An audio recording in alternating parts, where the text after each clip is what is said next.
Yes, sir. Yes, sir. Yes, sir. Welcome back to the live show. You know what time it is. It is your boy Genesis. I am back with another episode. Good morning. It is currently 12:56 a.m. and today's date is the 30th of November 2024. Ladies and gentlemen, this is the last day of November. Last day. Damn. The year has 31 days to go. 31 days to go, guys. 31 days to go. Isn't it just wild that we were just celebrating New Year's like 2 seconds ago? And now it is currently 31 days to go for the end of the year. This is incredible.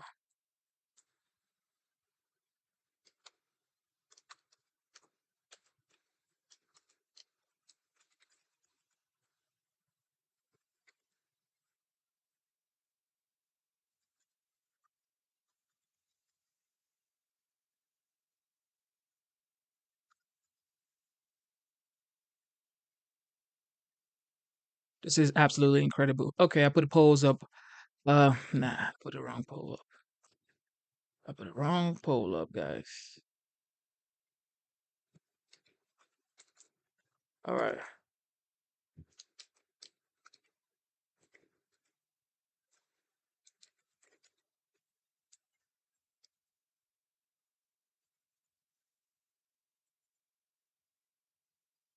All right.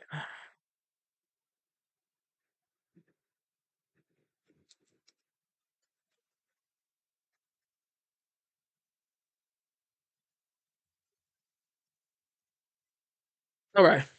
Polls are up, guys. You know what time it is. It is your boy Genesis. Welcome back to the live stream. Yes, yes, y'all. The title for today is Trump takes questions directly from voters. This is a throwback to campaign trail 2024. This is before he became the 47th president of the United States. Well, the 47th president elect. And yes, we're back, guys. We are absolutely back. And we're gonna see what's going on from this is probably from August. This is from August 29th. So we're going to go back there and see how he did and the types of answers he gave for some of the questions he was asked. And also, this is why I am throwing it back because we want to see what he said concerning the things he said he was going to do. For example, pertaining the border, pertaining the foreign policies, pertaining the economy. We want to hold him accountable for the things he said he was going to do based on what the voters said they wanted. Because these voters voted for him. I voted for him, okay? Most of you guys watching too, you probably voted for him and you are hoping he sticks to his word and you are hoping that everything works out for him, because of the people he's speaking up for, his cabinet members, the House of Reps, you're just hoping everything works out. So this is why I want to throw it back. Okay, I want to throw it back to what he said he was going to do and how he said he was going to do it. Ladies and gentlemen, without further delay, you know what time it is. Double tap your screen, subscribe to the channel, and let's get it.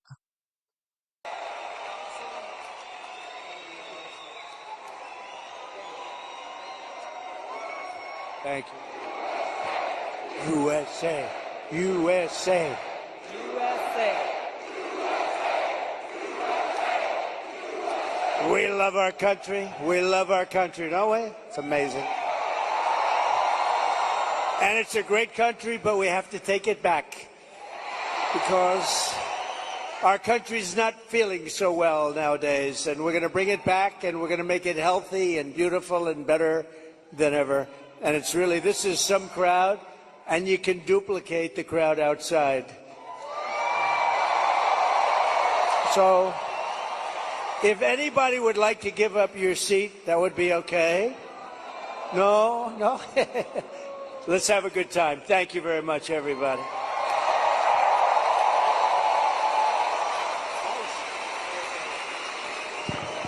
That song gets me fired up every It's so time. great. Lee Greenwood is so great. Great guy, too. Well, thank you, Mr. President. Thank you. This is a very special evening for us all to have a conversation about some of the real issues that are facing Americans across the country and that don't get talked about often enough. And I want to start with one that's very personal to me, hard to talk about sometimes. This is only the second time I've spoken about it publicly, but my husband and I were married almost 10 years ago. We wanted to start a family. We were very excited about it. Unfortunately, it was very difficult. We were not successful in trying to get pregnant. For us, IVF seemed to be the only option and the last resort. As you know, it's a pretty difficult process. It's very, very expensive. I was in Congress at the time, traveling. I would carry the medicine that I had to administer shots to myself sometimes in an airport bathroom. And ultimately, the most difficult part was every time going to the doctor for another transfer and hoping that it would result in a positive pregnancy test, and then being heartbroken over and over every time that test came back negative. Now, I know some of your opponents, your political opponents, are saying that you want to ban IVF. While it didn't work for us, it's worked for a lot of families. And I just know that there are women and couples in this crowd, or those who are watching here tonight, who may be going through this same struggle. Hey guys, I totally forgot that Tulsi Gabbard had this conversation with the 47th president-elect. Did you guys remember this IVF conversation? I remember we saw this, but it's like, and now thinking about it, watching it is like, whoa, Tulsi was actually looking for kids, and she had to go through IVF. I totally forgot. I totally forgot this. This is why the throwback is so important. We need to see what they said back in the day so we hold them accountable, because nobody's talking about IVF right now. Nobody's talking about IVF, guys. They better talk about IVF because, yeah, we voted for this too. And are concerned about being able to have this option, either because they might not be able to afford it, or they're concerned that it just may not be available. And I'd love for you to talk to them about how they should feel. Well, thank you very much, Tulsi. And I didn't know about your situation. And it's tough stuff, right? Tough. Life is pretty tough. It can be beautiful, but it can be difficult. We are doing something with IVF, because IVF, as you know from friends and people you know, it's really worked out very well for a lot of people. It gave them a child when they would not have had a child. And I told my people I wanted to look at this a couple of weeks ago. And as you know, we have no taxes on a thing called tips. You know that? And I said, tell me. We did three things. We did that, and we did no tax for seniors on Social Security benefits. We want to have that. And I've been seeing a lot of IVF, and I kept hearing that I'm against it, and I'm actually very much for it. In fact, in Alabama, where the judge ruled against it, and I countered the judge and came out with a very strong statement for it. And the Alabama... You were very quick in your response to that. I was, but they were too. They were amazing. The legislature approved virtually my statement. I'm in full IVF, and it has really gone. It's terrific. And I said, so with the tips and with the Social Security, the no taxes on Social Security, I said maybe for IVF, and I've been looking at it, and what we're going to do is for people that are using IVF, which is fertilization, the government is going to pay for it, or we're going to get or mandate your insurance company to pay for it, which is going to be great. We're going to do that. I can't tell you how life-changing that would be for so many families, because it costs a lot of money. A lot of people go into debt just for the hope of being able to start their own family. Well, it's big, and you know what? We want to produce babies in this country, right? We want to produce babies. So I think it's going to be something we sort of announced it a little bit. We were in a great place, Michigan. We all love Michigan, right? We're going to bring back the car industry, and we're going to get a lot of it back to Michigan. They've been taking our cars away. They've been taking our manufacturing away over years, over decades. And if you look at it today, it's a shell of what it was years ago, but we're going to bring it back. Mexico is right now building massive car factories, actually being financed and built by China, and they think they're going to sell their cars back into our country. It's not going to happen. That's not going to happen. Oh, listen to that. That is not going to happen. But so many things have gone wrong in the car industry. The union leadership has been horrible. I think I'm going to win by 85%, the union, but because we're bringing it back. And we're going to have electric cars, but we're going to have gasoline-powered cars, and we're going to have hybrids. We're going to have every kind of car. We're not going with just that. But I just felt that it would be a good place to announce it, and we did sort of the announcement there a little bit, and now we do the big announcement tonight in front of all of these television stations, all of the fake news, the fake, they're all over the place. They're all over the place. I don't know what's going on. We don't even know, I was saying, because we're doing this, and I finished, and I figured I was going to come here, and we're going to make a speech. I had a speech all set for you. I was ready.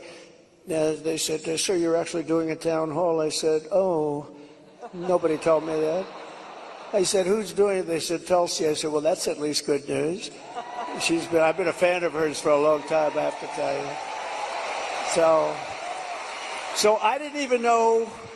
I'm in the plane, and I'm looking over some material, and we're going to give you a hell of a speech tonight. We were set to give you one hell of a speech. They said, no, sir, it's a town hall. I said, why doesn't somebody tell me this stuff? And I don't even have any idea who we're doing it for. I don't know. Is it for a network or what? I see a lot of television all over the place, so maybe it's on all of them. But I did get to see the strangest thing today. I looked at the news conference of Kamala. I call her Comrade Kamala. She's you know that, she's a Marxist. Her father was a Marxist before her. So she was brought up in the family tradition. And she really is, and this country is not ready for a Marxist. We don't want a Marxist as a president. And she destroyed San Francisco. She destroyed California. And we're not going to let it destroy our country. I'll tell you, it's not going to. Wait, you guys, did you guys remember when he was calling her Comrade Kamala?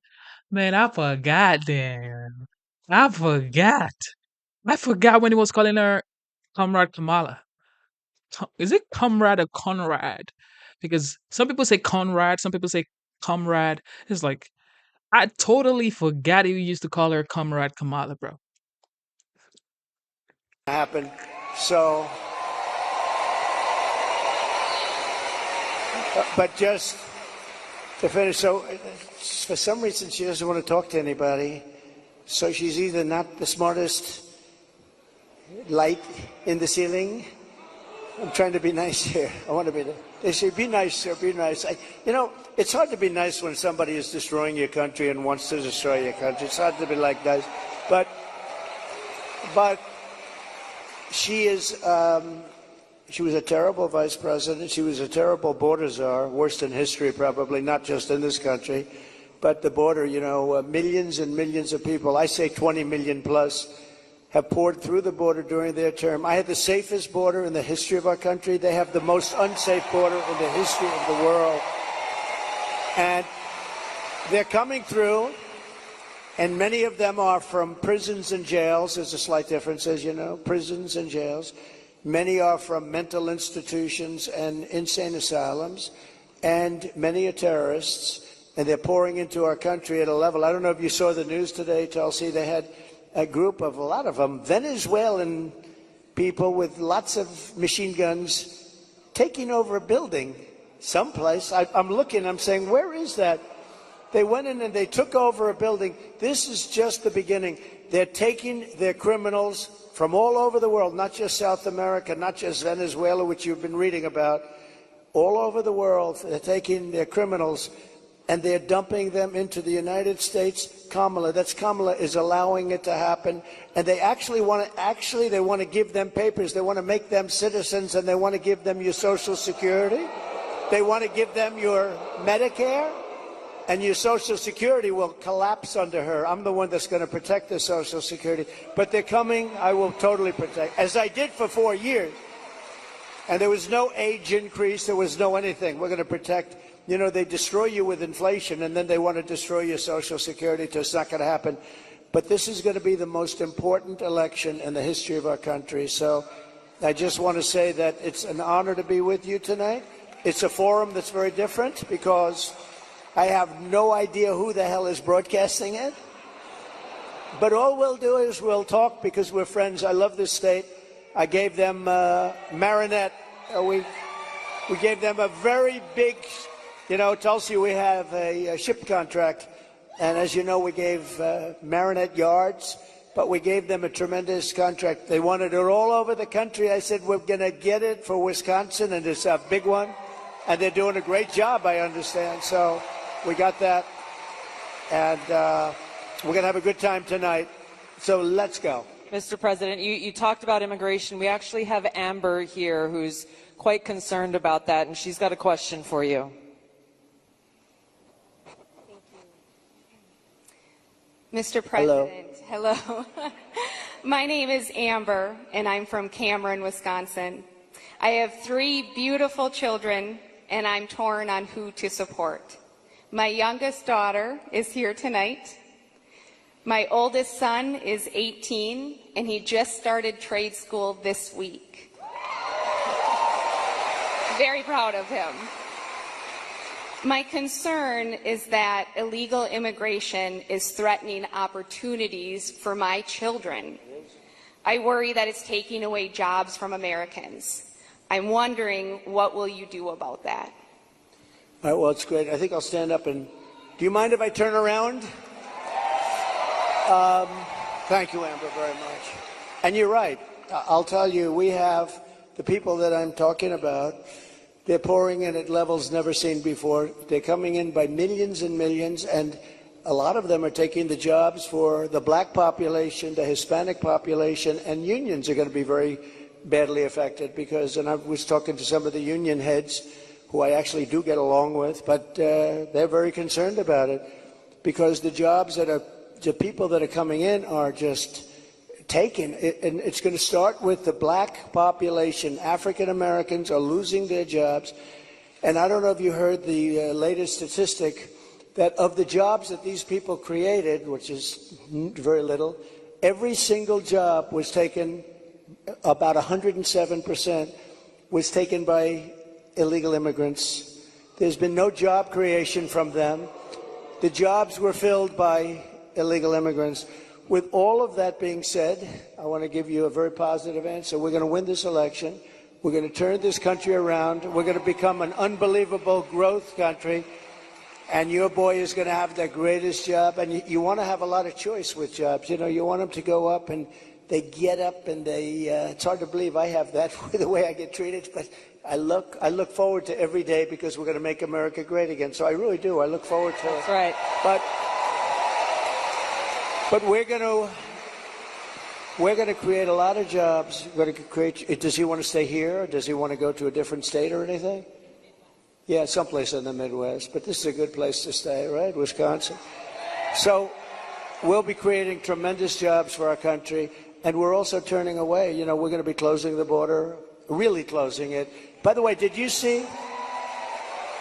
So Kamala was for defunding the police. She was for open borders. She was for everything that you're not against. I could go through 14 different. She's changed on every single one of them. In fact, I think we should see the man in the red hat and the beautiful woman in the red hat says, "Make America Great Again." Perhaps we should give Kamala a "Make America Great Again" hat, right? But the problem is, that's not her belief. Her belief is open borders. Her belief is getting rid of Social Security. Her belief is doing all of these plans like for health insurance where you have one big government-run mess And if you have private plans, a lot of the people in this room have private plans. They're incredible plans. They worked hard to get those plans, and that's what they want. But with her, she wants to have, it's really a communist type of government. And I just saw her, Tulsi, she was sitting behind a desk doing this interview. And I said, Dana Bash, you could make yourself big tonight. All you have to do is be fair. I haven't seen the questions, but they gave out a sample. In fact, she's going to be on later on tonight with a taped. It was a taped. We're doing it live. Why are we doing it live and she's doing it taped? But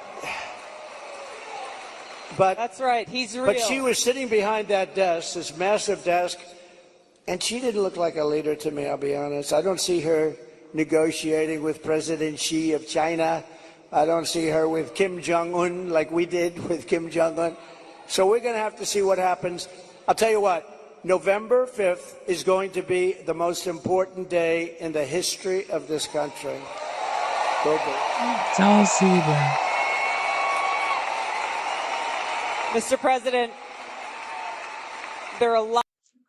This is why he became the 47th president-elect, because he was authentic. He spoke to the people directly. He spoke to that lady's kid. He said, your boy is going to have a big future, because he was direct with her.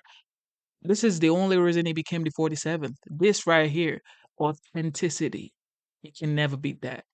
A lot of people who want to feel hopeful about our future. I want to introduce you to Luke, who is one of those people. Hi. Hello, Mr. President. Good-looking guy. Thank you. My name is Luke Pulaski, and I'm a junior here at the University of Wisconsin-La Crosse. I'll be voting for the first time in November, and I'm researching each candidate, and I have two questions for you. First, as I've been living on my own and buying my own gas and groceries, I have noticed that everything has become more expensive. For me personally, I try to eat healthy and stay lean. A pound of meat has gone from $4 to almost $7. I also would like to buy a home someday, but that seems just impossible now. What's your plan to make life more affordable and bring down inflation for someone like me? Very good, thank you. Good. It's probably the question I get most. You know, they say you're going to vote with your stomach. I don't know if you've heard it, but it's a little bit true. And groceries, food has gone up at levels that nobody's ever seen before. We've never seen anything like it, 50, 60, 70%. You take a look at bacon and some of these products, and some people don't eat bacon anymore. And Yeah, Zyro said they going to need get edit. the energy prices down. When we get energy down, you know, this was caused by their horrible energy. Shout out to Zyro, man. Wind. They want wind all over the place.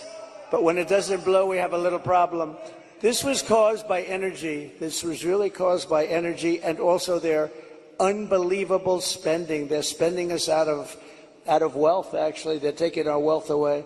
But it was caused by energy. And what they've done is they started cutting way back. We were in third place. When I left, we were by far in first place, beating Russia, beating Saudi Arabia. And we were going to dominate to a level that we've never seen before. And then we had a bad election. I'll be very nice. I'm supposed to be nice when I talk about the election, because everybody's afraid to talk about, oh, please, sir, don't talk about the election, please. You know, if you can't talk about a bad election, you really don't have a democracy if you think about it, right?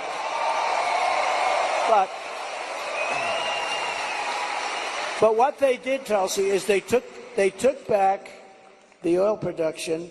The oil started going crazy. That started the inflation. Then they went back. They said, go back to where Trump was. The problem is that we would have been 3 times that level right now. We would have been so dominant over Russia and Saudi Arabia. Look, Saudi Arabia, Russia, a lot of oil. We would have had more. You know, we had something in Alaska, Anwar, that I created. I mean, Ronald Reagan wanted it. You remember? Ronald Reagan wanted it. They all wanted it. And I got it approved. Nobody was able to get it approved. I got it approved. And the first week in office, they turned it back. They said, no, it's the biggest site possibly in the world. Could be bigger than Saudi Arabia. Well, we're going to start that up. We're going to become the energy capital of the world. We're going to pay down our debt, and we're going to reduce your taxes still further.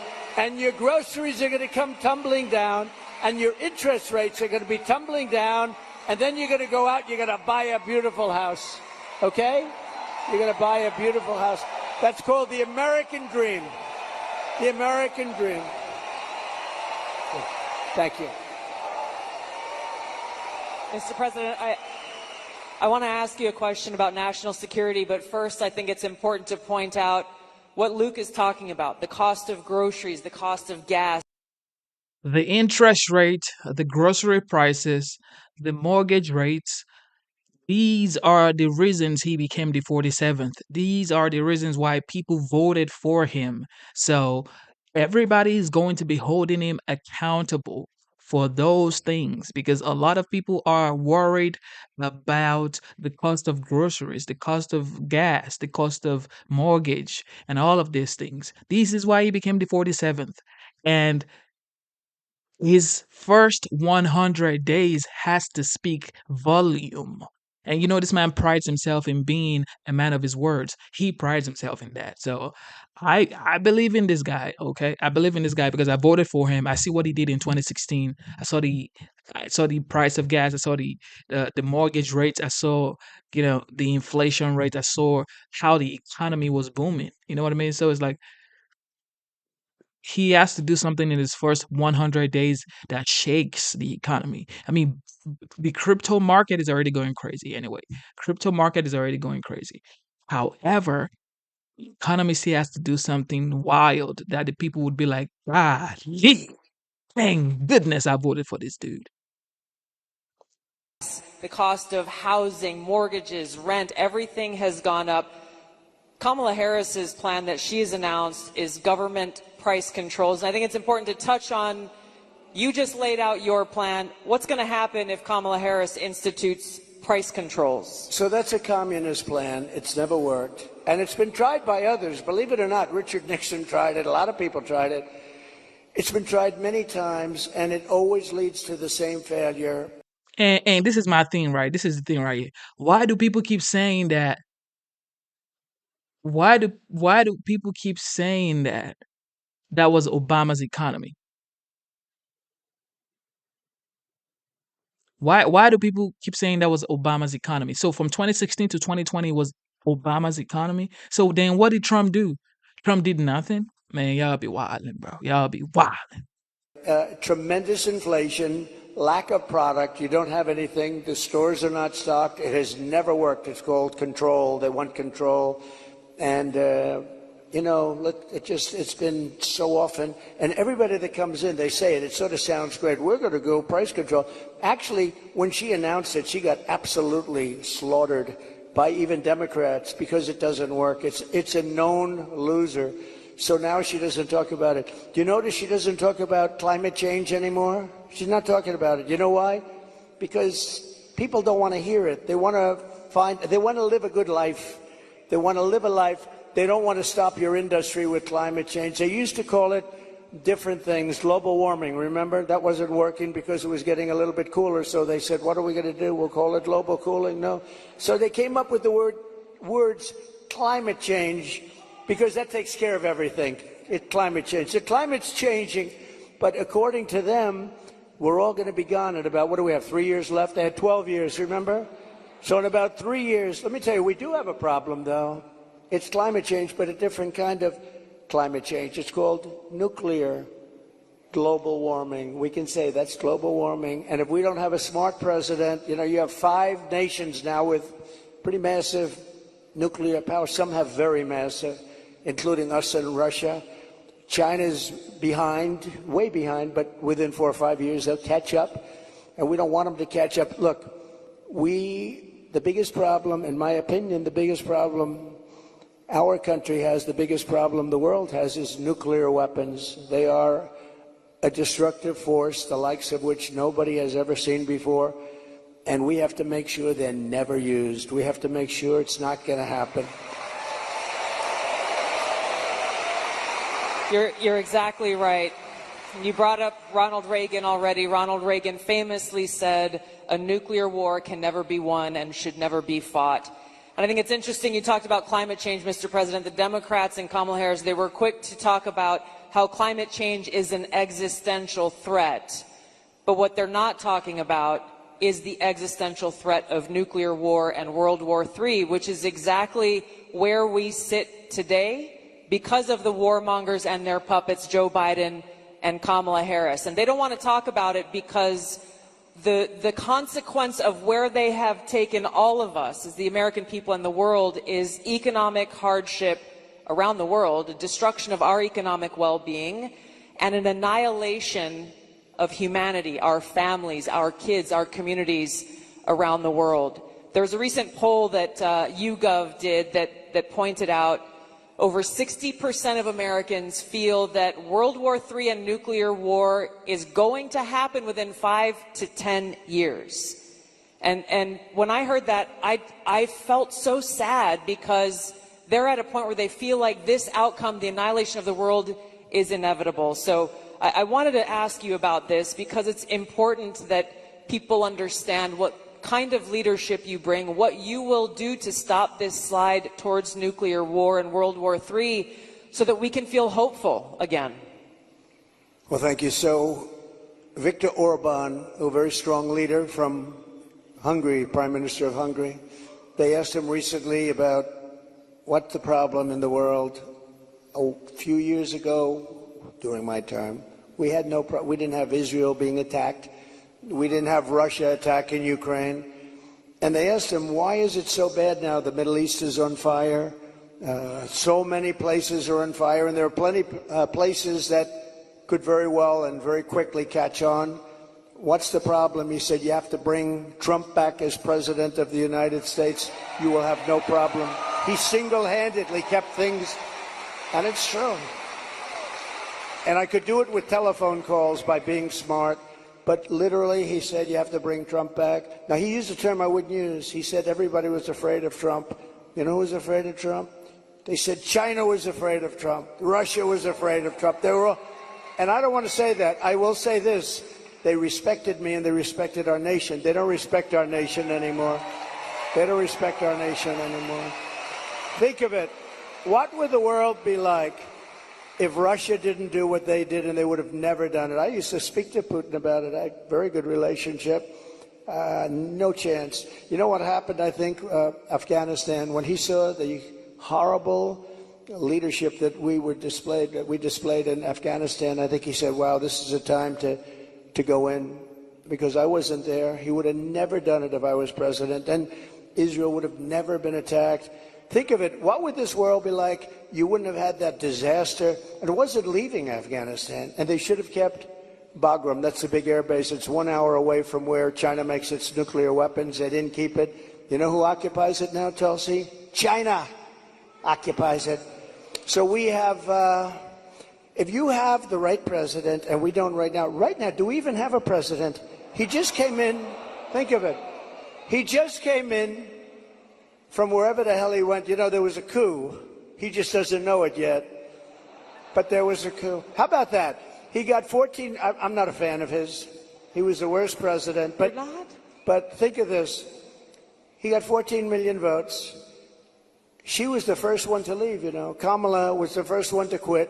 She never made it to the first state in the primaries, which was Iowa. Never even came close. Other people did, but she never even came close. And all of a sudden, she was picked. And she's now running for president. And look, it just started, really. It just really started. The polls have us up here. We're up in this. We're up in states, but it's close.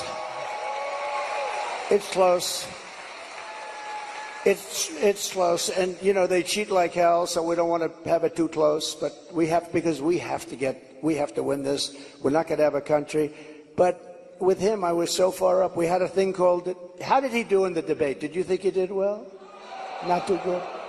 No, they wanted to have a debate. I said, okay, it's a little bit early, isn't it? I was trying to talk them out. I said, well, it's a little early for a debate, right?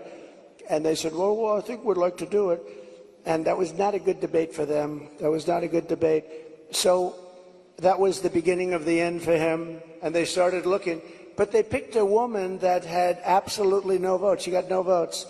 And now she's running. So when you say threat to democracy, they are a threat to democracy. I'm not a threat to democracy. I'm not a threat. Thank you. Mr. President, crime and the rise of crime is on the minds of a lot of people. I want to call on Danielle here. who has a question for you. Hi, Daniel.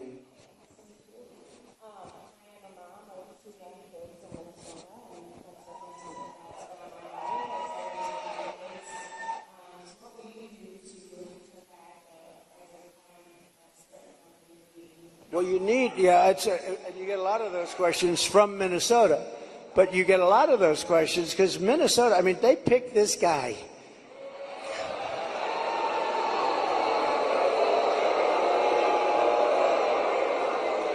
He is weird. Right? He's weird. I'm not weird. He's weird.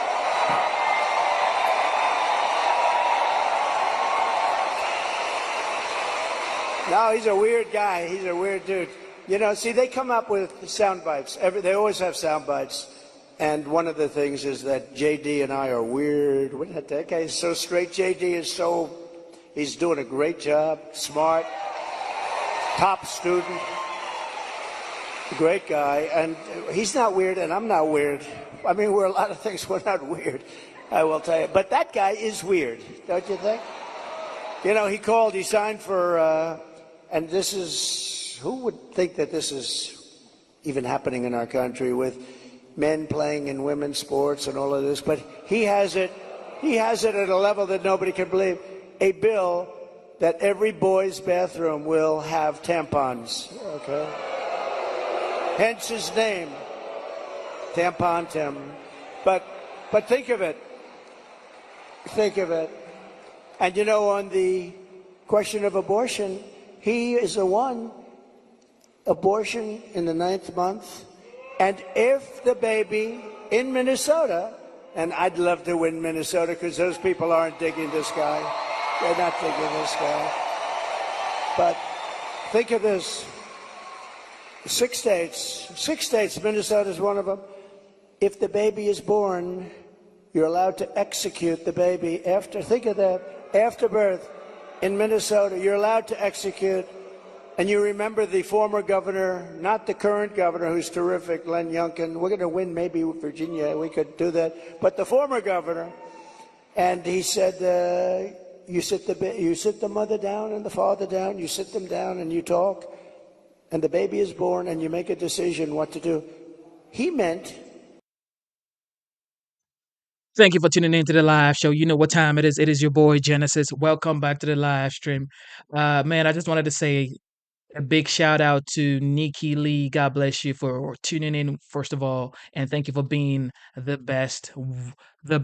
Okay. Thank you for being the best moderator. And also thank you for the super what would you call that, super chat or super donation. I'm sorry, I don't really know how the supers go because I just got monetized literally like 10 days ago. So I just wanted to say thank you to Nikki Lee, and then also thank you for shining the lights on your shorts. So if anybody want to go check out our shorts, she was giving light and love, and just some positivity, some positive vibes. Anyway, with that being said, I just wanted to say thank you to Nikki Lee. God bless you, Nikki. Thank you. All right, ladies and gentlemen, let's go back to the show and have a good time. And let me know why you voted for Trump, man. Let me know why you voted for Trump. And does he deserve to be the 47th? In my opinion, I feel like he definitely 100% deserves to be the 47th. I'm throwing it back because I want you guys to see what he promised he was going to do, how he answered the questions that the voters had for him. And most people say he has a mandate. So, listen.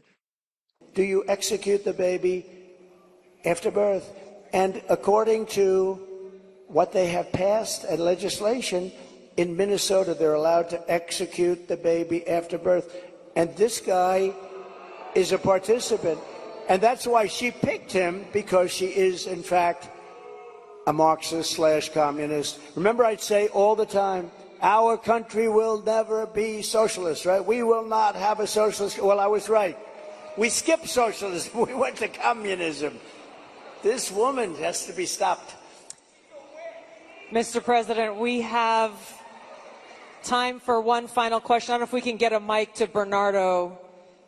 He's got an important question, given very soon we will be honoring the anniversary of September 11th and all of the lives that were lost on that tragic day in that tragic attack where we were attacked by radical Islamist terrorists. And Bernardo wanted to share his thoughts and had a question for you on this.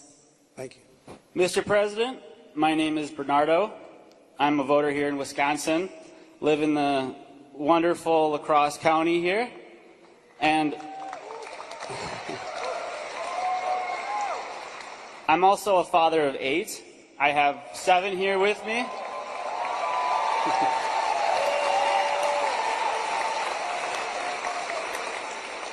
And it's the anniversary of 9/11 is coming up. I'm concerned that we're more vulnerable now than ever. And we have a Democrat nominee who doesn't even want to say the words, says we shouldn't say the words, radical Islamic terror. How are we going to protect America from a terrorist attack? First of all, it's a great question. And, you know, we have radical Islamists pouring into our country along with everybody else right now. They're coming in at levels that nobody's ever seen before. We kept them out. We had 1 year where Border Patrol put down, it was, I believe, 2019, where they, and I don't believe this, I don't believe it's right, but I'll take it. They said 0 came in 20, that was my term, 0. Now we have thousands. I'd like to say that was true. It's probably not because I can't imagine that, but we were very tough on that.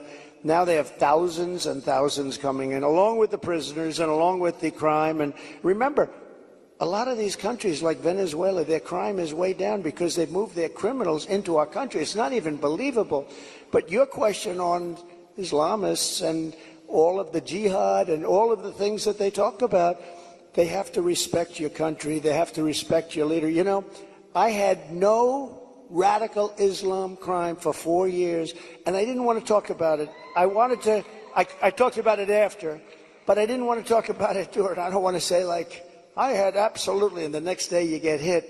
But we had none, 4 years of it, because they respected your president, they respected your country, and we have to bring back that level of respect, and we're going to do it, and we're not letting the wrong people into our country. Okay, thank you very much. Great question. Thank you, Mr. President. I know you have run out of time here, but thank you for having this conversation with the people of Wisconsin and people across the country who are watching and concerned about these very same issues. Thank you, Mr. President. Thank you everyone, for being here. Thank you, everybody. Vote. Vote. Thank you, everybody, very much. Not only Michigan, to the world. And you're not going to care so much about making cars if that stuff starts happening. And we have people that are not good at negotiation. The war should have never happened. President Biden, I want to be nice. Yeah, he was so nice to me yesterday. But, you know, in one way, I sort of wish the call wasn't made, because I do feel he's so nice. I'm so sorry about what happened and all that. But I have to lay it out. We have very important, and the same with Kamala today. She could not have been nicer. But the fact is,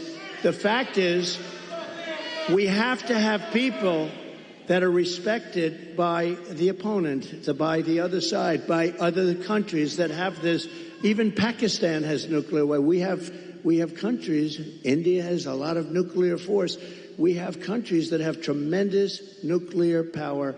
And when I hear these people talking about global warming, that's the global warming you have to worry about. Not that the ocean's going to rise in 400 years, 1/8 of an inch, and you'll have more seafront property, right, if that happens. I said, is that good or bad? I said, isn't that a good thing? If I have a little property on the ocean, I have a little bit more property. I have a little bit more ocean. But the fact is that it's a tremendous problem.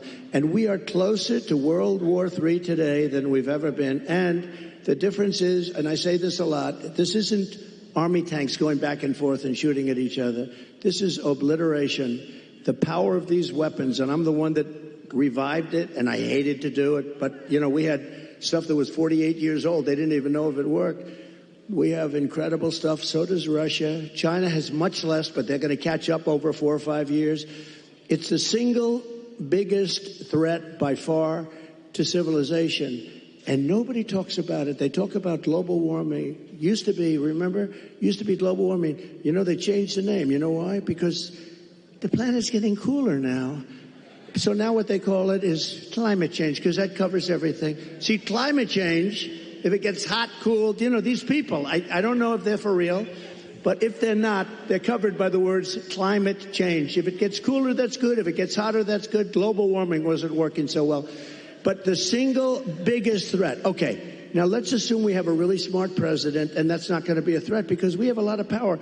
Doing business with China is a good thing, but you have to have a fair deal. Doing business with Russia, they have so much in terms of minerals and things. The size of their land mass is like 4 times bigger than the United States. The minerals and things they have, we can do great business, and you keep everybody happy. You can solve that problem. But let's talk about the local problem. The local problem is that you have countries stealing your business.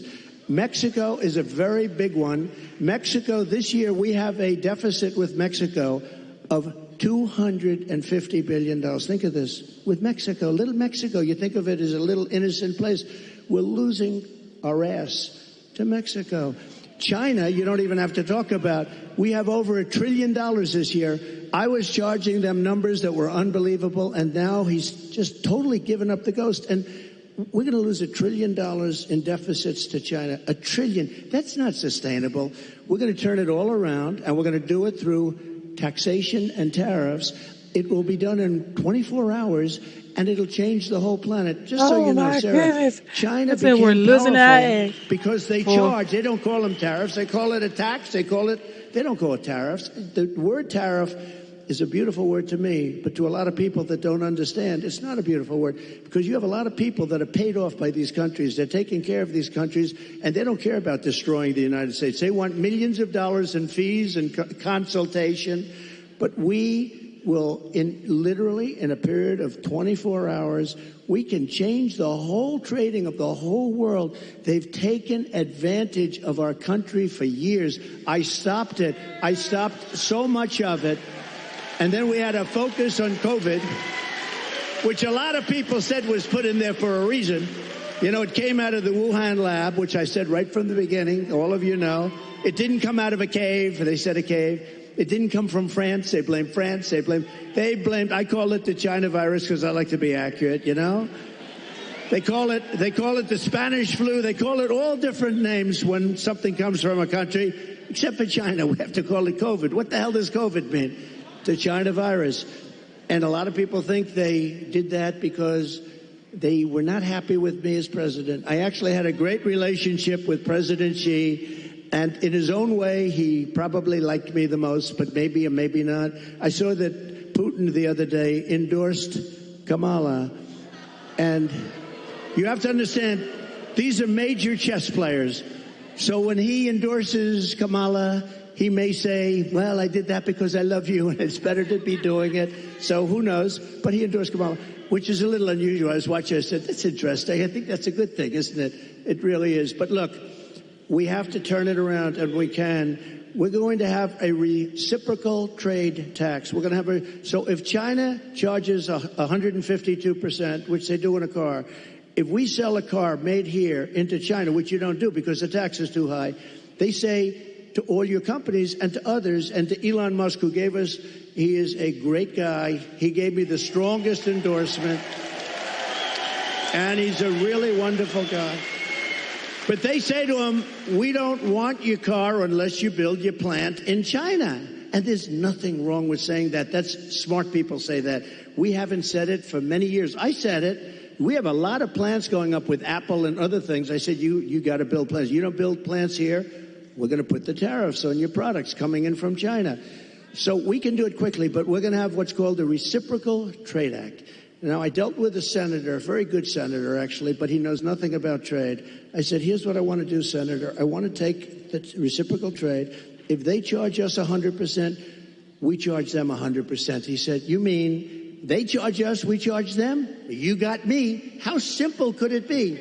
It was sort of cool because he doesn't care. He's a senator, doesn't care about trade, but, So we're going to call it the Trump Reciprocal Trade Act, or I'll leave the name Trump off as long as we do it. So when India, which is a very big abuser, he happens to be coming to meet me next week, and Modi, he's fantastic. I mean, fantastic man. A lot of these leaders are fantastic. You have to understand one thing. They're 100%. These people are the sharpest people.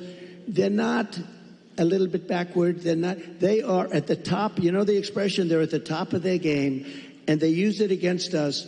But India's very tough. Brazil's very tough. There are certain countries, I can tell you every one. I can give you from top to bottom. China's the toughest of all, but we were taking care of China with the tariffs. So we're going to do a reciprocal trade. If anybody charges us 10 cents, if they charge us $2, if they charge us 100%, 250, we charge them the same thing. And you know what's going to happen? Everything's going to disappear, and we're going to end up having free trade again. And if it doesn't disappear, we're going to take in a lot of money. Okay? But, you know, the biggest beneficiary, I believe, is going to be your state. And I won't say that to other states, I promise. About your state, you are going to have plants built at a level that you haven't seen in 50 years. Okay? Great question. Thank you. Thank you. Mr. President, one of the other things I think that you did that helped protect the American worker as much as anything else, and also make our country and our communities safer, was you actually did something about the border. Just this month, there was a woman in my home state of Arkansas who was killed by an illegal immigrant who was drunk driving, that was deported during your administration and came back under this administration because they have failed to protect our country. It's one of the great threats that we face that you actually did something about. A lot. Tell us what you will do on day one to help protect our country. So we're going to be, day one, we're doing two things. Closing the border and drill, baby drill. Two things. We're going to get down the prices.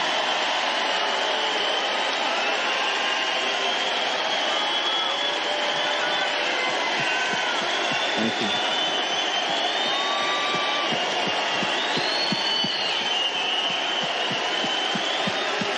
Nice people. I like this crowd. I like this crowd. No, this, you know what? You're smart people. So, Sarah, thank you.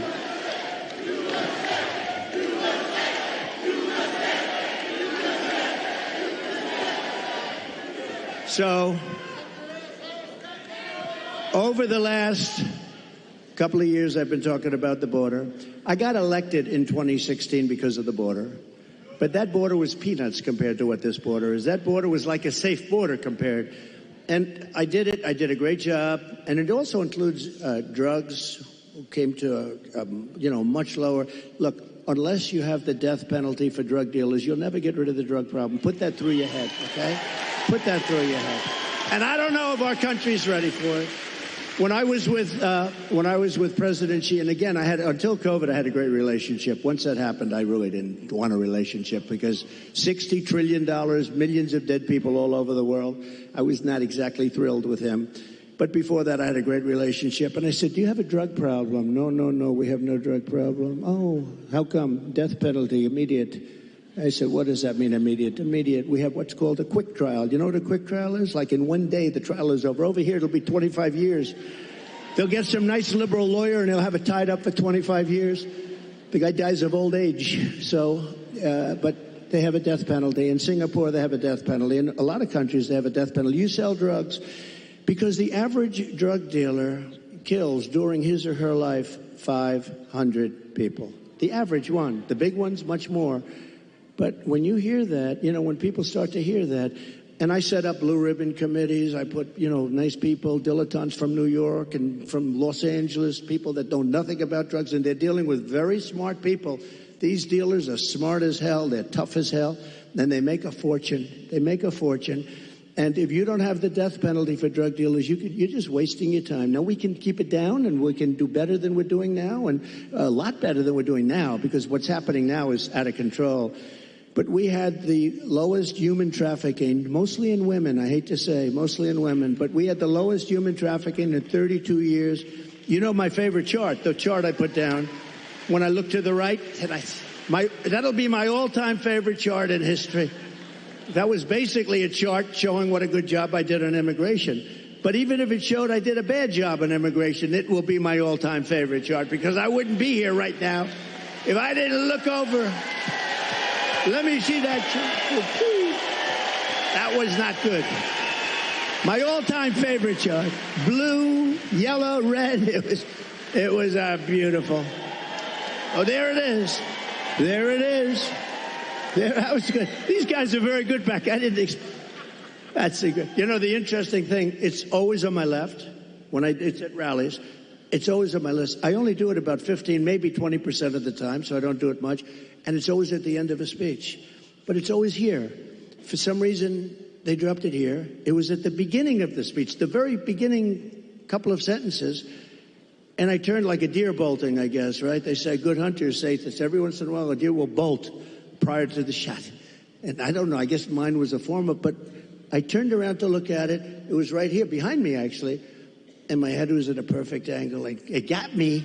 But if you got to be hit, that's the best place. Although it's blood. The doctor, I said, how come so much blood? He said, the ear bleeds more than anything. I said, I'll take it. I'll take it.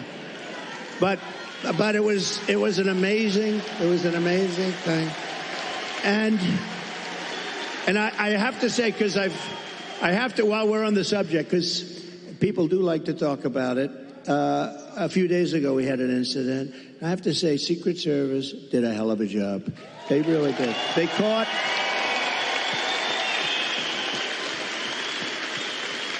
one of the gentlemen one of the agents was walking a couple of holes in front, and he saw a rifle, AK-47. That's serious stuff, right? You know more about that. My sons know more about this stuff. But AK-47, that's a bad one. The other one was an AR-15. This was an AK-47. And he saw the barrel of the gun coming out from a bush. Can you believe it? This guy was all set. He was all set to do his number.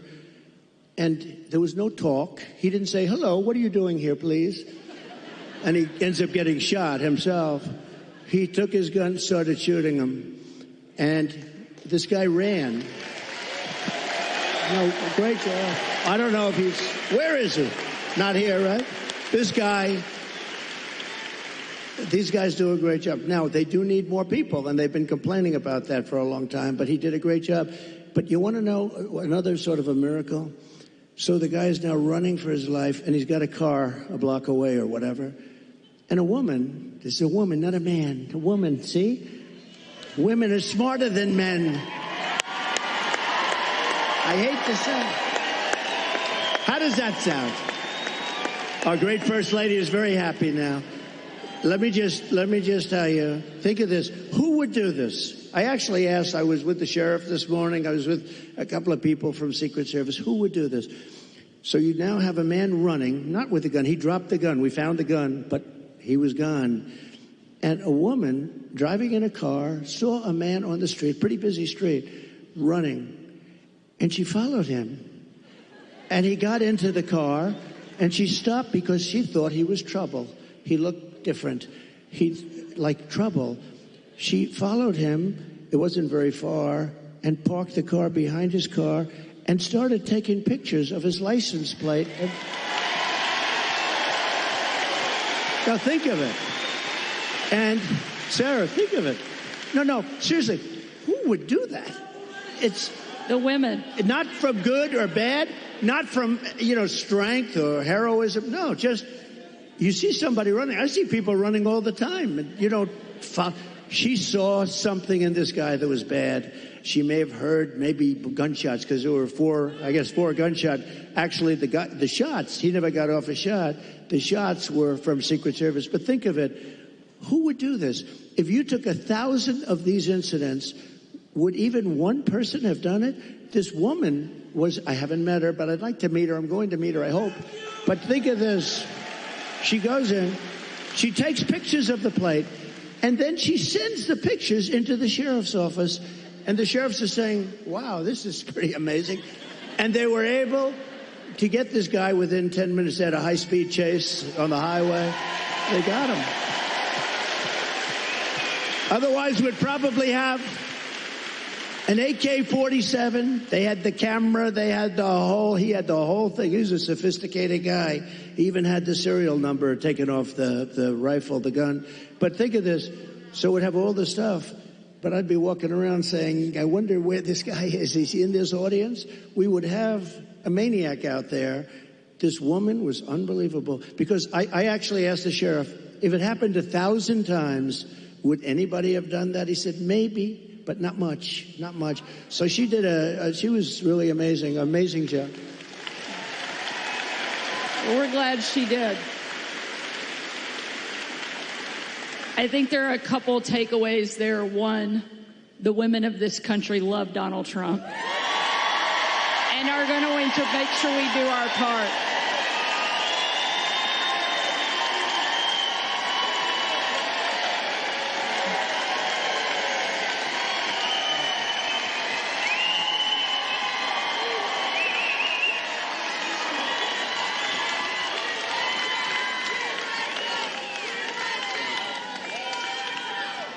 And I think one of the other things that we all know in this room certainly is that God is not finished with you, and he has big plans.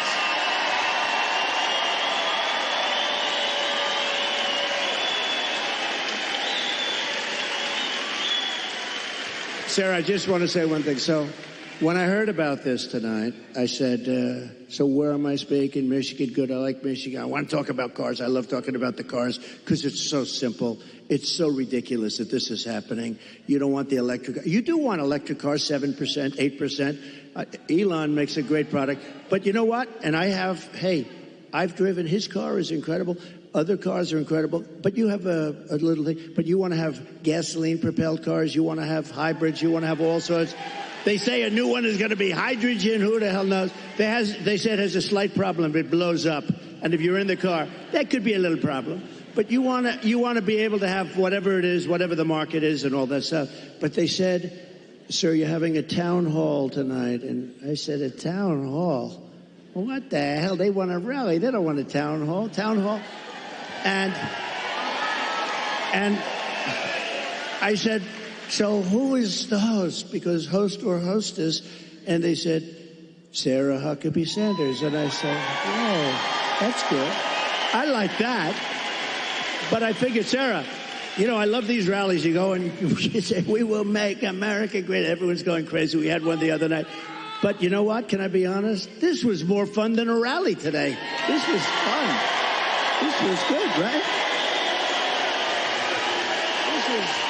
This was very good. We're going to take another question from the audience. Maybe the only job in the country harder than being president of the United States is being a mom, especially under this administration, because they're making everything harder. And tonight we have a mom here in the audience, Barbara, that's behind us, that has a question for you. Hi, Barbara. Hello back there.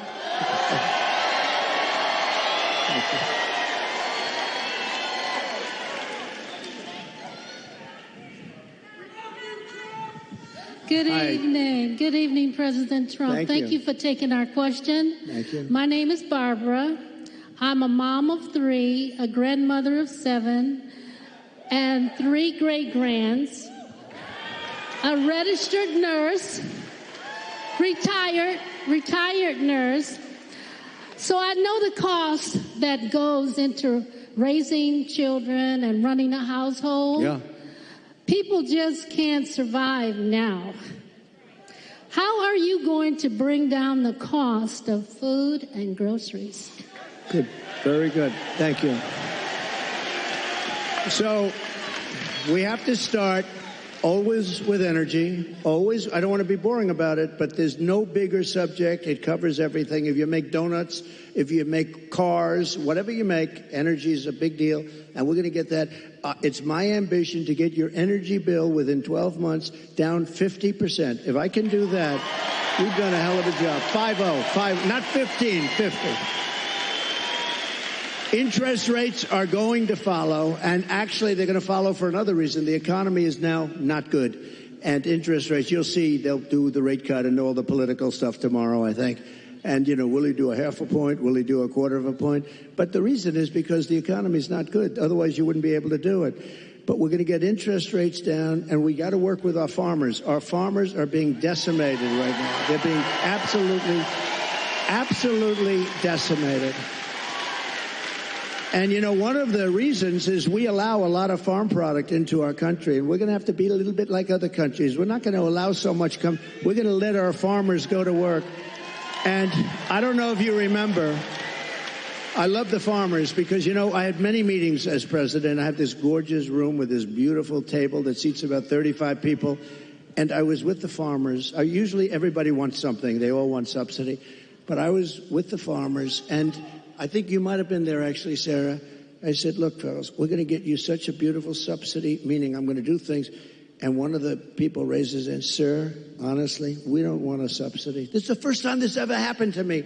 Everyone they want money. They want to build windmills. We want money with these windmills. Anyway. But you know what? It was amazing. He said, almost tears in his eyes, they were getting decimated. We don't want a subsidy. We just want to play, a fair, level playing field. And I said, nobody's ever said that. And I have many industries and many groups of people from different things. They do all different things. It's probably the most dramatic I've ever seen. He didn't want anything. All he wanted was to be able to compete fairly. And the problem we have is other countries, they treat us very badly in that way also.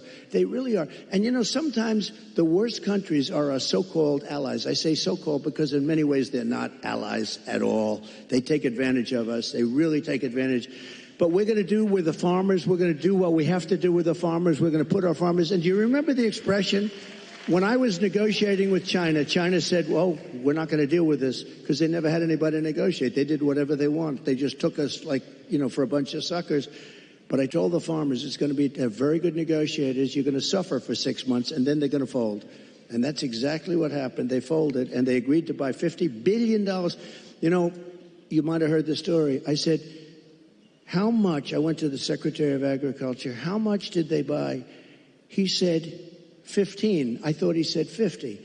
So when they're ready to make a deal at 15 billion, I said, no, I want 50. That's what they've been buying. He said, no, it's 15. I said, you said 50. And he said, no, we said 15. I said, that's okay. Ask for 50 anyway. And we got it. We got it.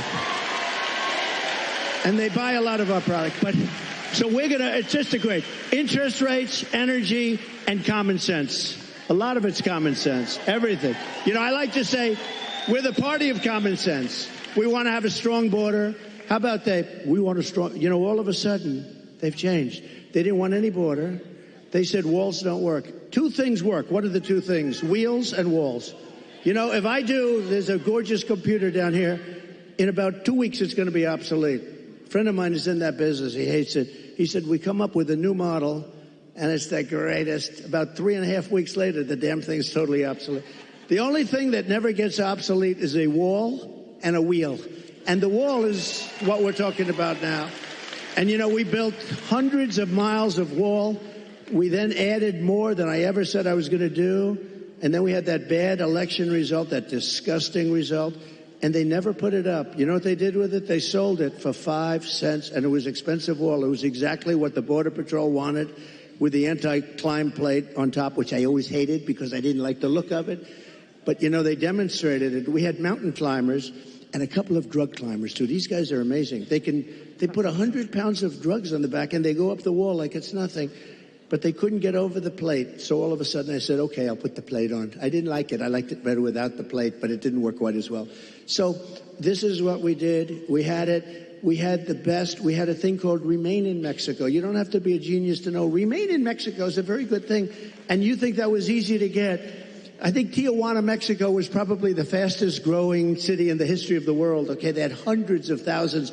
They couldn't come in. When they got in, they let everybody pour into our country.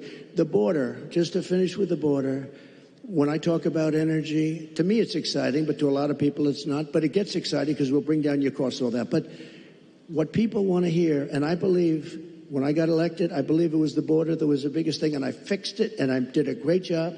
And I wanted to mention it in 2020, and my people would say, sir, nobody cares about the border. They don't care because I had it fixed. Now I got to fix it again. I believe the border is of the greatest interest. When you look at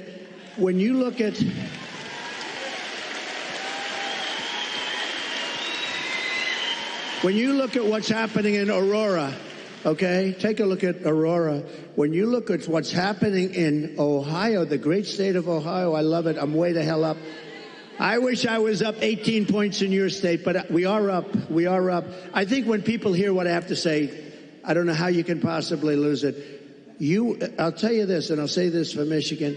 If I don't win, you will have no auto industry within 2 to 3 years. It'll all be gone.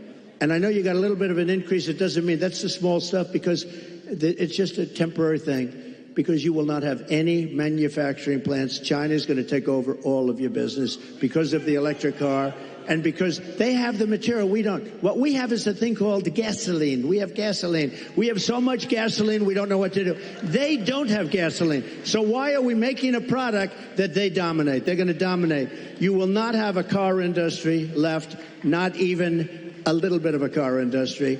So, and you're going to have electric cars, but you're going to have 7%, you're going to have 9%, whatever it may be. And maybe someday the technology becomes so good that you can do more. I mean, it's fine. But right now, the battery technology isn't there for long term. I always say, I love the electric car, but they don't go far enough. And they don't do well. In Iowa, it was 20 degrees below zero when we had our great success in Iowa. We had a great... And there were cars all over the place. I said, what's wrong with those cars? They don't work well in cold, and they don't work very well in heat. But Elon's going to figure it out because he's great. He gave me the greatest endorsement. He figures everything out. And right now he's got other things to think. He's got to get a rocket up to get those 2 people out of there. I said, Elon, let's get going. No, they're relying on Elon to get the 2 people. Who would like to be up there right now saying we're coming back home maybe in February? Elon. So that was not so good, but Elon is going to figure it out. Great guy, and he loves this state, and he loves your whole everything you're doing here, and he's done a fantastic job. He really has. And if he didn't endorse me, I would not be saying that. Okay, I wouldn't be saying that. Thank you. We've got time, I think, for just one more question. When you were president, you built one of the strongest economies our country's ever seen. One of the ways you did that was by passing the largest tax cut in American history. We have a question from Willie, who wants to ask you something about taxes and what you're going to do. Good evening, Hi, Willie. future President Trump. I'm a local contractor in this town. He's a cool-looking guy, too. He's better looking than you. I'm a local contractor in this town, and I live here my whole life. And I'm going to tell you, I'm kind of concerned about crucial Kamala's tax increase. Can you outline for the people what you plan on doing about taxes? Great. It's a great question. Look, she's going to double up your taxes. She wants to terminate the Trump tax cut. Just that is going to lift up your taxes by 44%. Just that one move. And remember, I have it so that, like, if you're a farmer or a small businessman, you have no inheritance tax. They're going to give that up. They're going to give everything. A lot of people don't realize. A lot of people didn't talk about it, but if you have a small business, if you have a farm someplace, a lot of farmers, they have beautiful land, but they don't have the cash, and they leave it to their children, and they're so proud of their children, and the children end up going bankrupt because they have to borrow money to pay off the estate tax. There is no estate tax, and that's something that nobody even talks about, but that's helped. That's saved a lot of families from having to sell their farm or losing their farm. But she's got one thing that's incredible, an unrealized capital gain tax. That will drive every business out of the United States. So what that is I don't know how they can possibly administer. The only ones that are going to make money are appraisers and accountants. So they're taking a business, might have not a lot of money, but it might have great land, and they're valuing it. And what was it this year compared to next year? You got to put down a value, and then you got to go out and you have to pay tax, even though you haven't sold anything. It's the craziest thing I've ever heard. And I don't know how any rich person or any person that's in business can even think of supporting her. It's the craziest thing I've ever heard. So, and they're going to raise the capital gains tax, Willie, a lot. Now, as far as regular, people are going to have to pay a lot more tax. Your taxes, she said, 70 to 80%. Some people will pay 70, 80%. You have to understand, a lot of these people are international business people. A lot of these companies are international. They don't care if they're here or someplace else. They go for the best deal. They go for their shareholders. if they raise the taxes like that, they go to other countries. You know who got a lot of our companies is Ireland. Years ago, they took our pharmaceutical industry because they gave them a better deal. They will leave our country. They will leave all those jobs that we created.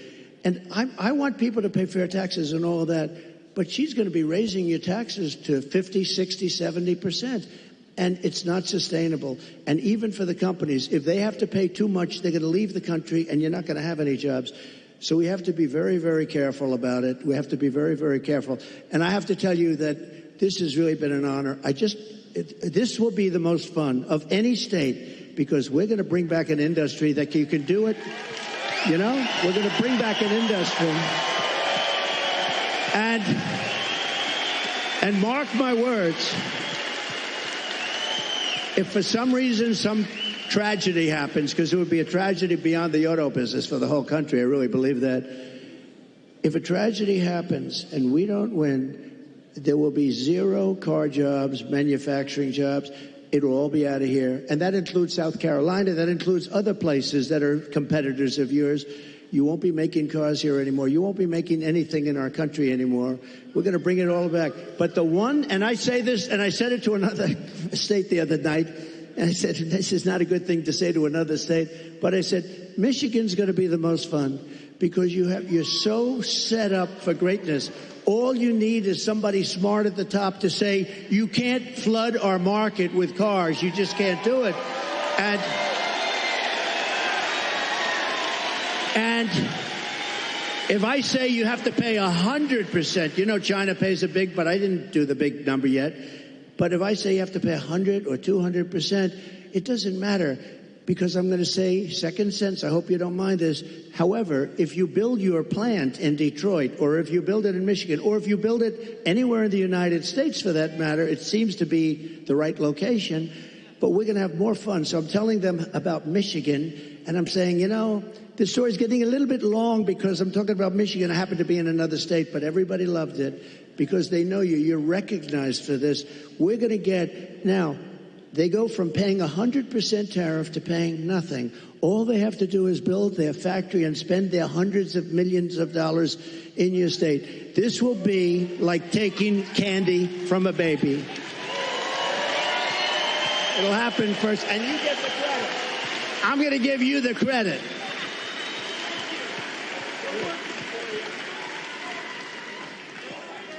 Well, I don't think there's any question that America was better off under Donald Trump. And we know that it's going to be even better the second time around.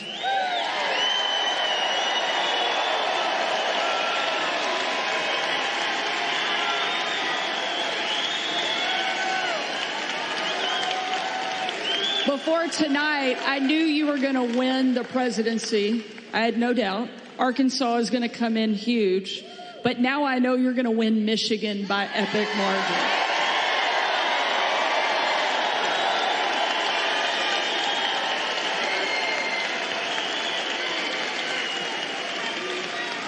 Ladies and gentlemen, we need you to show up.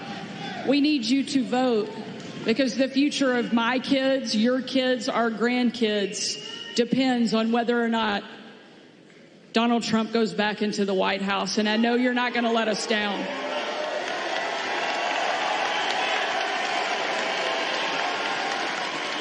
More importantly, I know President Trump is not going to let us down because he's shown us time and time again that no matter what comes at him, no matter what the left throws at him, he's going to get back up and keep fighting for this country that he loves so much. Thank you, Mr. President. Thank you, sir. Thank you, sir. Thank you very much. Thank you, everybody. Thank you, man. Senior advisors, former New York Congressman Lee Zeldin.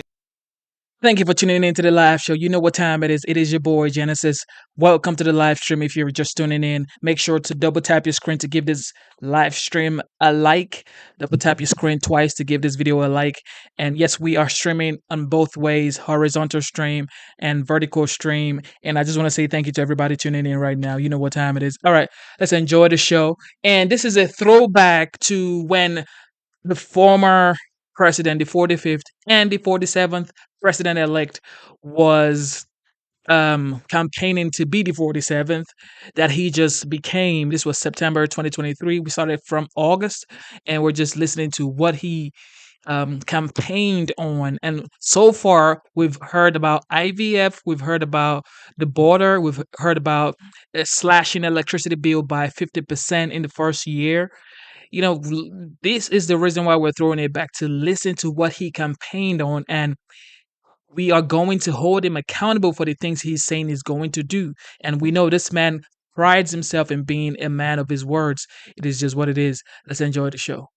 And former Ambassador Richard Grinnell.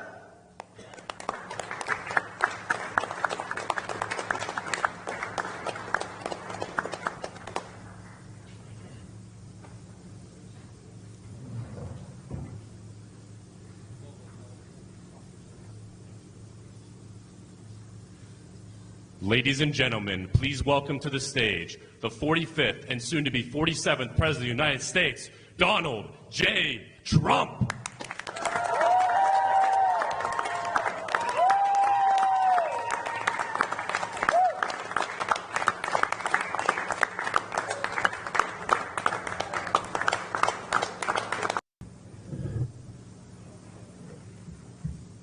Thank you very much. It's an honor to be with you. And a special group of people, the farmers. Nobody's done for farmers what I've done. Unfortunately, they haven't followed through. We made a deal with China. It was one of my best deals that I made. I made a lot of good deals, but we made the USMCA, Mexico, Canada, which was terrific. But we had a specific deal with China where they were going to buy $50 billion worth of farm product. And it's interesting how we got there, because when the negotiation was going on, and it was a nasty negotiation, and I said to the farmers, just stick with me, because we're going to do it. They're great negotiators. They're not going to go that fast. Just stick with me, because you never had anybody negotiating for the farmers before me as president.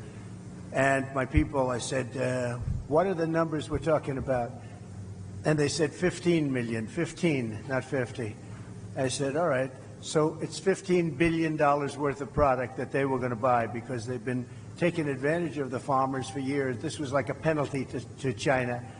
And I thought they said 50, not 15. So the negotiations were going along. We were getting close. I said, how are you doing with the 50 billion? No, sir, we're close to 15. I said, what do you mean 15? You said 50. I said, no, I want 50. They said, that's not what we said. We said 15. I said, that's okay. Ask for 50. Tell them we have to have 50 billion, not 15. And I got it. The problem is, big problem, that now they don't enforce it. I enforced it. Every single week I'd go into the office. I'd say, how's China doing? Because you have to live up to that commitment. I'd say, how's China doing buying the product? Good, sir, good. They're doing good. And they were doing good because they knew I was watching. I don't think Biden is exactly watching. Do you? Does anybody think that Biden is, let's check it? I don't think so. And it's a shame. And that number is way lower than it's supposed to be. So the first thing I'd do is I would probably, my first call, I'm going to call up President Xi. I'm going to say, you have to honor the deal you made. We made a deal. You'd buy $50 billion worth of American farm product, and I guarantee you he will buy it 100%. He will buy it. Second thing I'm going to do is I'm going to say, you have to give the death penalty to your fentanyl dealers who are sending fentanyl. You know, in China, they give the death penalty. They don't have a drug problem because they give the death penalty. But I'm going to say second thing, and this affects you also. It affects everybody. We're losing hundreds of thousands of people a year. Comes through the southern border, now the weakest border in history. It was the best border we ever had when I was there. We built hundreds of miles of wall and everything else, and it was the best border. Now it's the weakest. I had a handshake deal with him. It was going to happen very quickly, and then this side didn't do anything about it. He said, and he suggested to me, anybody sends fentanyl to the United States, it's the death penalty. They get the maximum penalty. They would have done it, and then we had an election that didn't exactly work out too good, and it was a disgrace, frankly.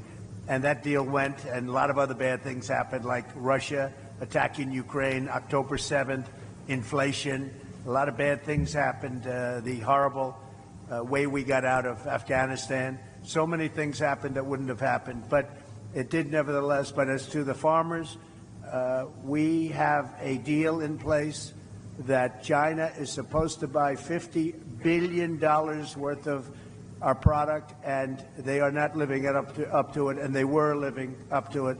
And every farmer I spoke to a lot of them recently in Iowa, and they're having the same problem. They're not doing well. They're not doing well. They were doing great during the Trump administration. I think you would say that. Were you all? I hope you. This is always dangerous to do, but I hope you'd say you were doing well, because you're not doing now. I'm hearing it from farmers all over the place, and one of the big reasons is they haven't enforced the deal with China.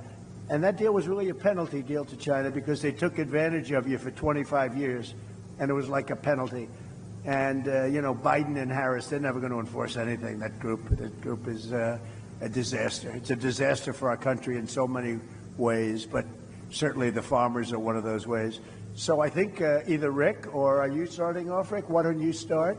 Well, first of all, Mr. President, we really appreciate you being here as part of the Protecting America Initiative. We at Protecting America Initiative see China very clearly, as we know you do. China has quietly but strategically worked against us whenever we are distracted by wars or COVID. China goes in and absolutely tries to distract the American people. They work quietly. They go after our local and state politicians. They go after our manufacturing. And there is no question that they are looking to, at some point, leverage that investment and that activity. I've seen it very clearly at the UN, where the Chinese are very duplicitous. They have a permanent veto at the Security Council, but they also work with the G77 developing nations. They get money from UNICEF just to feed their people, while actually acting like a superpower at the UN. They are duping so many people.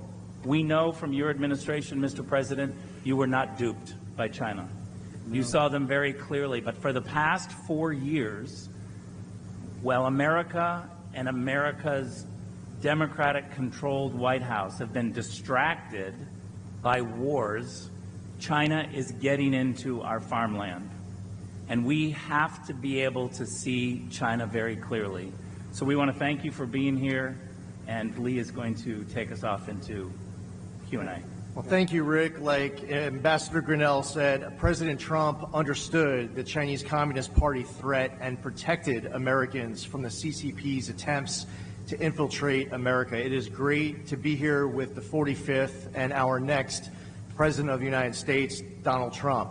China now owns 349,442 acres of agricultural land in the United States. That is up 82% from 3 years prior. America's food supply and the farmland that enables it is critical to our national security interest, especially due to China's aggressive ventures into the U.S. food supply. While in the White House, President Trump took on China in many ways that stood up for American farmers. In 2018, he signed a law requiring the federal government to review CCP purchases of land around critical infrastructure, airports, and military bases. That is why we need President Trump back in the White House to pick up right where he left off and go even further. Another one of President Trump's greatest accomplishments was the groundbreaking United States-Mexico-Canada trade agreement that replaced NAFTA, improved supply chain resiliency, and put America's farmers first. The USMCA provided new market access for U.S. agricultural products, a fair, non-discriminatory pricing plan, and improved grading standards for products. It has been reported that the USMCA trade deal led to $2 billion in annual increases for the U.S. in agricultural exports to Canada and Mexico, with an overall increase of $65 billion in gross domestic product for farmers and ranchers. Contrast that to Kamala Harris's lack of support for U.S. farmers and weak stances on China. At the time, Then Senator Harris voted against President Trump's USMCA trade deal, voting against America's farmers. Harris also opposed President Trump's necessary tariffs against China, and most recently cast the tie-breaking vote for the Biden-Harris scheme that has sold our auto industry out to China. That's what brings us here today, to discuss what Pennsylvania farmers need from the leaders to combat the threat that they see every day from China. President Trump is here with us today to listen to those concerns, to offer his remarks on China's influence over our food supply. And President Trump, if it's okay with you, I'd like to introduce some of our panelists who are here. I'd love that, yes. Our first speaker here is Todd Reamer. Todd is a cattle farmer from Westmoreland County. Todd? Hello, I am Todd Raymer. I own with my wife a beef cattle cow-calf operation right here in South Huntington Township. My concern today is with foreign entities buying up American farmland while young Americans can't afford to buy a farm or even get started. My American dream was to buy a farm and raise a family there. And I was fortunate to find a farm and purchase it 30 years ago while working a full-time job in addition to doing the farm.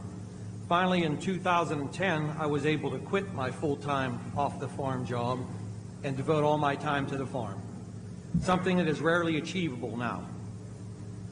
I know there are young farmers out there who really want to aspire to own their own farm and ranch, but they can't afford to do so with the high costs of the farm, the ranch, and the equipment to get started. We all hear the word sustainability. To stay sustainable, we need to give Americans a chance to own farms and ranches. That's right. So they can continue to produce the safest food supply in the world for generations to come. And perhaps a solution could be maybe to offer a retiring farmer or a rancher an incentive tax break if he sold his farm to a farmer or rancher, American farmer and rancher. Also, if I may, I understand that China now owns major meat processing plants. They hold the contracts on production barns, and they even own feed milling plants all in the United States. I believe that it is Americans should control their own destiny when it comes to food production and the future of it. It's a life of hard work and heartbreak, but I know there's some young farmers out there that can carry the load if we can give them the opportunity. I had an uncle who was a lifelong dairy farmer, and when I was a kid back in the 70s, he had a bumper sticker on his GMC Jimmy that read, "No farmers, no future." That was 40 plus years ago. Since then, technology and crop yields have changed for the better, but the message on that bumper sticker has not changed at all. No future, or no farmers, no future. Thank you. Thank you very much. It's very good. Thank you. Thank you, Todd. Matt Carr is here. He's a third-generation farmer of dairy, corn, soybeans, and alfalfa from Westmoreland County. Please welcome Matt Carr. Thank you, Mr. President, for this opportunity to be here. Like I said, like I was introduced, I am a third-generation farmer. I would consider myself the young farmer that Todd is talking about. And I am a small dairy farmer from Westmoreland County. We currently milk 250 head of Holstein cows twice a day. It is more than a job. It is a lifestyle, as you know. But I would like to talk now about what agriculture means to this country. Currently is 30% of the jobs and 7.43 trillion in economic impact to this country. Like you had said, you are pushing through to China for dairy products to be sold there. That is a huge market, and I would see that is a large area that we could expand into and continue to push to try to achieve those goals that you talked about. With that, in 1992, there was 130,000 dairy farms in the United States. That number is now down to 26,000. We are currently losing the small dairy farms, especially in Pennsylvania. Our dairy farm numbers are down 8% from 2022. What is the difference in production? So you have far fewer farms. Well, what would you say is the difference in production? Production is Similar? in Pennsylvania. I think it's down a little bit. It's down from those days? Yeah, the farms are getting bigger. The number of cows are still very. But the overall total production you think is down from what it was when they had so many farms? Oh, no. Total production across Total. the U.S. would be up. Is up. Yeah. But we are losing the small family Sure. farm like I myself. know that, yes.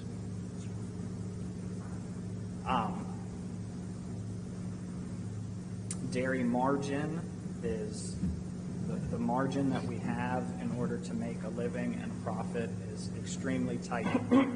Our input costs are up.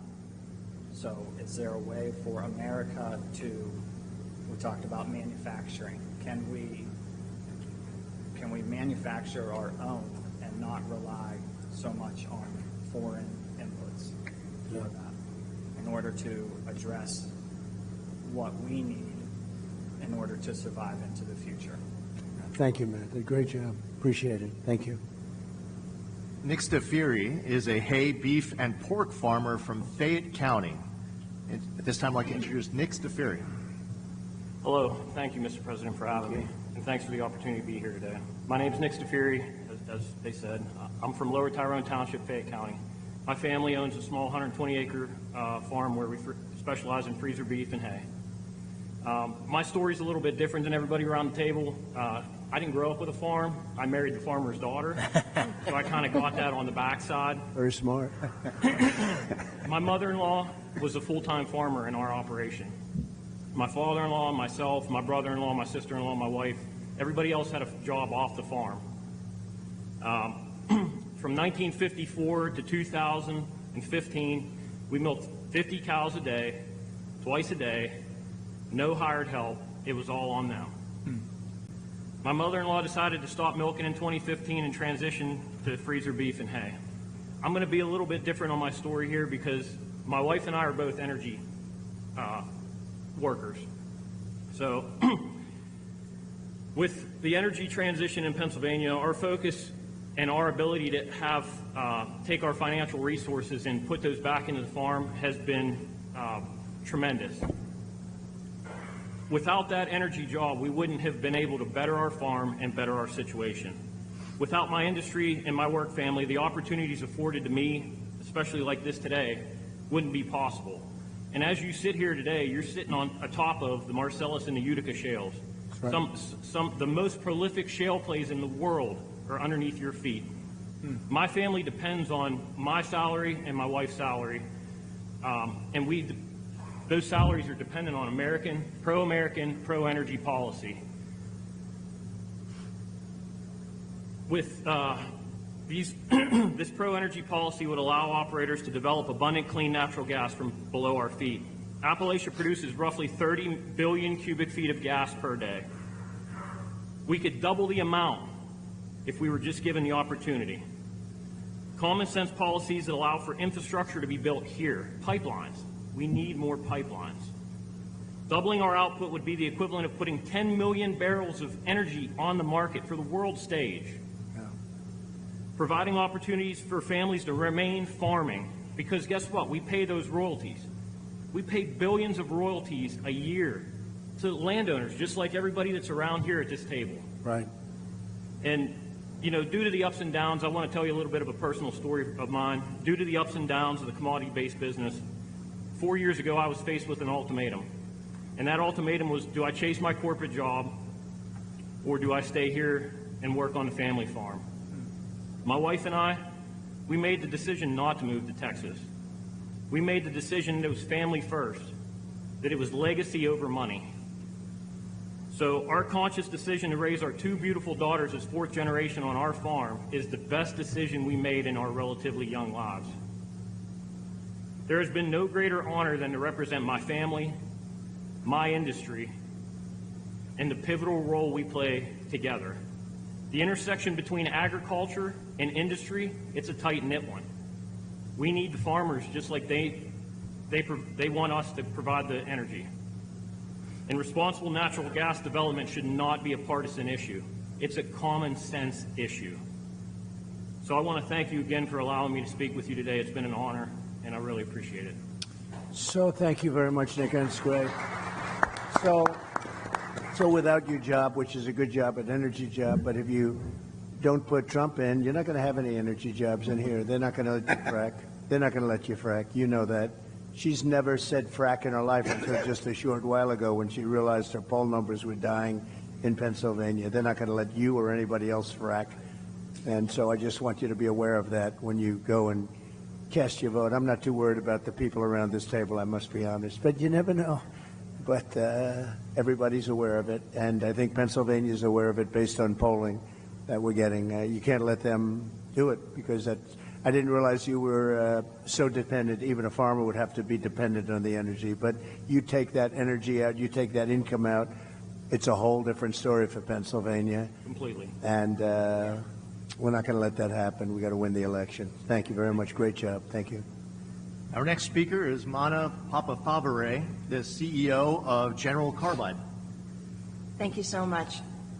So again, my name is Mana Papafavare. I'm the president and CEO of General Carbide Corporation. We are a 56-year-old manufacturer of carbide and steel tooling components and assemblies for lots of industries that include oil and gas, ammunition tooling, and agriculture, to just name a few. We're a fully integrated supplier, so we start with our ungraded powders all the way to making our finished tools, which we've transformed over a period of years. Great. This company was started by my father, Primo J. Papafava, when I was just 5 years old. He was a son of Italian immigrant parents. He enlisted in the Air Force to be a navigator, graduated from Carnegie Tech, now Carnegie Mellon University, with a degree in chemical engineering, and then went to work for a variety of businesses, ending up in a carbide company. He worked his way up, and eventually he started his own business. When he started the business, I was just 5 years. Thank you for tuning into the live show. You know what time it is.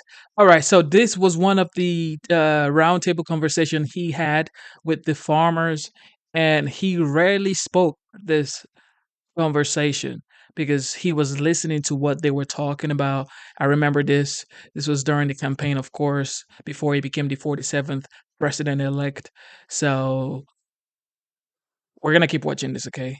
I was gonna just moving forward a little bit to when he actually spoke more. Um,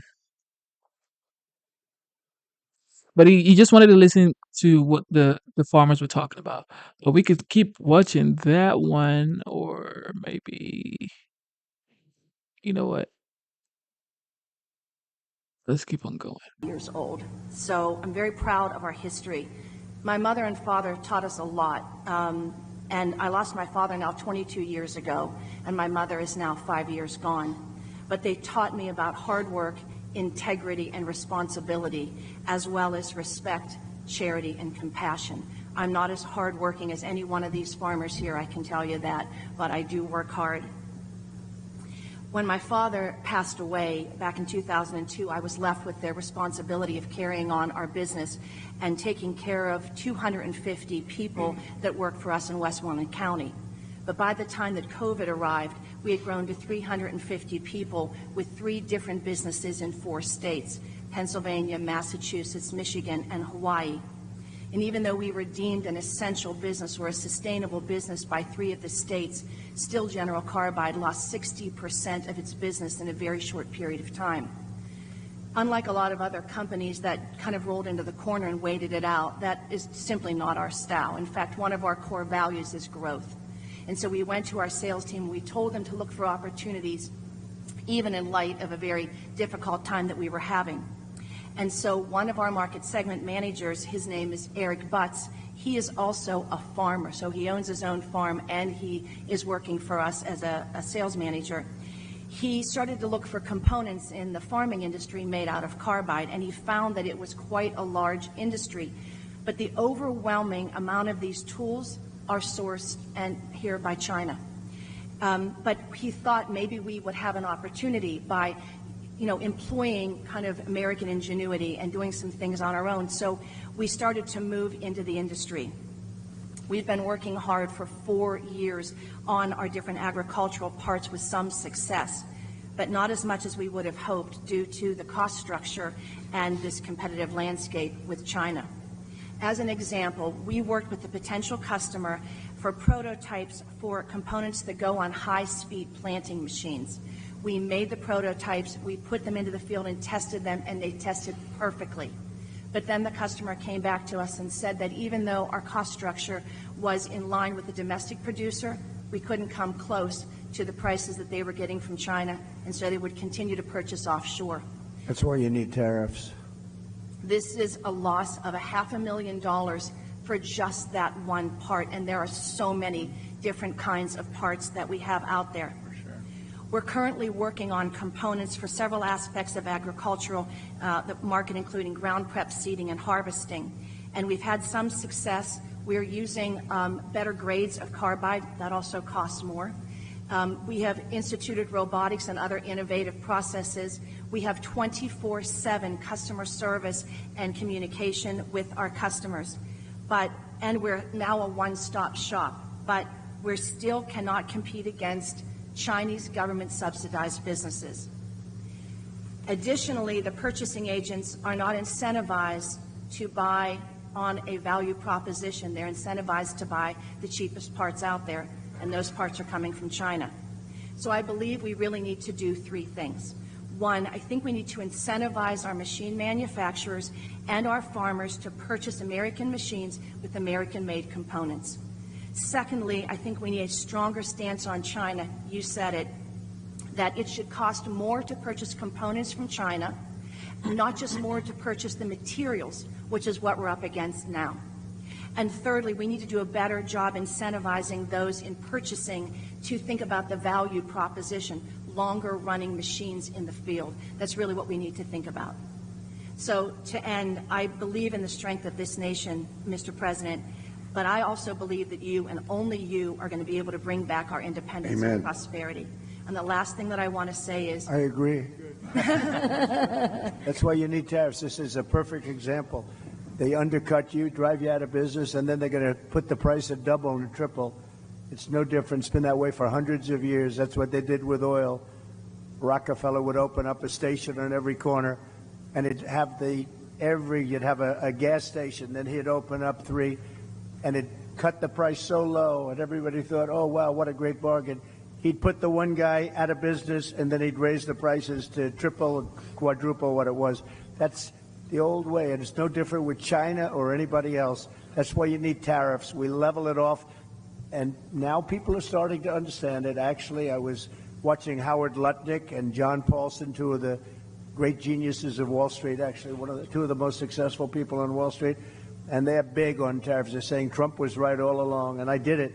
But that's exactly why they put you right out of business, and then they'll sell the same product, but they'll be double the price of what you are and make a fortune. That's what they want to do, among other things.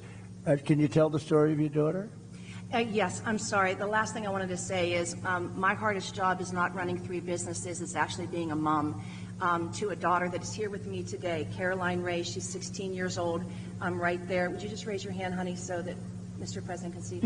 She's right there. She is not in school today, and she asked that she could be here and she could see you.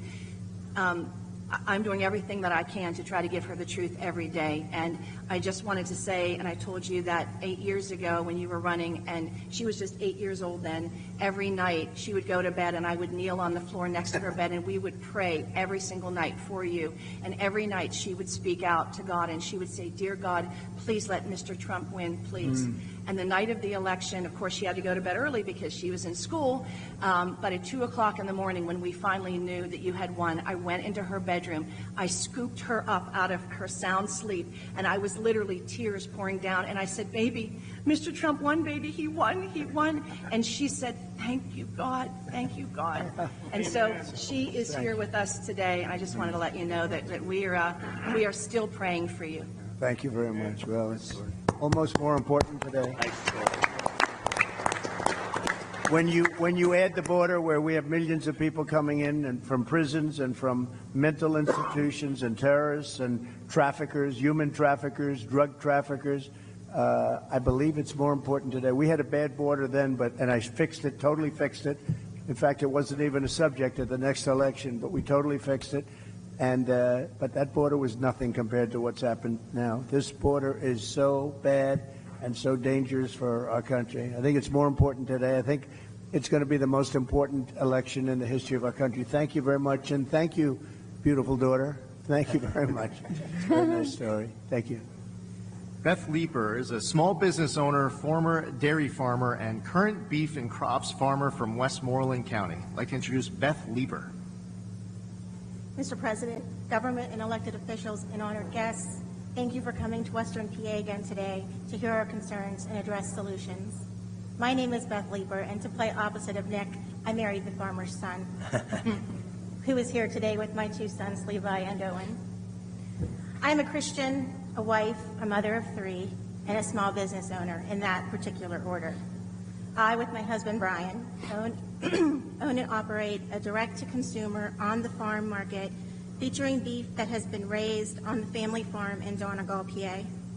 We procure lamb, chicken, and pork from other small farms in Pennsylvania like ours, and all the animals are harvested through local processors to our specifications. Since opening in 2017, our goal has been to provide our customers with consistently high-quality products while also supporting other small businesses and our community.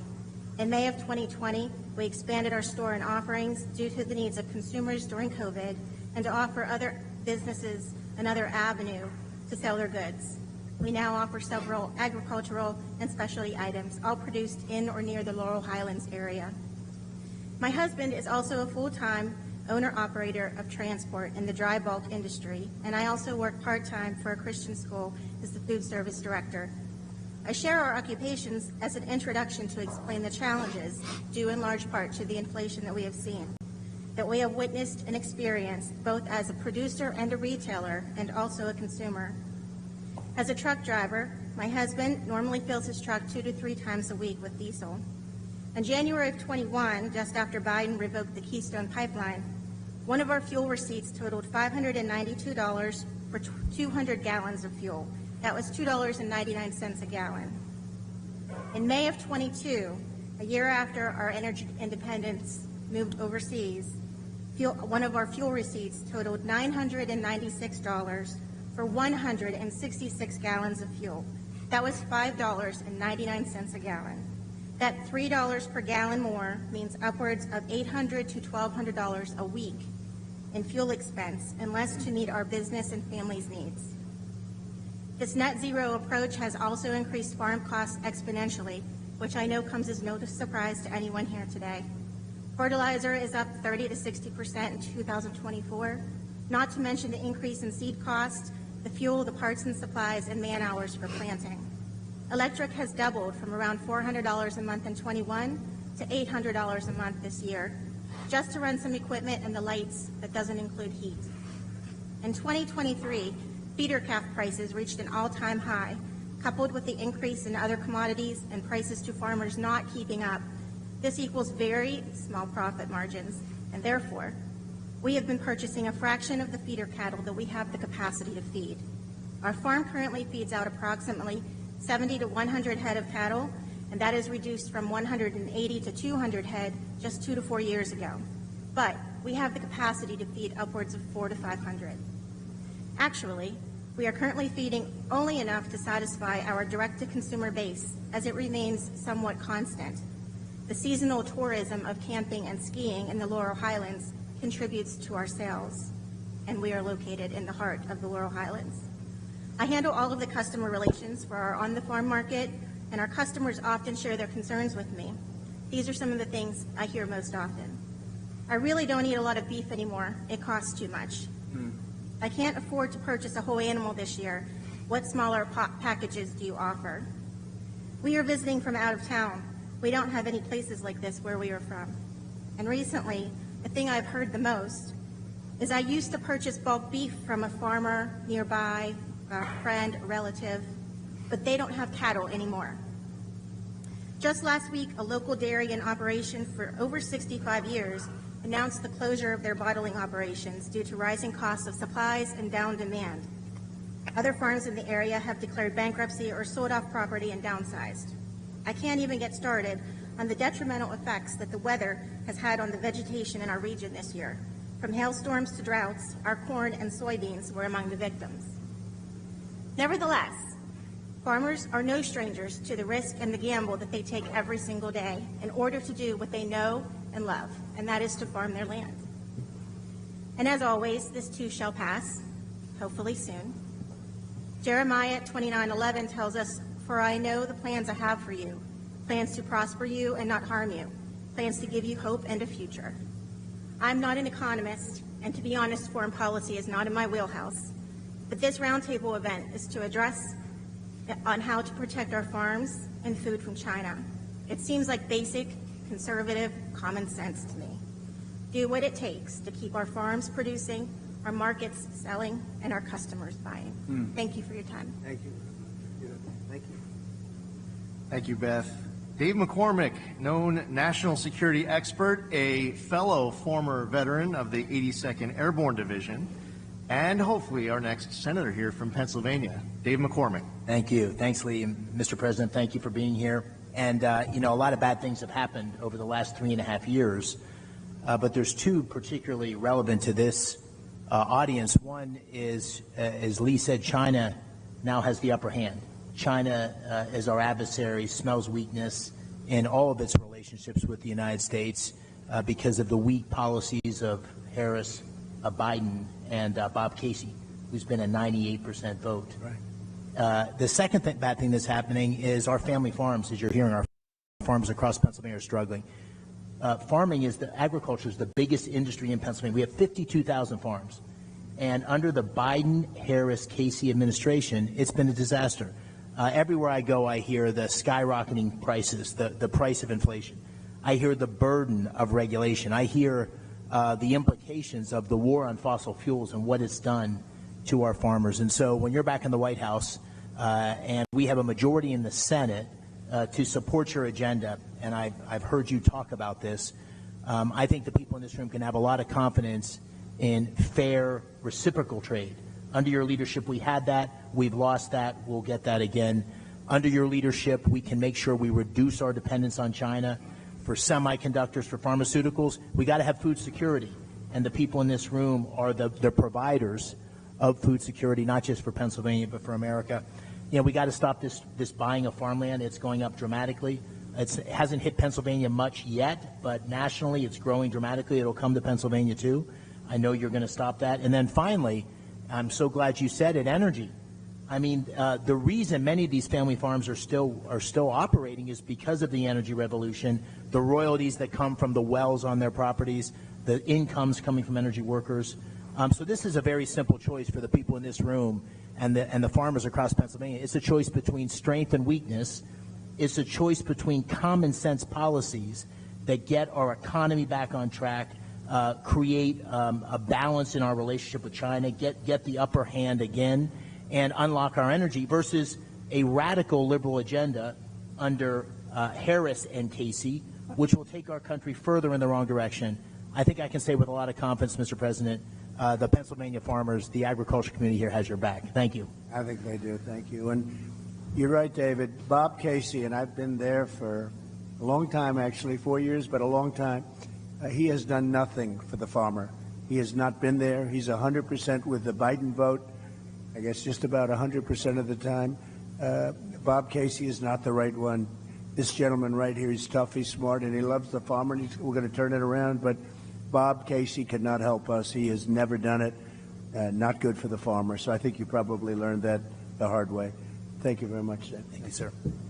Darrell Becker is the Fayette County Farm Bureau president. This time I'd like to introduce Darrell Becker. Thank you. As Mr. Zeldin said, my name is Darrell Becker. I'm a 30-year Fayette County farmer who operates a beef, sheep, and hog farm with my wife, 2 adult children, and my son-in-law. And we have an intergenerational family. I have 3 of my grandkids live with me. It's wonderful. I also serve as president of the Fayette County Farm Bureau for the last 6 years, and I'm also the chairman of the Land Preservation Board for the last 6 years. And I was going to talk about land preservation, but I got beat up by my local members who tell me that I need to talk about soybeans. So I will tell you that we all know that China has no desire to buy products from us.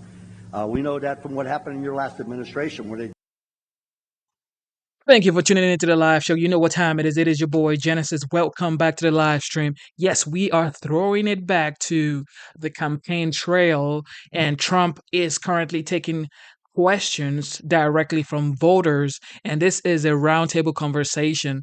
It's technically not a roundtable conversation. However, it's being called a roundtable conversation. It's called Protecting America's Initiative, and this is with the farmers. I'm throwing it back because I want us to actually hear what he said during his campaign trail, during his roundtable conversation, during his town halls, during the events that led him to become the 47th president elect. So we can hold him accountable for the things he said. So far, we've heard about IVF when he had a conversation with Tulsi Gabbard and the economy. He's also spoke about slashing electricity bill for 50% for the first year when he resumes, which is going to be in January. And now he's talking about the farmers, and he's promising a lot for and to the farmers. So we have to hold him accountable for the things he said he's going to do. He's also spoken about immigration and how he's going to secure the border. It is what it is, guys. We're not just watching this for watching's sake. We're watching to hold him accountable for the things he said he's going to do. And never forget, okay? I know I voted for Trump, and I know he prides himself in being a man of his words. So I just wanted to throw it back for you guys to listen to the things he said he was going to do. He said the first 100 days is going to achieve a lot. So let's keep watching and see how much more he had to promise to become the 47th. didn't even want to deal with fair trade. They're working on being less dependent on U.S. goods, and likewise, we need to be less dependent on them. This is incredible.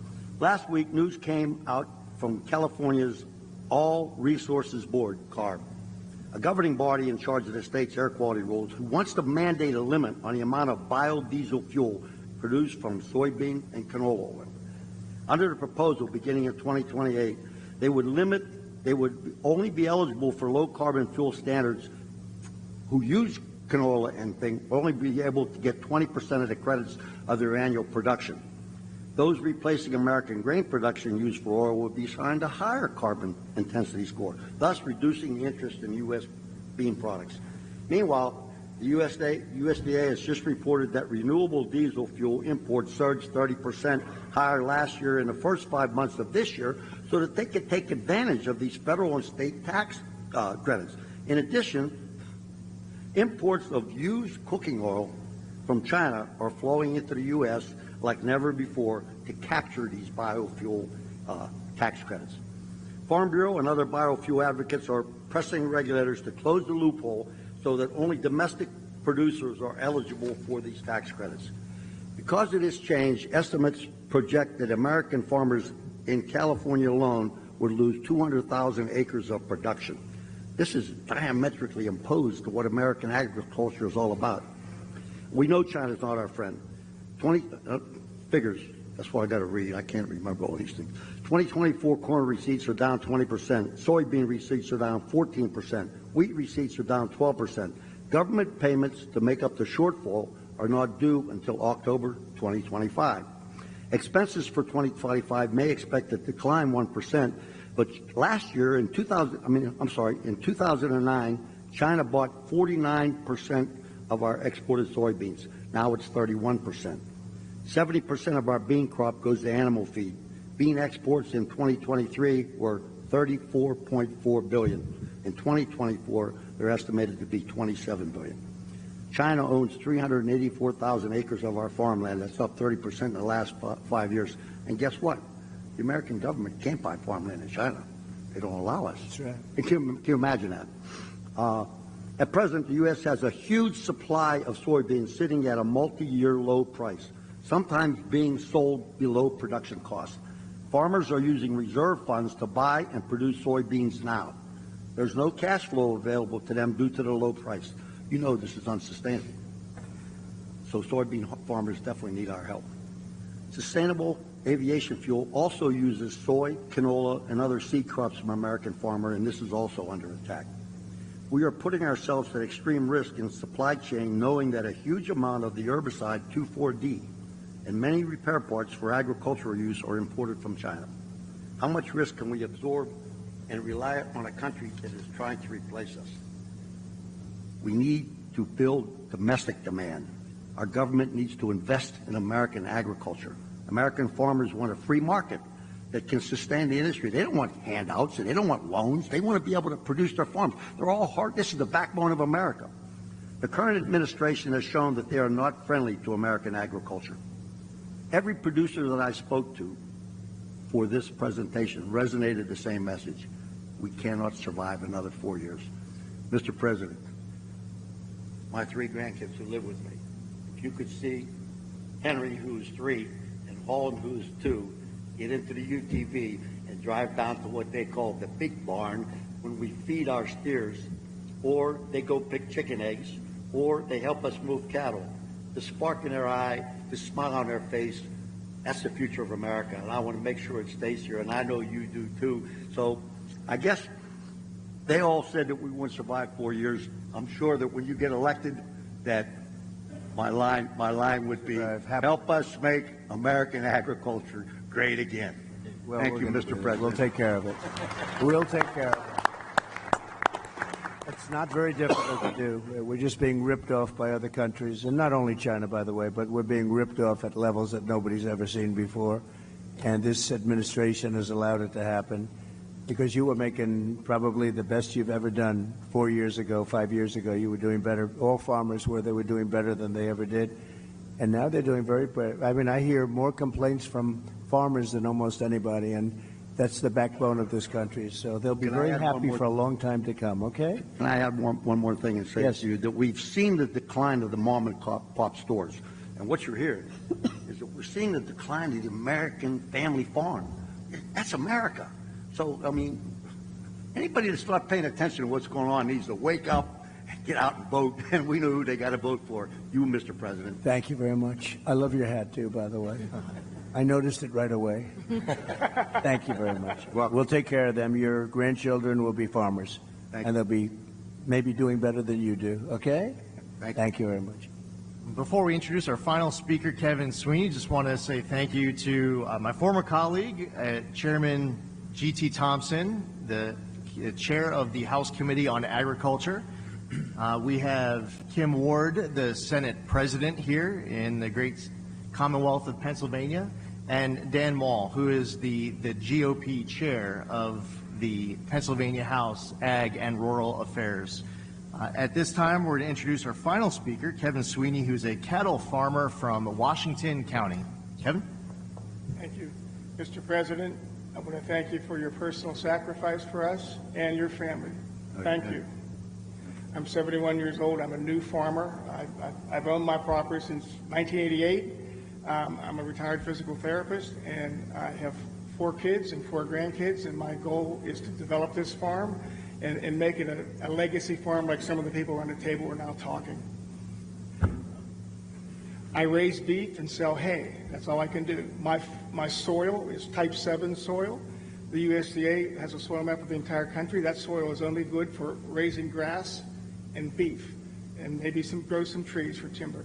But I'm trying to expand it each year. I have a customer base that's getting bigger each year, and I've been full-time retired since 2019, and that's what I do. The issue that I want to talk about today in regard to China is solar panels. I'm being approached, and other farmers are being approached. The current offer is $3,000 a month per acre per year for the next 30 years. That's a lot of money. Who's subsidizing that? Is our government behind these people that are offering us this money? Where's that coming from? Well, they are. I mean, that's a lot of money. That's right. They are, and they're allowing China to come in and just dominate the industry. That's right. They're sending panels over. Many of them are very defective, very bad panels, but they're sending them over, and they are really putting a lot of people out of work. But that's amazing. It's an issue. That's a form of subsidy. most of the small farms that are around me, I'm very close to Enlow Fork Bailey Mine Complex. It's one of the there's top 10 underground coal mines in the country, and they're in that group. They mine a lot of coal. All that coal goes down the railroad, into the rivers, and goes to China. Okay, and it's unfortunate. These companies I'm surrounded by have bought up a lot of the small farms that I was fortunate enough to buy in 1988. They were beef farms. They were the same type of farmers mine, but they own all these. They own all this property. Okay, my concern is, what if one of these foreign entities come in, and even though they don't own the land, they buy that company and indirectly have control of the lease or that land and are able to use it for whatever reason. My other concern is the federal government. What if, for public use, they come in and say that they want to take my farm and put solar panels on it? What guarantee do any of us have that the government, Big Brother, won't come in and do that to us? We need to know about that. That concerns me. In the news right now is the sale of U.S. Steel to Japan. Okay, and I just happened to be researching it. I didn't realize that U.S. Steel has a land division, huge land division. They have vast holdings in this country. So when when Japan buys U.S. Steel, they're buying a lot of land with it. Will they have the ability to put solar panels on it or use it for another purpose? We don't know. It concerns me.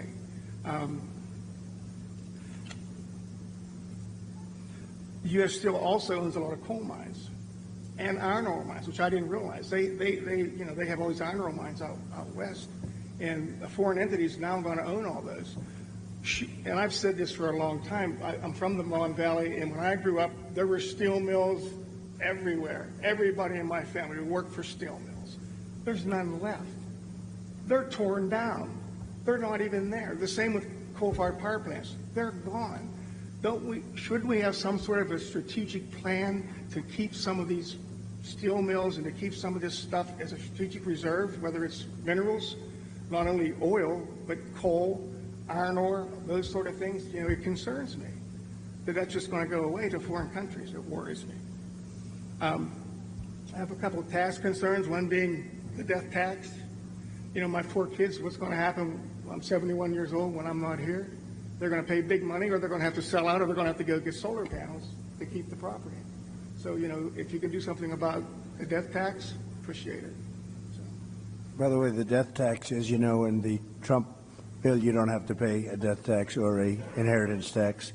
And under them, they want that terminated. They want you to pay. And what happens, especially with farmers, you're sort of land rich but cash poor. A lot of farmers are land rich and you love it, but you don't always have cash. And you leave it to your loved ones. You leave it to your children, which you want to do. That's what the ultimate is. If you love your children. In some cases, you don't love your children. You don't have to leave them anything, right? But generally, you love your children. And you leave. You have no problem with your children. But, you leave it to your children, and what was happening is people were going out borrowing a lot of money in order to pay the tax, borrowing from the banks on their farm, big liens on the farm, very smart banks that know how to do it, and the children would go bust, or they'd spend everything they could to pay the tax, and they'd live a very tough life and usually lose the land. I got rid of that. You have no tax to pay on these small farms and businesses. And it's a great thing. Nobody talks about it much. The fake news doesn't ever talk about it, but it's a tremendous factor. And it was one of the things that I was happiest about, because literally farmers are going out of business. Children, they take the farm from their parents and they have to go out borrow a lot of money, and they can't afford to do it, and they can't pay the interest rates. They end up losing the farm over a short period of time. So we got rid of the estate tax or the death tax. And now it will come back under play under Comrade Kamala. That's what happens. That's not good. What about our capital gains tax? Are we going to keep that down? Well, that's the worst. They have unrealized capital gain. How about that? Yeah, how about that? Unrealized. So they want to give you a capital gain if the value of your land goes up. Nobody's ever heard of it before. It's a communist thing, It's a communist thing. It's unrealized capital gain. You'll have every business person, every company leaving this country. It's called an unrealized capital gain, and it's a concept that's been talked about for years. I don't know if any country has even done it. but she wants to do it here. And, come to think of it, now that I'm with farmers, it'll affect farmers probably worse than We anything. have all the minerals under us, which we own, and they're going to put a value on those, and even though we haven't taken You know them, who's going to we have make a lot pay of money? Appraisers, lawyers, and accountants. Well, I have Not two you. accountants, two of my sons are accountants. So. They'll be very happy. It's crazy. I have some expenses regarding fuel, okay, and I had the opportunity to call up my fuel provider last Thursday when I found out I was going to be here, and I'll just give you a couple of numbers. Use a fair amount of off-road diesel. Off-road diesels come down in price surprisingly in an election year.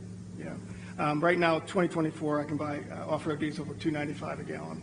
Okay, in 2020, $1.86. Regular diesel, I use for my truck. It has a road tax and stuff on it. It's around $4.50 a gallon now. Back in 2020, it was around $2.80. Non-ethanol gasoline, ethanol gasoline. As much as we want to have ethanol, it's not good for small equipment, chainsaws, and all the small equipment. It eats up the carburetors. It's really not a good thing to have in small equipment. So I use non-ethanol gas. Right now, it's $4 a gallon. 2020, it was around $3.15, so it's gone up. Propane I use to heat with, it stayed about the same. It was $1.97 a gallon in 2024, and in 2020 it's $1.65. But the other thing, I lime my fields, because the pH, is low. You're going to have a certain pH to grow good grass, just like the golf course. You understand that part. Anyways, just recently I had an arrangement to have some delivered and spread. It was $45 or $50 a ton. They call me, well, there's been a price increase. It's $70 a ton now, just out of the clear blue. It increased my expense. Fertilizer was $600 a ton. I'm paying $1,000 a ton for fertilizer now. I mean, it's just costs are out of control. The only thing that helps me is the fracking and the money that I was able to get from that. It's allowed me to keep my equipment. It's allowed me to buy another farm adjacent to me. And I'm hopeful that the fracking continues, and I know it will. And I'm hoping we get more of it so that my kids won't have to be forced at my demise to sell the farm to pay the tax. You'll be around a long time. Don't worry about it. Thank you. But it will not continue. I'm not a worrier. They get in, the fracking will not continue. I guarantee you that. My concern in this environment is that small family farms in Pennsylvania are in peril from two sources. One is the foreign competition we've talked about, and the second, I believe, is the federal government. And we need to be left alone. Just get out of our lives and leave us alone. We'll figure it out. Thank you, sir, for your time.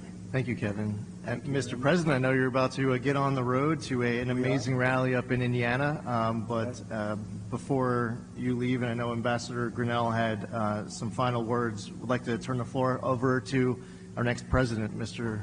Well, thank you Mr. very Trump. much. And it's been great. I love the farmers. I'm very comfortable with the farmers. I feel I know your business, but I haven't plowed quite as much as you. But I do know your business very well. We've had a tremendous relationship. I've always won with the farmers, and that's because I produce promises made, promises kept.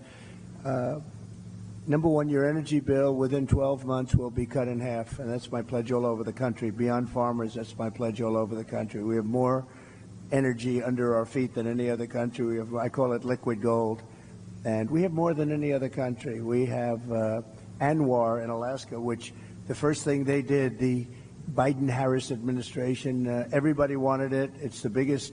It could be as big or bigger than Saudi Arabia, and would have supplied Asia, would have supplied vast parts of the world, would have made more money than you could even imagine. We were going to lower your taxes, pay off debt. They terminated it. Reagan wanted it, couldn't get it. Everybody wanted it, couldn't get it. I got it. They were all set to drill, and the first thing they did the first week is they terminated ANWR. But I can get it back very quickly because I got it through Congress, and we'll get it back very quickly. They didn't terminate it through Congress. They just terminated it. Just absolutely ridiculous. But I'll have your energy bill down. Within 12 months, we'll have your energy bills throughout the country. I'm not just talking here. I'm talking all over. Air conditioning, heating, everything. We'll have it down by 50%, 50. And it won't even be very hard. Up in New England, they have tremendous energy costs, and a few minor changes and we can reduce it. New England is a disaster. I won't say they vote for Democrats so much anymore. I think we're probably taking that over because of energy and because of a lot of other reasons.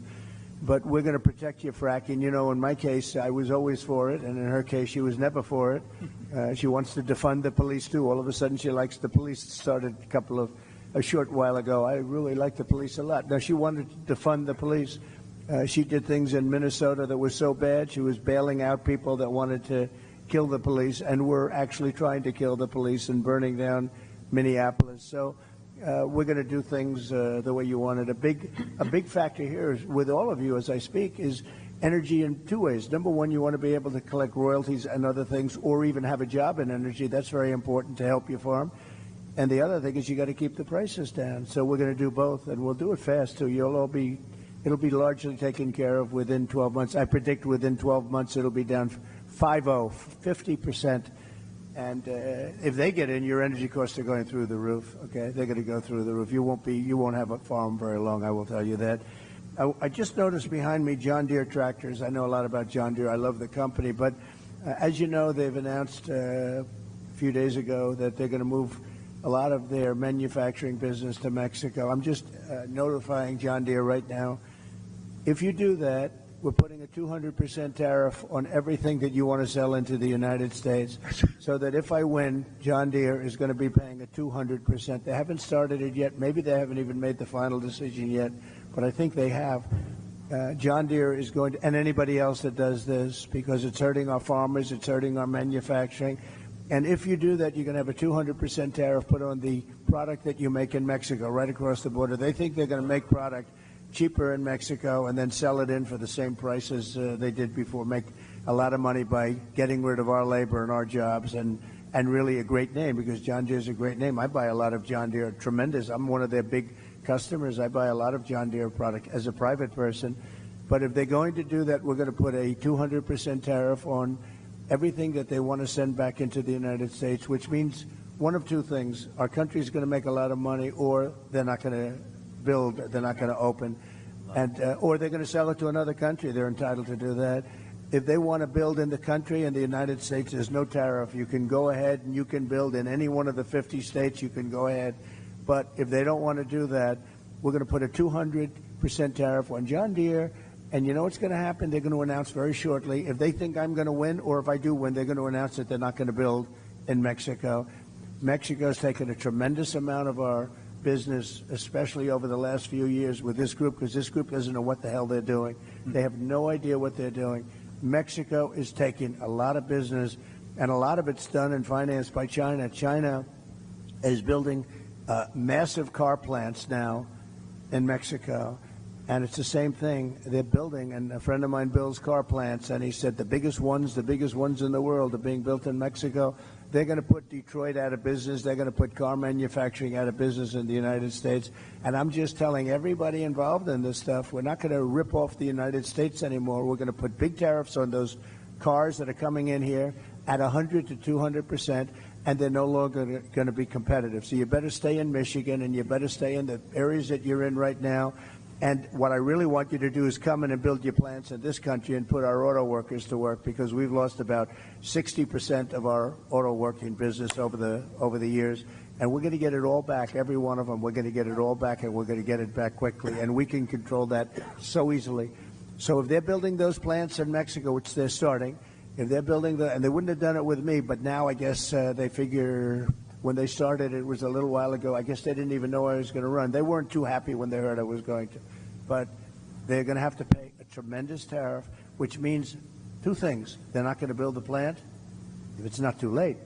They're not going to build the plant. This country is going to make a lot of money.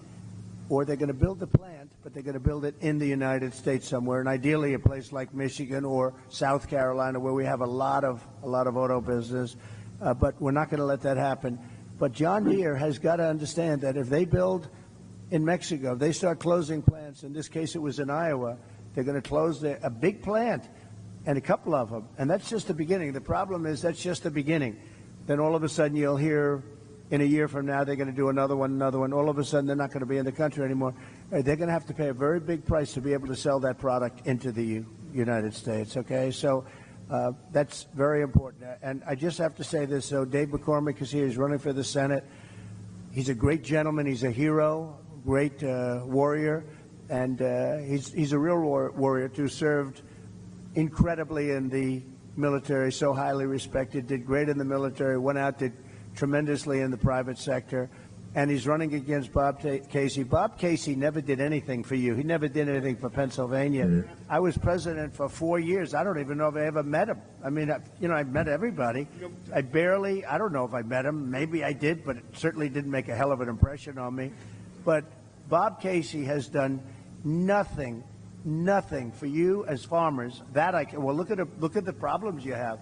As soon as I left, you have problems. You didn't have problems when I was running things, because we ran it and we watched over the farmers. It was very important to me.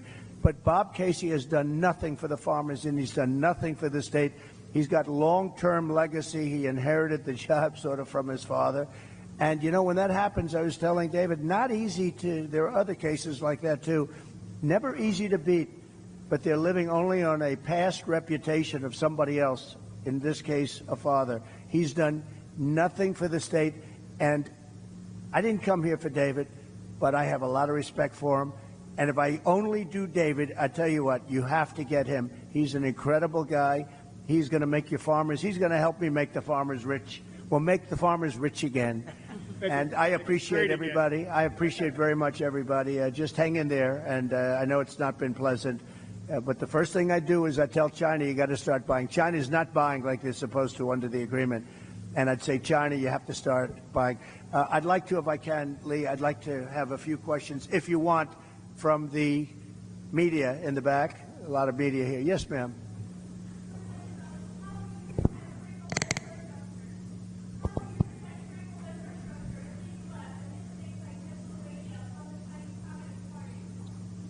Well, we're going to protect it by saying you can't come. You can't do it. We don't want you buying our land. We don't want you taking the land and basically taking it off the market. We don't want you doing it. And they're buying at levels that nobody's ever seen before. We don't want you buying. It's very easy to do. That's a very easy thing to do. But it's causing a lot of disruption, and that's what they want to do. So we can do that very easily. Question? Yeah, please. Yes, sir.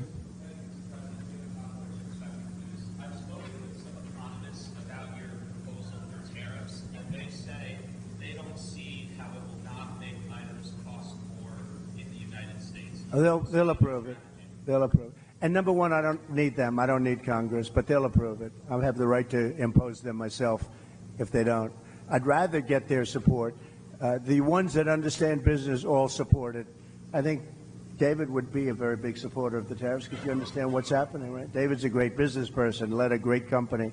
No, the ones that understand business, they understand. I'll give you an example. China will charge us, and it's not only China. I hate to keep using China because it's everyone. The European Union is a disaster for you also, by the way. They don't want your farm product. They don't want our cars. They don't want anything, and yet they sell tremendous amounts of Mercedes-Benzes, and they sell cars to us, but they don't want our cars. They don't want our farm product at all. They don't want it, but they sell farm product to us. And we have a tremendous deficit. And I had them shaped up real good, but they've gotten out of control. They're really out of control.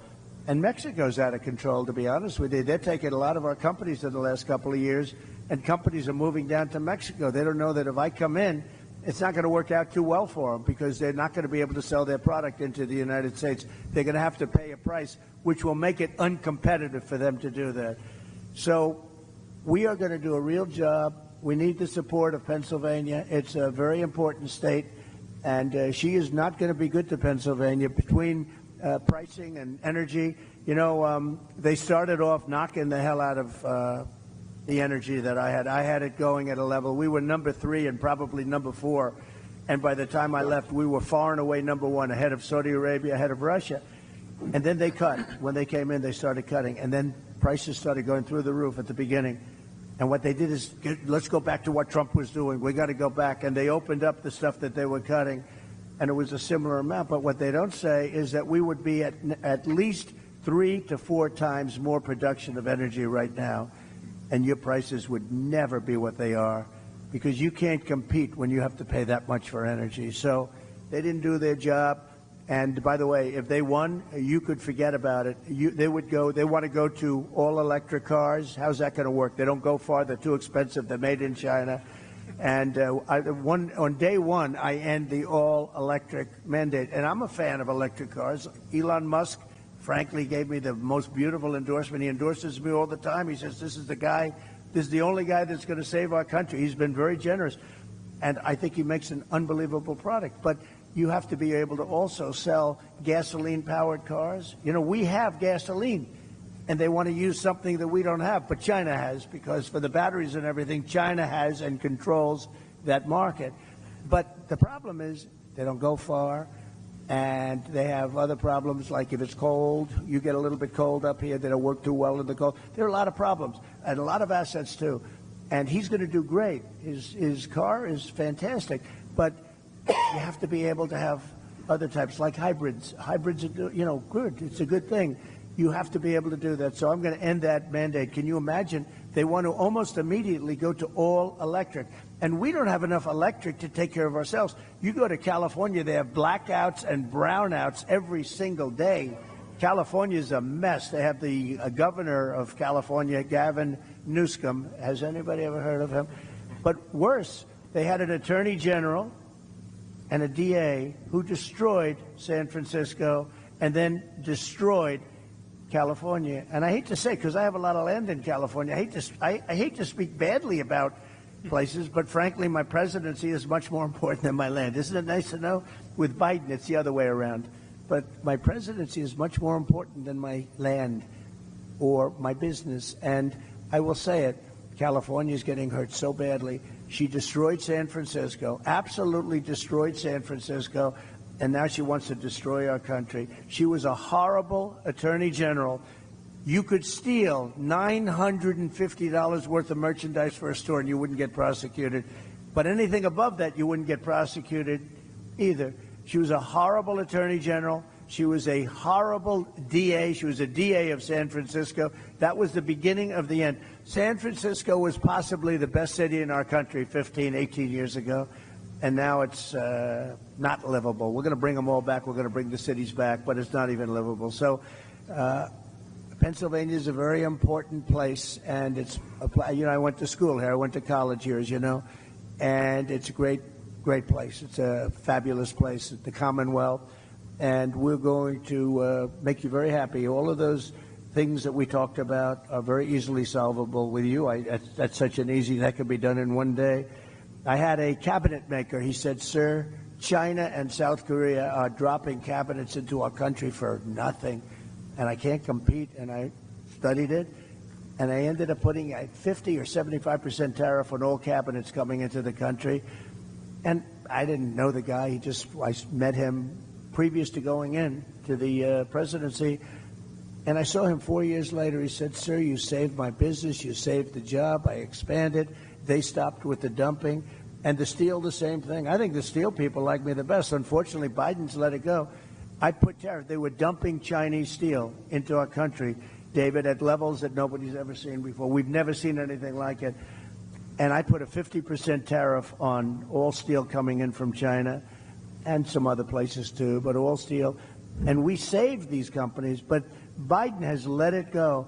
And we need steel. Look, there are some things you could get from outside, but if we're in a war and we need army tanks and we need ships and we need other things that happen to be made of steel, what are we going to do? Go to China and get the steel? We're fighting China, but do you mind selling us some steel? Think of it. These people don't know what they're doing. So I put big tariffs on steel. They were dumping steel, and it was bad steel, too. It was rotted steel, bad steel. It was imperfect steel. People were building girders for buildings, and they check them, and they're not good. The steel wasn't good. But they were dumping at tremendous levels, and I ended the dumping of steel. But these people, since they took over this U.S. Steel, I would not allow that deal to happen. U.S. Steel, this was one of the greatest companies in the world. You go back 70 years, this was the big deal. United States Steel, and now they're going to let the Japanese buy it? I wouldn't let it happen. I'd help them so they can make the steel company good again. This was the biggest company in the world, the strongest company, had the biggest reputation. It represented our country, and now we're selling it to the Japanese. The psychology of that is unacceptable to me. So I wouldn't let that deal happen personally, but we'll see what happens. I hope it's going to be. I hope it won't have closed by the time I get there, but I would not let that deal happen. And you're right; they have other things. You look at China; they're opening up coal plants every week. They're doing a big coal plant, and John Kerry, I watch this poor guy. This guy, it's so pathetic. He flies over in his own jet. You know, his wife has some money from a certain family, right? Right? And he's got a little jet. He flies over to China. He sees President Xi. Oh, yes, I will consider this very strongly. I will consider your request to stop building coal plants. And then he leaves. And he comes back. Oh, I had a good conversation. Nothing gets done. They're building coal plants. He had zero impact. But we don't build anything here. And what people don't understand is all that pollution in China, all the pollution everywhere in the world, much of it flies right over the United States, takes 3.5 days, comes in from China, and it's sometimes bad, and it flies right over the United States. So what are we going to do about that? But nobody ever discusses that. They don't want to talk about that. So we'll be nice and clean.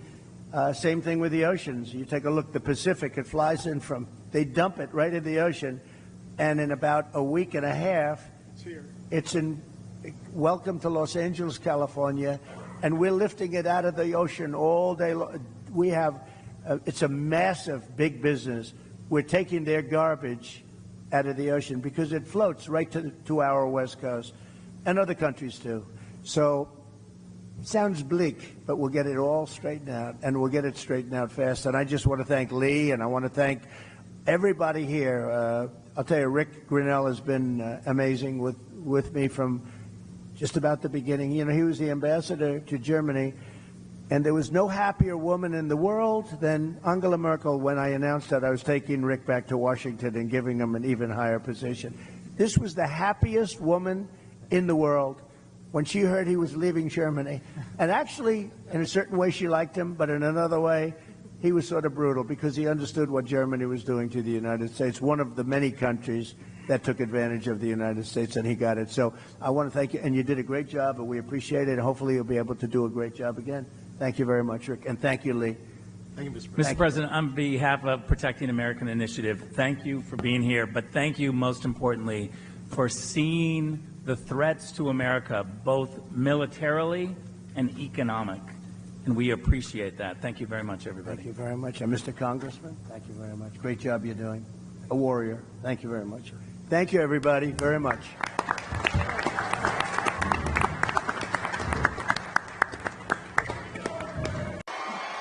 Well, thank you. Mr. President. Thank you for tuning into the live show. You know what time it is. It is your boy Genesis. Welcome back to the live stream. If you're just tuning in, double tap your screen, like the live stream. Yes, y'all. We are throwing it back this beautiful Saturday morning. It is currently 3:33 a.m. and today's date is the 30th of November, 2024. Yes, sir. Yes, sir. Yes, sir.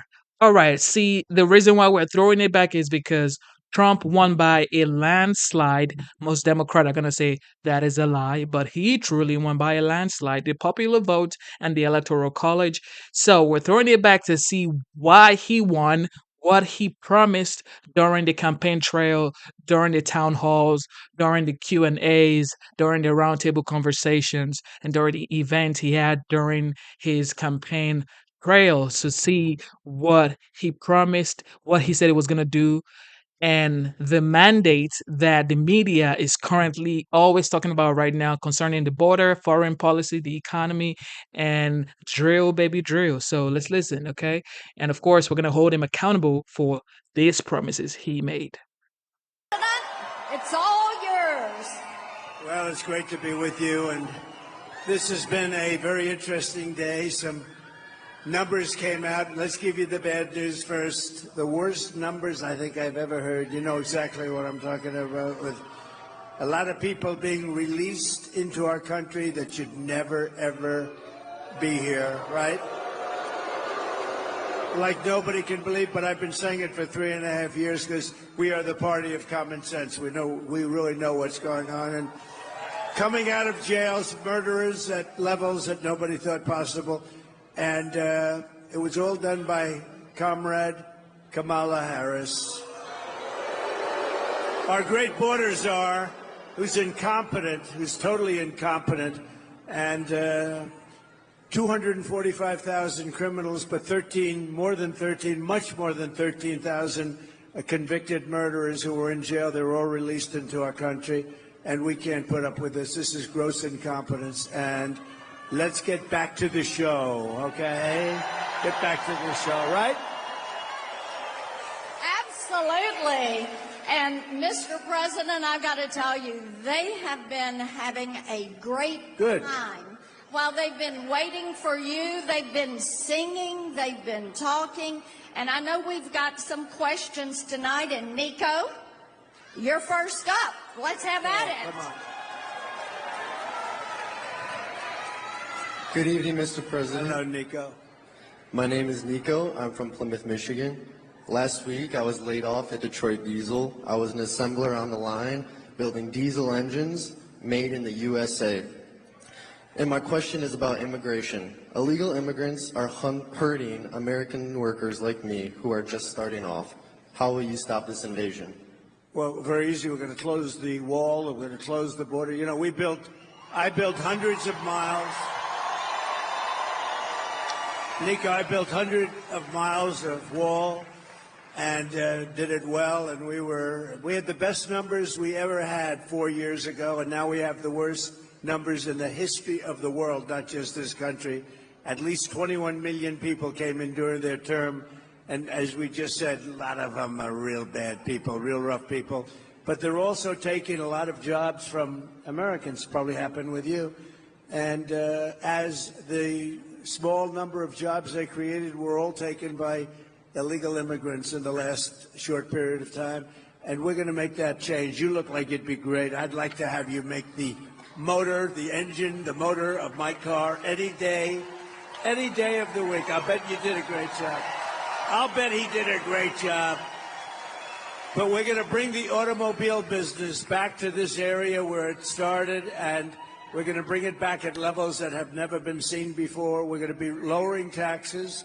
We're going to be doing a lot of things, but we're lowering taxes. We're going to use tariffs very, very wisely. You know, our country in the 1890s was probably, Marcia, probably the wealthiest it ever was because it was a system of tariffs. And we had a president, you know, McKinley, right? You remember Mount McKinley, and then they changed the name. But one of those things, he was really a very good businessman, and he took in billions of dollars at the time, which today it's always trillions, but then it was billions and probably hundreds of millions. But we were a very wealthy country, and we're going to be doing that now. We're going to do it where we keep, you know, our enemies and our friends, too.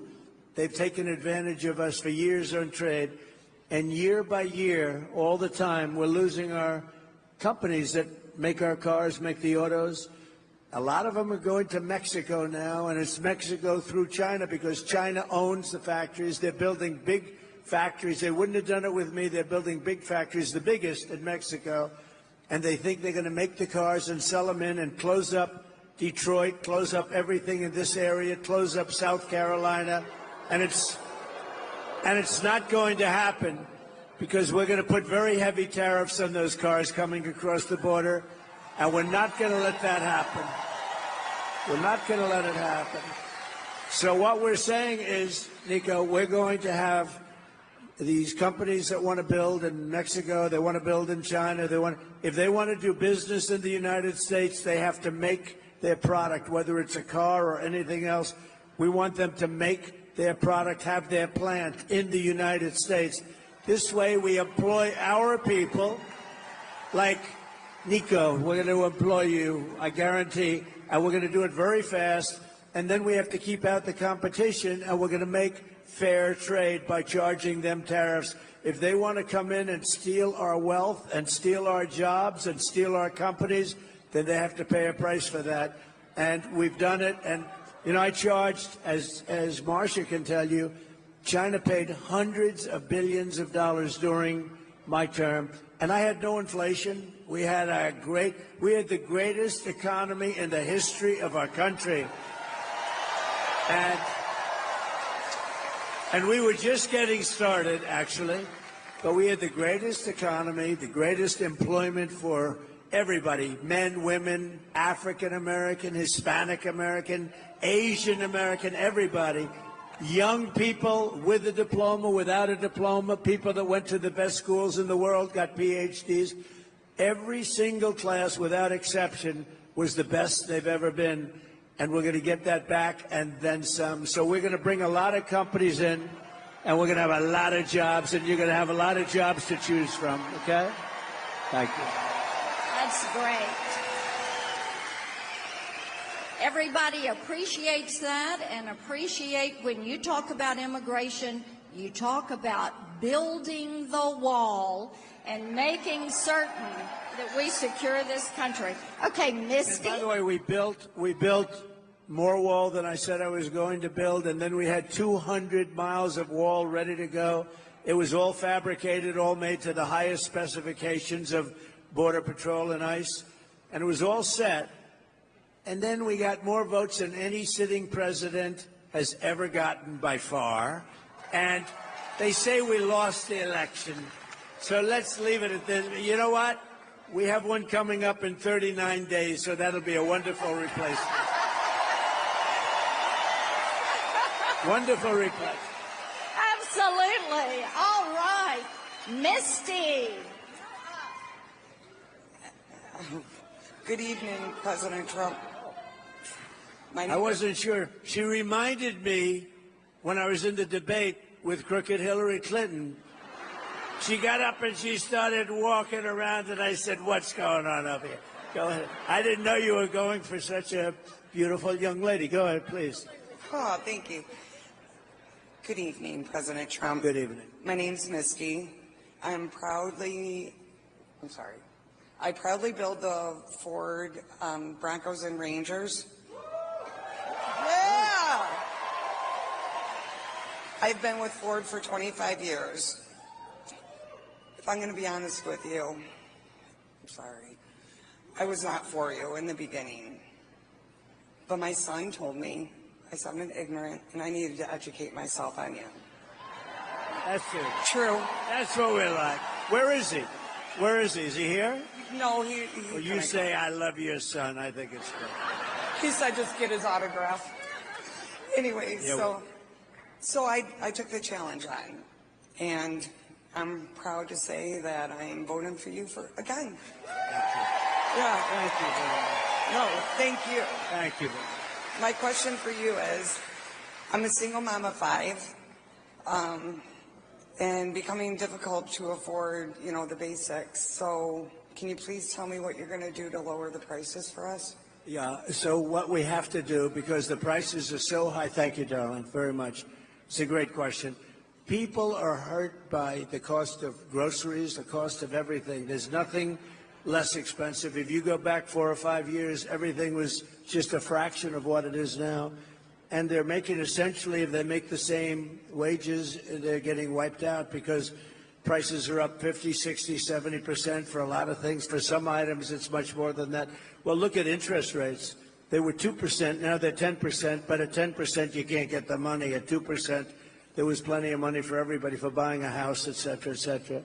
But when you look at groceries, I think it's this thing that really, I always say this is an election that I used to say determined by the stomach. Actually, I don't believe that anymore. I think it's now determined by the brain, because nobody wants to have criminals pouring into our country. Nobody wants to have any of these horrible things that are happening to our country.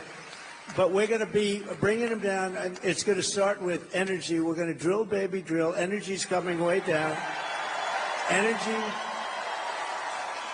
Energy's coming way down, and when energy comes down, everything else follows. That's what started this onslaught of inflation, that the greatest we've ever had in our country.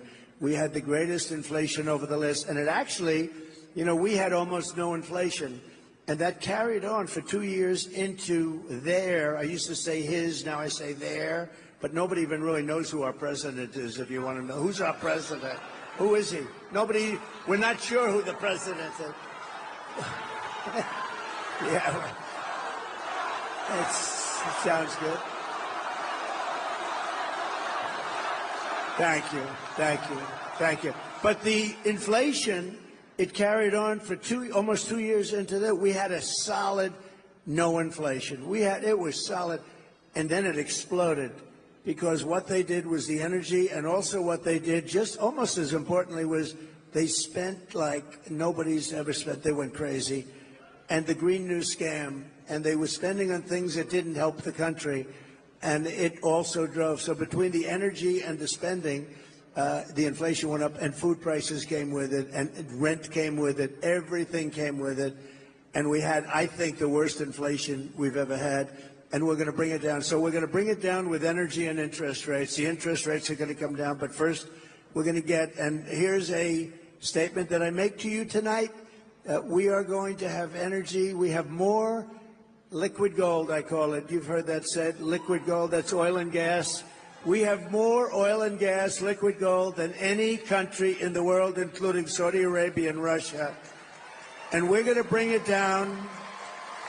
We're going to bring your energy bills down, and also business, where they can employ people. But we're going to bring the energy down by 50% in the first 50% in the first 12 months. And when we do that, everything else is going to follow. Everything follows the energy. And because we have so much, you know, they don't drill, they go to Venezuela. We buy oil from Venezuela. What's that all about? And we have more than anybody else in the world. Think of it. Saudi Arabia doesn't have as much. Russia doesn't have as much. And we're going to other countries. We're going to drill, and we're going to take it out. Your energy bills will be 50% lower 1 year from January 20th. 1 year from January 20th, okay? And that's going to have a huge impact, okay? Thank you. Say hello to your son. Thank you. Very good. Good job. Thank you. Well, I think that everybody is ready to get those prices at the pump down. And one thing I found out is 84% of all the cars that these good people made, and 84% of the cars sold in 2023 were gas-powered cars. And we need to get that price down. Yeah, so it's a good point. Look, they have an electric mandate. Every car is going to be electric, they say. I will terminate that now. And you have to understand, Elon endorsed me with the strongest endorsement, and we love him, and he's great. And by the way, the Tesla is amazing, but not everybody should have an electric car. It might be 7 or 8% of the market. And then you also want hybrids, and you want to have pure gasoline-driven powered cars. We're going to have everything. The new one is hydrogen. There's one problem. Do you know what the problem is? They blow up. You'll be to the other side of the arena, and you won't feel too good. So until they fix that problem, I'm going to pass personally. If you'd like one, you can buy one, but I'm going to pass. But you've got to have alternatives and choices. That's what the country's all about. And we're not going to have, I will end the electric mandate on day one of the administration. Okay? That is great. I tell you what, if we can get you back to drilling on day one and then get that inflation down, you know, and our audience might not know this, when you left office, inflation was 1.4%. Today, the cumulative inflation rate is 20.3%. And as Mike Rogers, who's running for Senate here, you're going to have a great senator. Where is he? He's here someplace. Somewhere. Where is Mike? There he is. Yes. Hi, Mike. There he is. All right. Wow. There is Mike.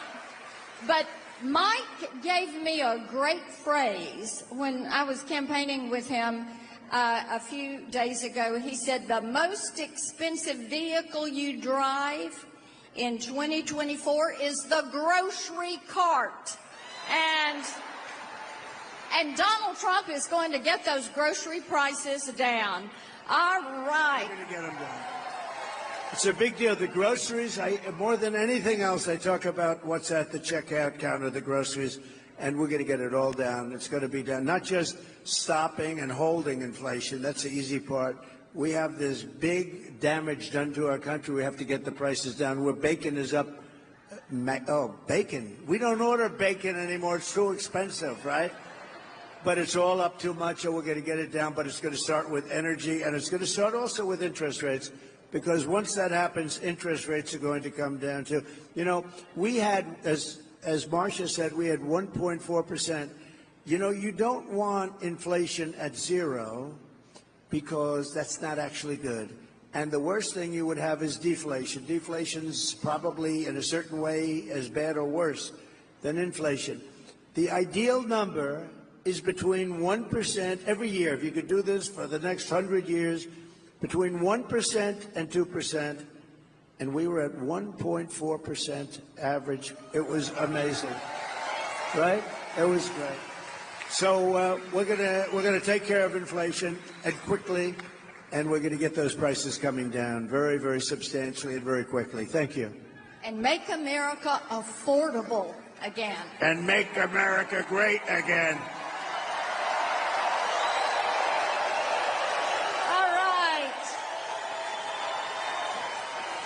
Okay, Tony. Where is Tony? He's over here with a question. Right here. And they're bringing you a microphone. Hello. How about it? Hello. Good evening, Senator, Mr. President. Welcome to Michigan. As you heard, my name is Tony. Mr. Trump, we met last year at a great round of Bedminster with the Heritage Foundation. Good. Great event. It was an honor. Our company's based here in the U.S. We melt steel, and we make automotive parts out of ductile iron for brake components, axle components, and those are made for the big three here. Sadly, though, we're losing jobs to China, India, Mexico, and it's become more difficult to compete. Manufacturers like us, we are some of the largest users of energy, and under Harris and Biden, the energy costs have tripled. So my question is, what will you do to get energy back down so us U.S. manufacturers can compete and bring it back to the jobs here? Yeah, so it's a great question. A lot of people have the same question because it's affecting their companies. I just left one. A man from the Netherlands, we made a speech, a wonderful guy, and he said the problem was he opened up because of me. He opened in 2017, and he had 3 great years. And now with them, he's not doing well. What we're doing is, I said about the energy as to what we do and how we do it. But China's coming in, and you said Mexico. Mexico's a big threat now. Mexico's taking a lot of your business, and we're not going to let that happen. We need a smart series of tariffs and taxes, Marcia, and it's very simple business. You know, China won't take cars from outside of China. They only take them if you build in China. You have to build your factory. So if I'm making a car and I think I'm going to sell it into China, they have a massive over 100% tariff. So what you do is you say, to not pay that tariff, I'm going to have to build my factory in China. And they encourage it. They help it. We're going to be doing the same thing, but we're going to do it even better. We're going to bring cars back. We're going to bring, like you say, what are you, auto parts and things like that, right? We're going to bring that all back to this country. It's all coming back. If they had to pay tariffs on what they're doing and what they're selling into our country, they wouldn't be putting your business out of business if that's where you're going. It will never happen, and we're going to do it just the opposite. Plus, we're lowering the tax rate. So I took it from 39% to 21%. These are for companies, and that's why we had the great numbers for jobs. But now what I'm doing is I'm going, and nobody thought that was possible, and I got it approved by Congress, believe it or not. Now we're going to 21, from 21 to 15%, but you have to make your product in the USA. So if you want to take advantage of the low tax rate, you have to make your product.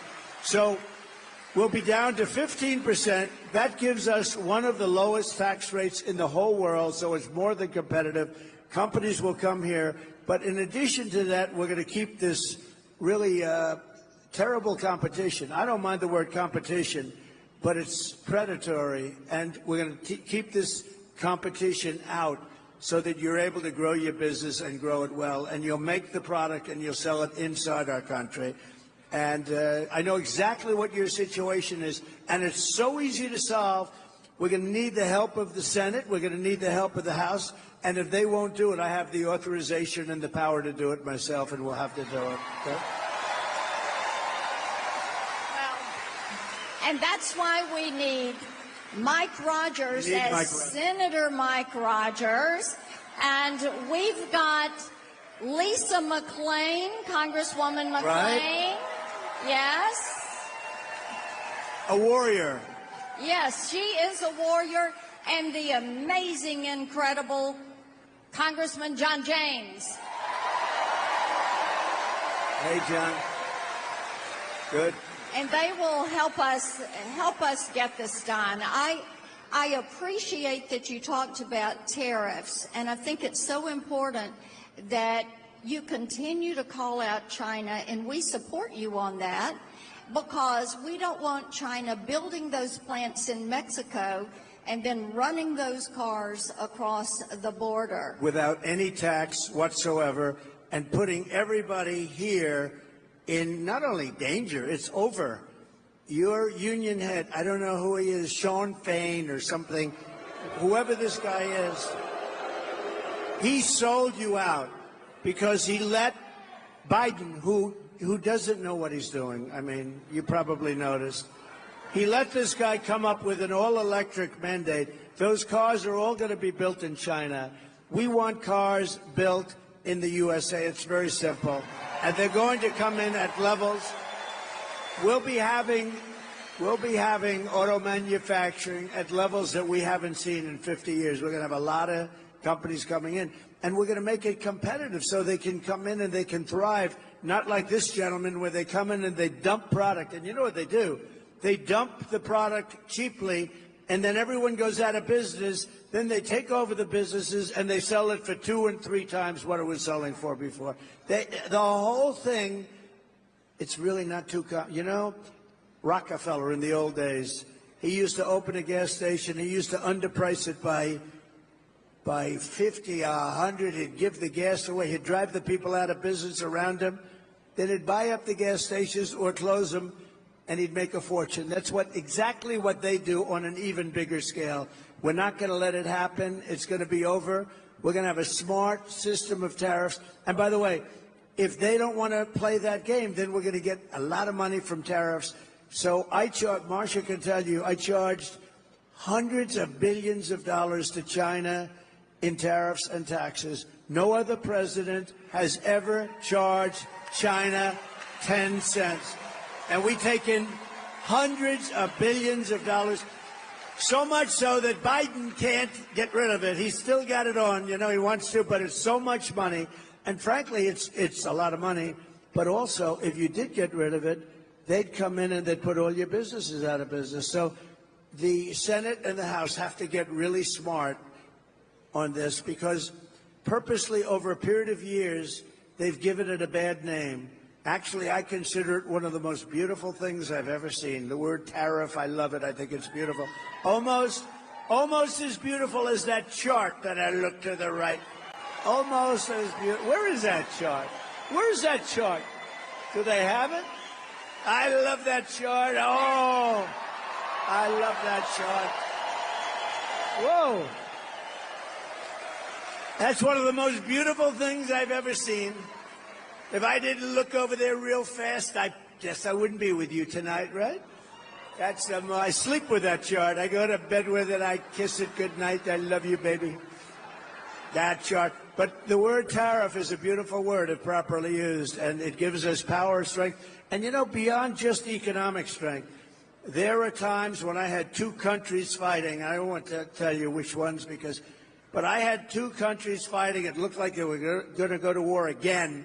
I think Rick Grinnell is here. Is Rick Grinnell here? I think so. Did a fantastic job. Yeah.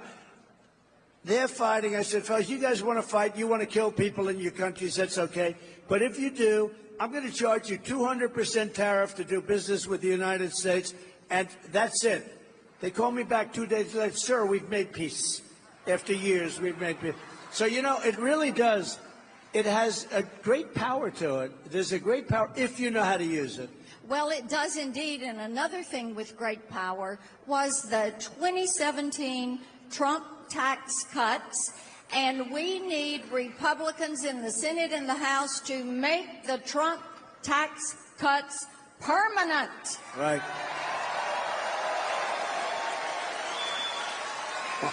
She's right. They want to raise your taxes. They want to take out the Trump tax cuts, which will, I think, close to Depression time. Not recession, but Depression time, because it was the biggest tax cut in the history of our country. And you got a lot of other things, too. Estate tax, death tax. If you love your children and you want to leave your business to them or whatever, does anybody not love their children? Because if you don't love your children, then it doesn't help you too much. But if you want to leave, but leave it to anybody. But you had zero estate tax. You had zero death tax, we call it. Sometimes I like the word estate better than death, but a lot of people use the word death. And that was a big thing because you would have a farm and you'd leave it to your children and they have a big tax to pay.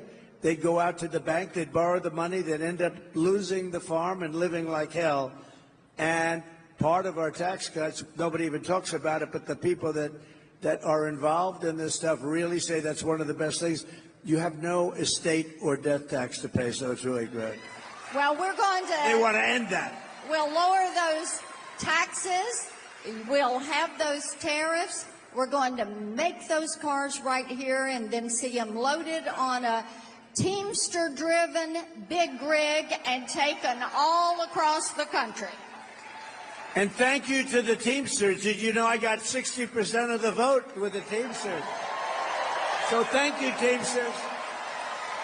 That's the first time that happened in a long time. Yes, it is. Okay. Thank you, Teamsters. Our next question is from Ashley. Whoops, stepped on that water bottle. Hi, Mr. President. Hi.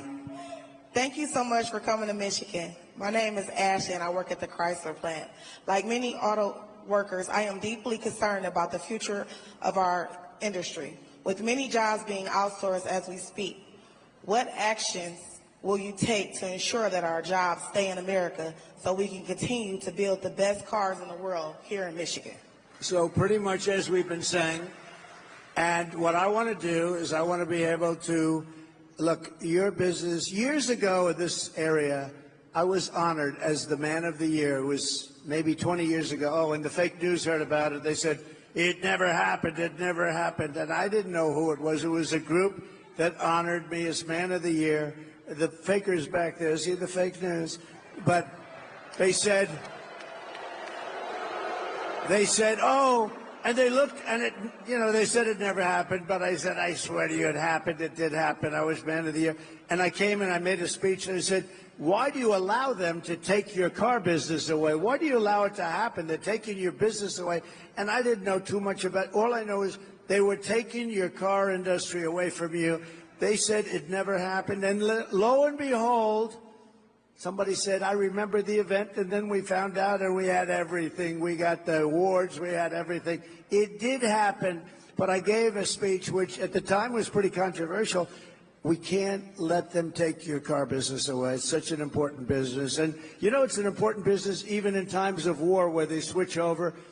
And it was really something. And I looked at that speech from, I don't know, it's like 19, 20 years ago. And I could repeat it now without changing a word. You cannot let foreign countries, and a lot of the times our worst foes are our so-called friends, okay?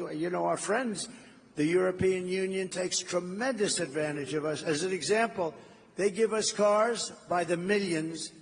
We don't have too many Chevrolets in the middle of European cities, okay?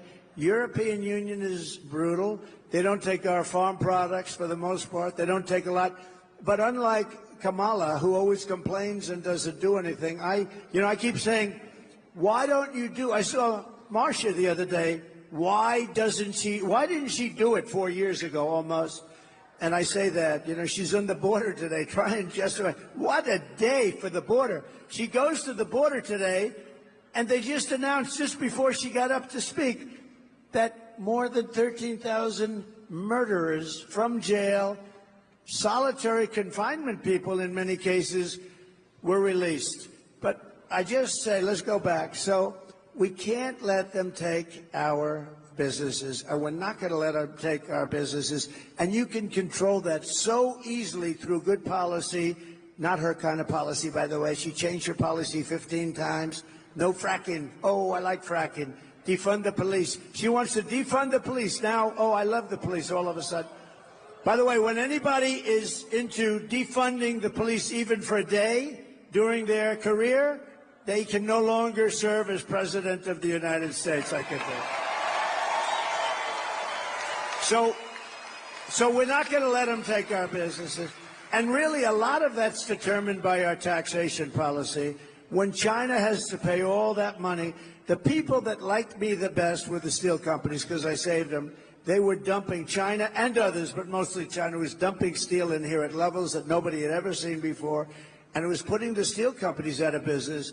I put a 50 and 100% tax on the dumping of steel, and the steel companies thrived. I saved them, and you have to have the steel companies.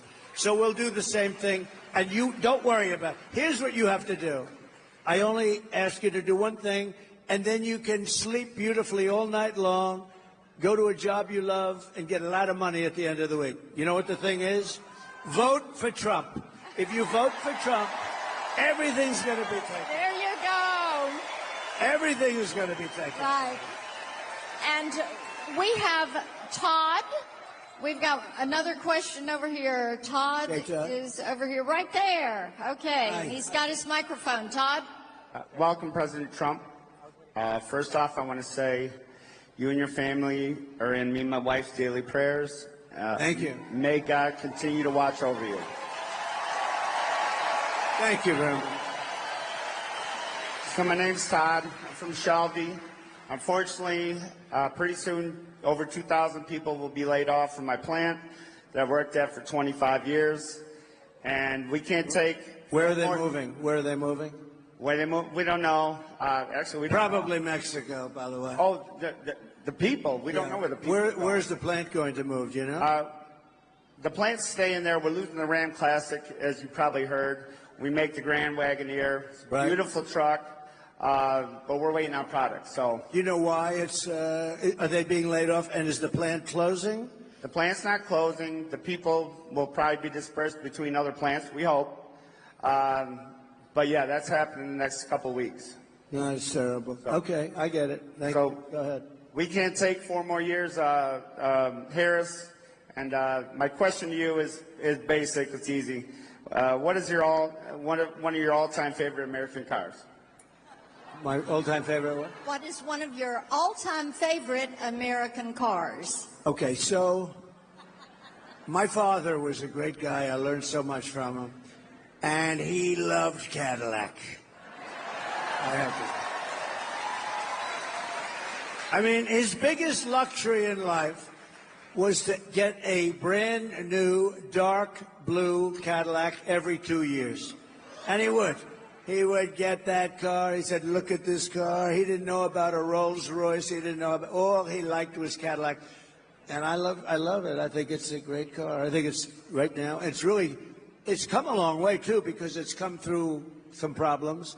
But it's a very good car. I buy a lot of them for different clubs and things, and it's great. And they're very nice people that run the company. But my father liked Cadillac, so that's good enough for me. Does that make sense? Good. And we'll take care of your situation. You watch what happens. When I do that, they're going to be better positioned because I see what's happening with the layoffs. But they're going to be making, that's a good also, that's a good, I don't know what you call it, car. In a way, it's a car. What would you call that? Pretty much a car. They're going to be making more than they've ever made in a very short period of time. You have one thing to do. You have to elect a person with business talent and common sense, and this whole thing is going to turn around very quickly. Very quickly. Yeah. Well, thank you very much. Great question. Mr. President, they have loved having you here in Warren, Michigan, And I think you've got 5,000 people here and even more outside that have wanted to get in and cheer for you and be here to support you. And they do love you. Absolutely. Thank you very much. Thank you. Thank you.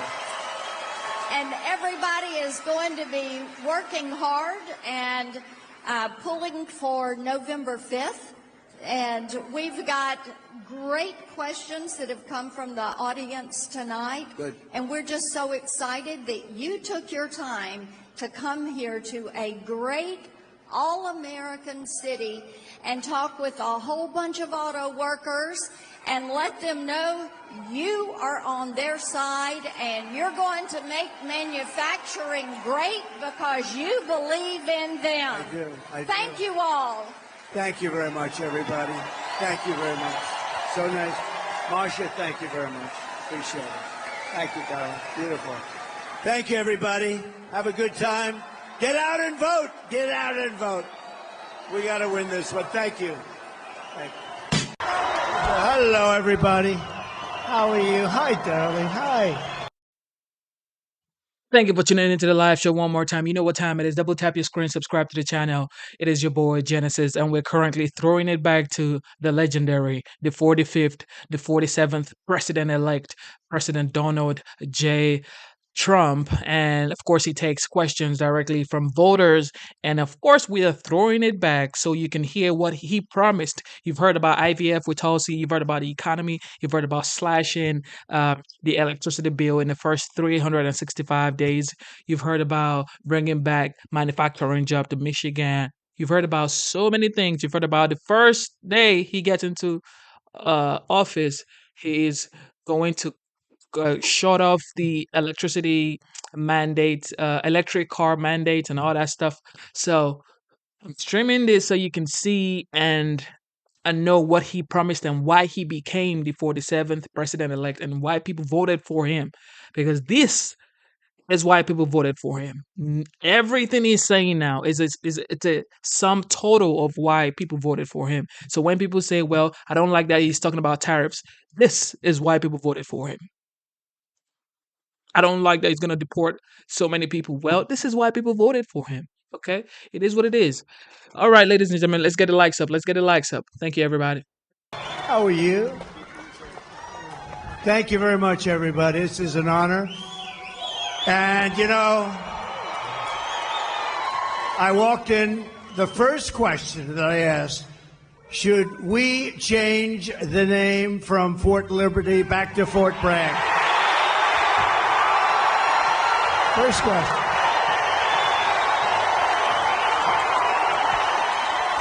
Right?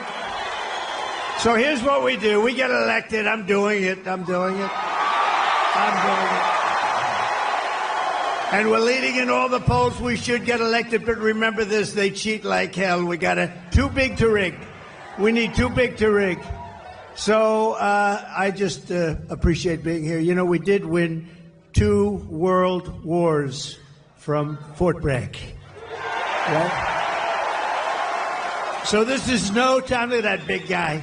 This is no time to be changing names. I'm doing it. We get elected. I'm doing it. We're going to get it back. We're going to bring our country back. We're going to bring our country back. Thank you, everybody. Let's have a little fun. Right? Okay. Good.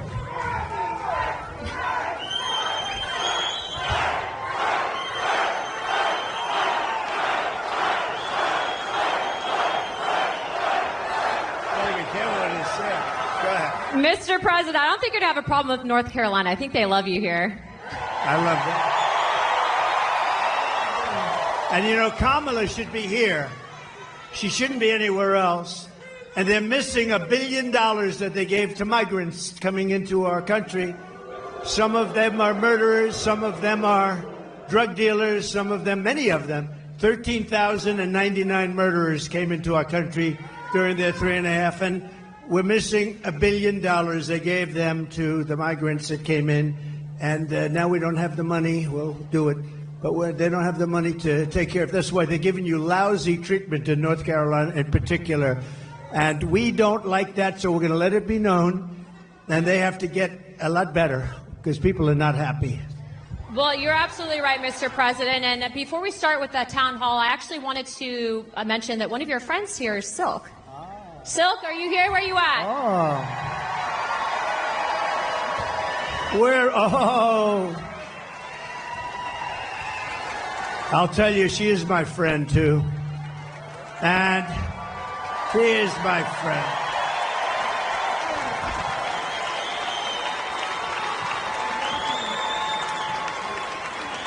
She is my friend. Oh, wow. Hey, North Carolina. Real quick now. I want y'all to listen up. I'm a little ticked off. I just want you to know I'm a little ticked off, and I'm going to tell you why. $750. Oh my. Where American tax dollars is being used to fund illegal aliens into our country. And these illegal aliens didn't pay one dime or one red cent into our systems. And all Kamala Harris and Tampon Timmy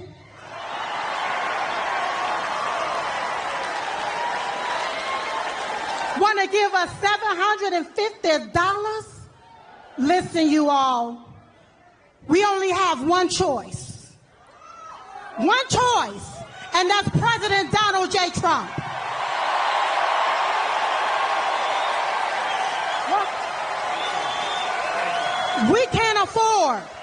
We cannot afford another 4 years of this, so you're going to have to vote like your life depends on it. Like when you're taking your breath and it's your last breath and you need that vote in order to breathe, that's what you're going to have to do. So you're going to have to, I'm almost finished, Mr. President. Yo, she ain't playing around now. She ain't playing around. You're going to have to overvote the cheat. You're going to have to outrun the runway. And we're going to have to make it too big to rig. Woo!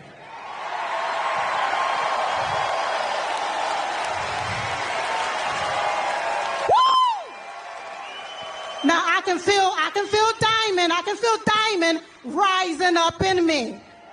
Because you have to vote right so you won't get left again. Vote red. She's like a preacher, y'all. She is like a preacher.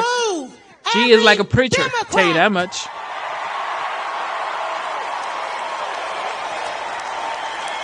They gotta go. They gotta go. Now, while the media continue to play the race card, we gonna continue to play the Trump card so we can win. Win and win. Thank you, everybody. Thank you. So, you know, it was 9 years ago, and my beautiful wife, our First Lady, we love our First Lady.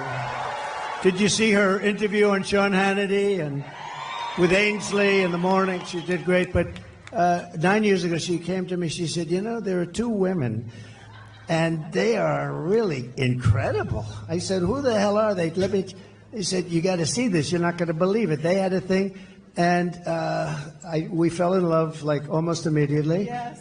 And her sister was just unbelievable too. Yes. And she passed away like a couple of years ago now. It's a long time ago. It seems it goes fast, right? But what a great combination. We love you both. They were loyal to me from day one. When they heard stuff, they said, that's a lot of crap. They were with me from day one. And that Trump sign gets bigger and bigger. I said, that's so nice, I want to buy one for myself. But don't you worry, Mr. President, I'm going to give you one. I don't worry. That's But right, you know baby. what? Yes. You know what? We appreciate your loyalty, your friendship. And I saw Silk backstage. I said, I'm bringing you upstage. I'm going to bring you upstage. And we miss your great sister. Yes. And we love you. And thank you very much. You so thank much you. more.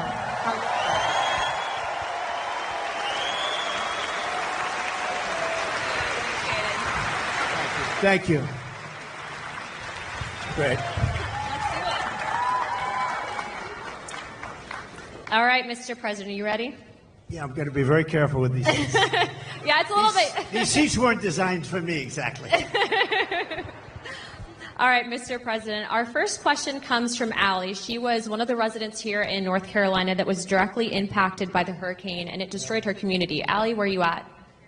Hi.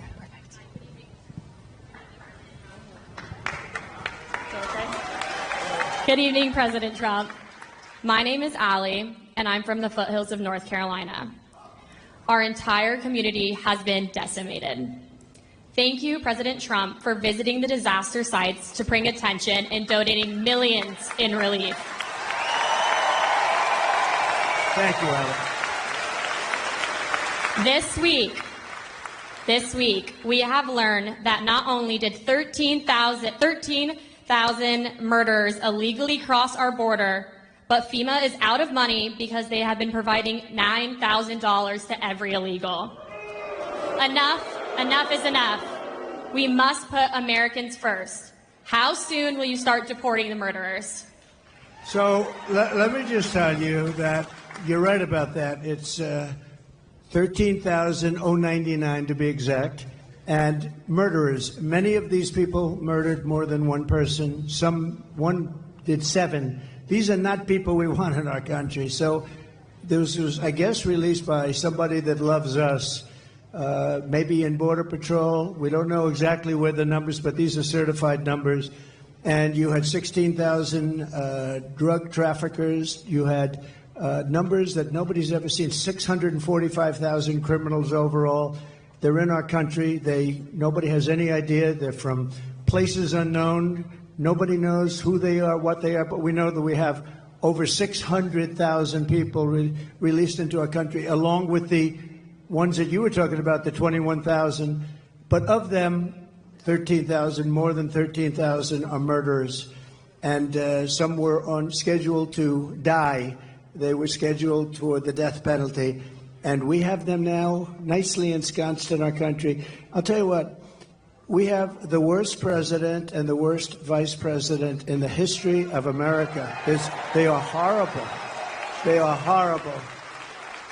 That could happen, and just the concept of open borders doesn't make sense. You know, we built 500 miles of wall more, and we're going to add another 200, much more than I said I was going to do. And that's why we had the best numbers ever. Oh, the chart. So you know the chart. My favorite chart, Allie. My favorite piece of paper, my favorite chart. But we had a chart. Do you have something up here that could show? Oh, I love that. I love that chart. Oh, I love that chart. If I didn't look to the right, I wouldn't be going to Butler tomorrow. You know, we're going to Butler tomorrow. If I didn't look over. So, no, but that, if you look at the chart, at the arrow on the bottom, that shows the lowest number in the history of our country. That was the day I left office. And these clowns took over. And what they've done to our country, between that and so many other things, what they've done to our country. But, you know, I view inflation was the worst we've ever had, I think. They say, oh, it was only in 48 years. Somebody, one of the fake news back there, they corrected me one time. They said, no, 48 years. Oh, okay. But it wasn't. I believe it was the worst that we've ever had. And that's been one of the big problems. But to me, and I know that you talk about the bad economy, you talk about all of the costs, and the costs are so bad. To me, the worst is the border. Because it's like what they're doing is they're destroying our country. And it's not easy. We're going to get them out. We're going to have the largest deportation in history. I'm not proud to say that either. But it's a tough thing to do. And we're going to get, Anna, we're going to get the criminals out. We're going to start with the worst of them, and we're going to get them out. And you know who's going to help us? Local law enforcement. Local law enforcement. They're going to be great. They know their names. They know their serial numbers. We're going to get them out. And, you know, very simply, we have a little thing called MAGA. Everybody here knows MAGA. It's called Make America Great Again. That's what we're going to do. We're going to make America great again. Thank you, darling. Really good question. Thank you. You know, Mr. President, to your credit, too, I think that's largely why you've actually outpaced every other candidate for president with the support from the Hispanic American community, because it's not just erasing. We all want border security. So thank you, Mr. President. It's an incredible community that I don't know, it's just very energetic. You know that, right? It's energetic. And they're very entrepreneurial, and they love our country. And we've gotten record numbers with the Hispanic community. And I don't know, it just works. It just works. So I appreciate it very much. Thank you. Thank you, darling, very much. Thank you, guys. All right, Mr. President, our next question is from John. He was a Green Beret captain who was actually kicked out of the military. I think he's going to share his story with you. 1 second. Hi. Good-looking guy. Thank you. Good evening, Mr. President. I'm John Frankman. I was a Special Forces Green Beret who was forced out of the military because of the COVID-19 vaccine good mandate. stuff, right? That's good. That's good. So the Biden-Harris DoD COVID-19 vaccine mandate was very damaging to the military. It forced thousands of service members out, and thousands do not want to join now. The Biden-Harris DoD has the lowest recruiting in modern history, and now they're pushing more woke training. So how do you plan to repair the military from the damage that was done and hold military leaders accountable? So I want to have them come back into the military with pay. And, they've been talking about that, but it never happened. They never did what they said they were going to do. There should have never been a mandate. That should have never happened. You should have been given choice, as we say. We want choice in education, and we want a choice there, too. And that should have never happened. And, we've lost some of our best people in the military, too. Did you leave? Did you leave? Did you ever take the vaccine or anything? I never did, sir. So you want a choice, yeah. And do you want it? Would you go back in if they were able to? As long as there's accountability, potentially. Yeah, no, there would be accountability, is right. They're going to will fire their asses. But we don't want to lose this guy. We want to get he's central casting. We want to get him back in. Yeah, we're going to take care of it. I hope you do come back, or I hope you do very well outside, to be honest. Wherever you are, I just want you to do well. But we're going to get a lot of people coming back. They should have never had the mandate. The mandate was a big mistake, and they treated people terribly, terribly. Okay? Thank you very much. Great. You look great. Thank you. We lost a lot of great people. Also in other, when police forces, I mean, a lot of people were forced into doing things they didn't want to do. But I love that question. That's a great question. Thank you very much.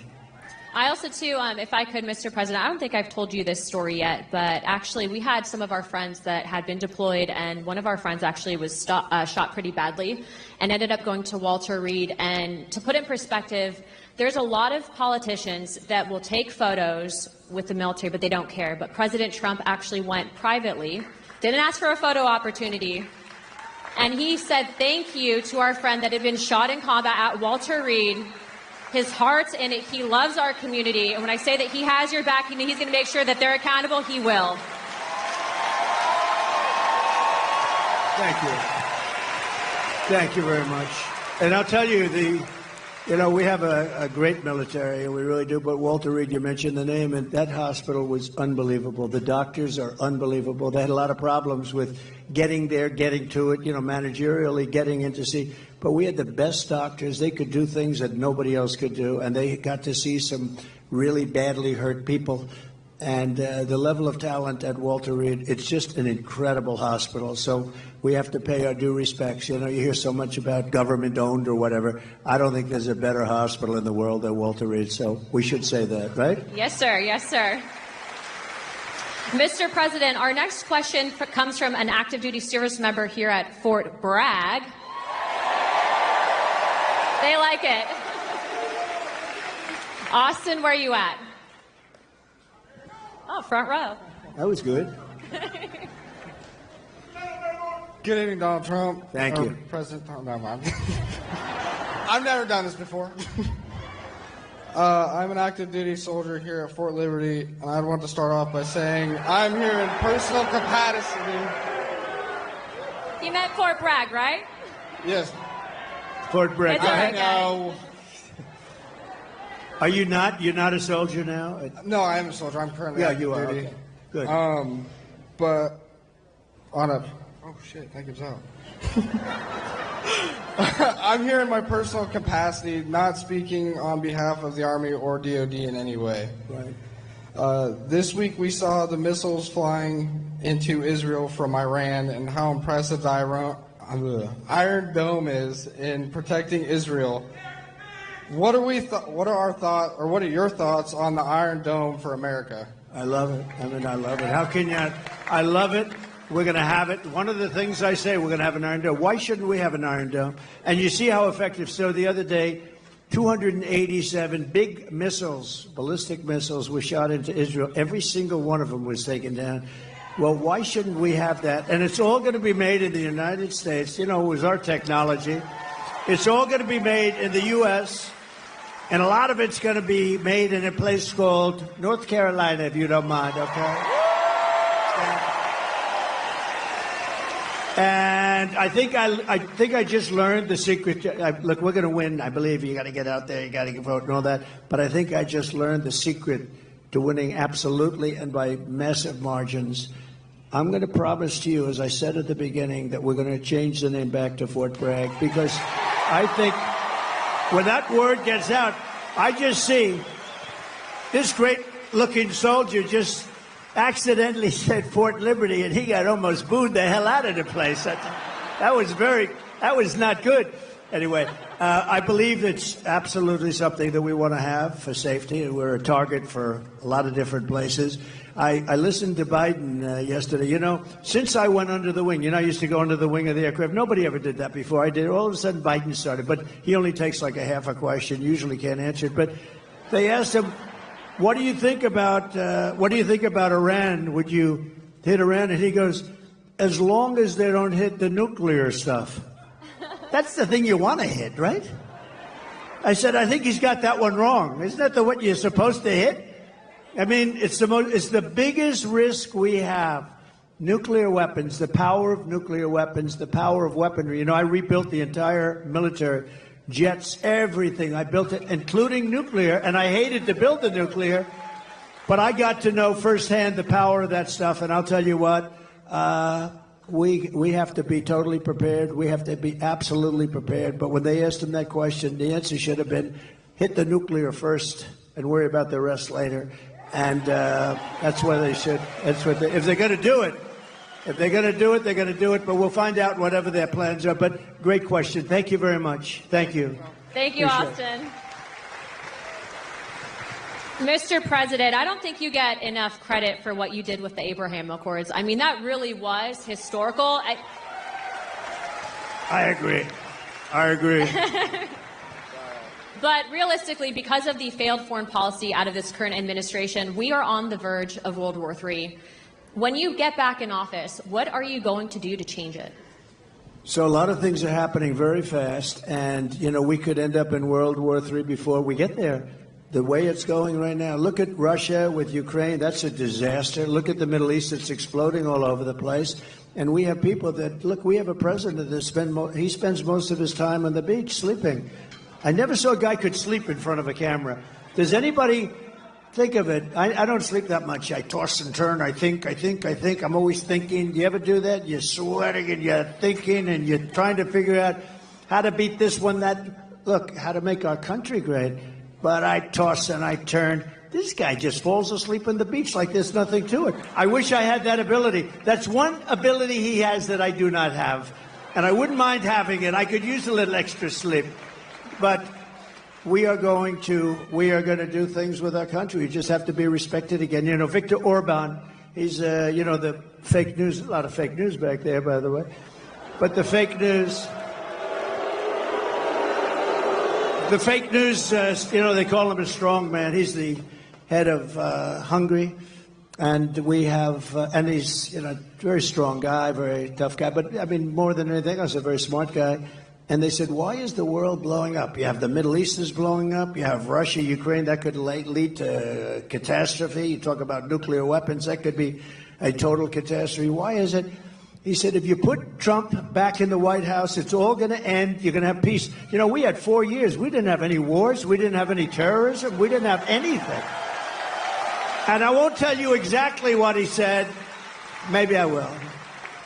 He said because they were afraid of Trump. I don't want to be the one saying that, but they were probably afraid of me because they couldn't. They think I was crazy, and that's a good thing to think, right, soldier? That's a good. They said this guy is crazy, but. No, he said that you put Trump back in the White House, you're not going to have all of that stuff is going to heal. October 7th would have never happened. The attack on Israel would have never happened. Remember, Iran was broke. They weren't giving money to Hezbollah. They weren't giving money to anybody, any of these They call them delegates of terror, a lot of different names, but it's always of terror. And there was no money for Hamas. And now you look, because you were such a big part of it, we had no attacks, we had no terrorism, we had no nothing. For 4 years and I wanted to talk about it during the 4 years, but that's never smart, right, Robert? That's never smart to do. So I didn't, but I talk about it a lot now. We had no attacks, we had none of this stuff going on. We defeated ISIS, by the way. We took ISIS, we defeated them in 4 weeks. It was supposed to take 5 years. I rebuilt the military, and we had a military, and we have great generals, not the television guys, by the way, the real generals. I'm talking about like Raisin Cane, General Raisin Cane. You know who that is? But we defeated ISIS quickly. It was supposed to take 5 years. We did it in 4 weeks. We have a great military, and we have a military that's not woke. You may have a few people on the top that are woke, and we're going to get rid of them so damn fast your head's going to explode.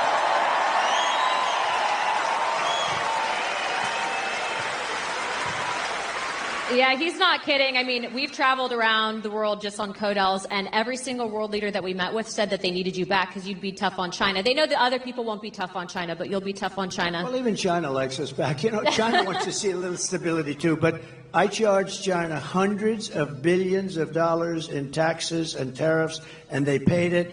And frankly, we had a good relationship with President Xi, but they paid hundreds of billions of dollars. No other president got them to pay 10 cents. Not literally, not 10 cents. Got hundreds of billions of dollars. And you know what? More importantly, they respected your country. They don't respect us anymore. They respected your country, and they'll respect us again. Amen, sir. Peace through strength. Our next question is from Sarah. Sarah is a VA advocate. Sarah, where are you at? Oh, perfect. Hi, Sarah.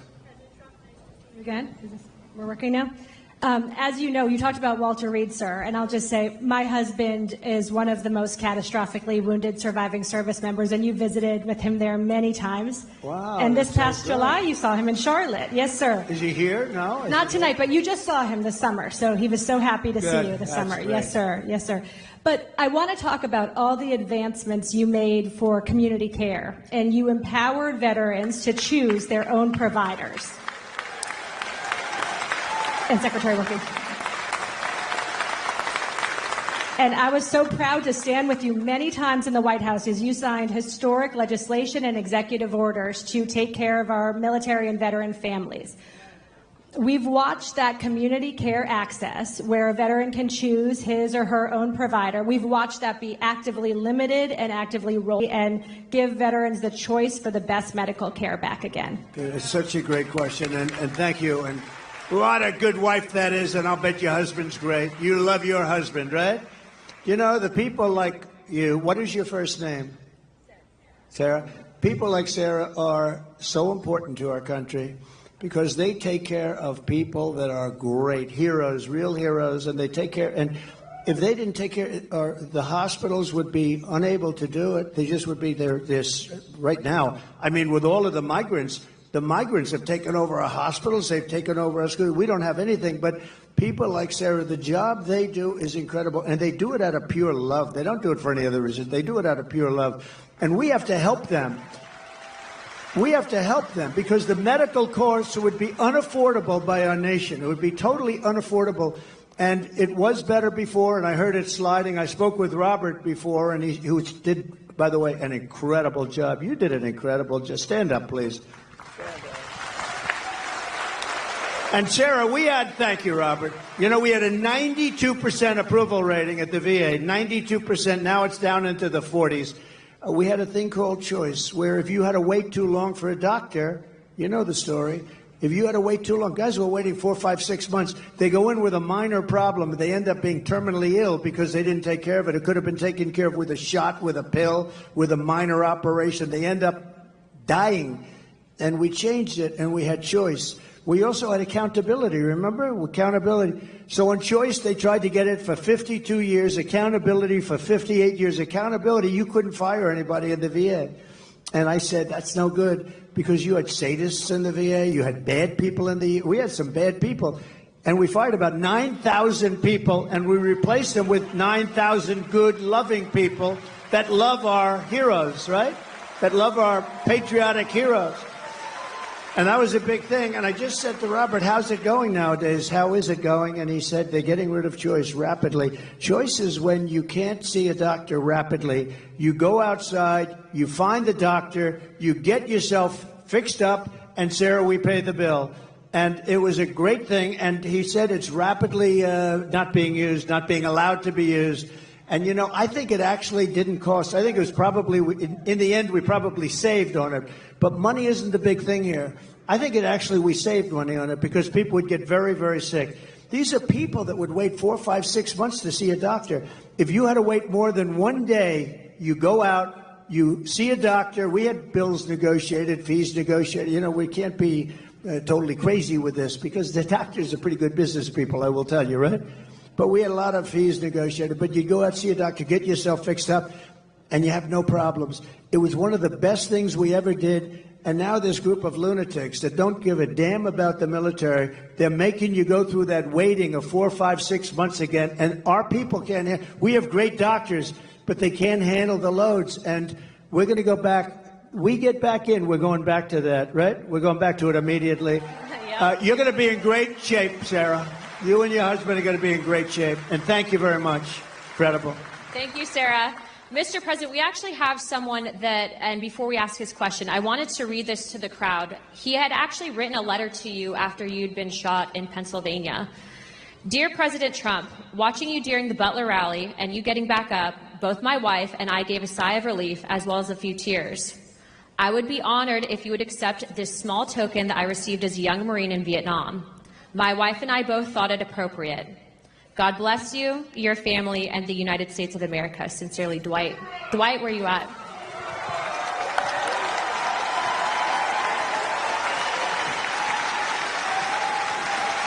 Thank you.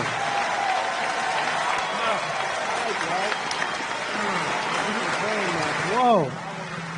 Looks like a check. It's a check. It's cash. For those of you who may not know, Dwight had given President Trump his Purple Heart. That's right. That's right. I couldn't think anybody more deserving of a Purple Heart. Thank you very much. You took it, you laid down there, you got back up, and the first words out of your mouth was fight, fight, fight.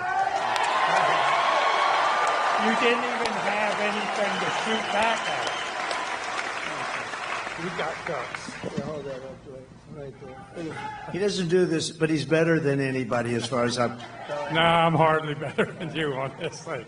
You're great at this. And I wanted to thank you. I know that most of you all watched the president on that day and were very fearful that something terrible happened when he went down on the ground.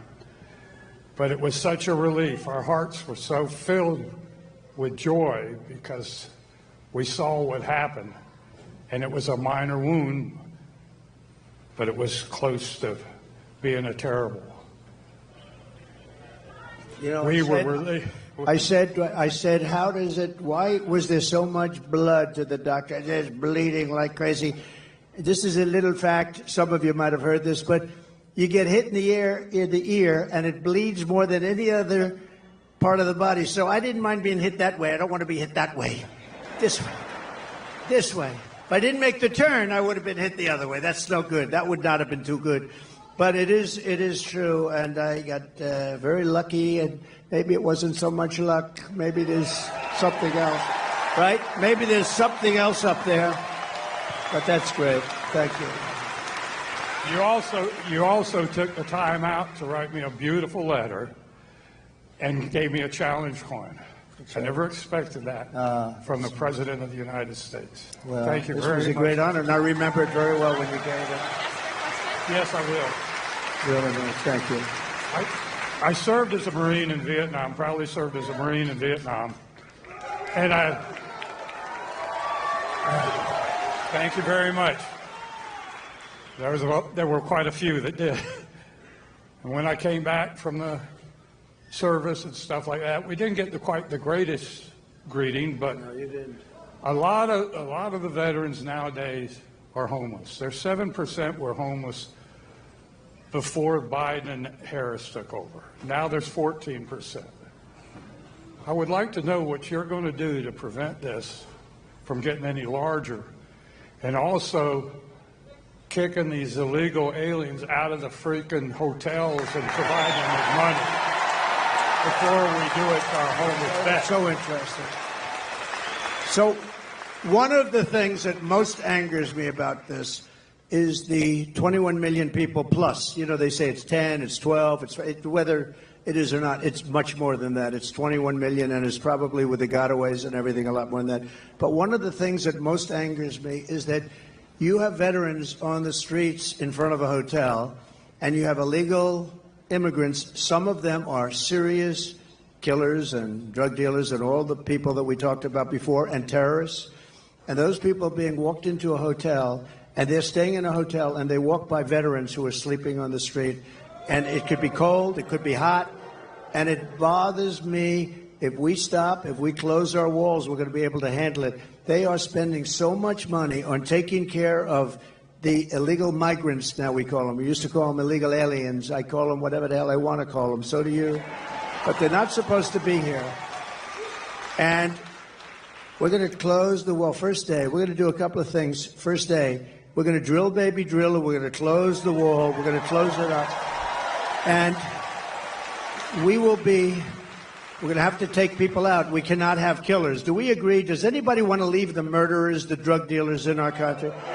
Do you know one of the little facts that's very sad but makes sense, that all these things I predicted 3-4 years ago, I was saying this is going to happen, now it's happening. The migrant crime, it's a massive crime. But all of this that's happened, everybody, it's common sense that it was going to happen. And we're going to have to get them out because we have no choice. It's not sustainable by any country. We have done things that are so stupid. Like, as an example, I consider it to be less important, but it's very important still because it's a way of life. Men playing in women's sports, okay? Who wants that? And who wants open borders? Because open borders is so, you say, how does a thing like that happen? All of these policies we're going to be changing. And we have now somebody running as a radical left person, you know, more left by far than Pocahontas, more, you know who that is, more left by far than crazy Bernie Sanders. She's more left, and we can't have it. So we're going to take care of your people and your friends. You got a lot of friends out there that don't have a place, and we're going to do it, and we're going to do it fast, and we're going to put money to it. First of all, we're standing on the greatest power.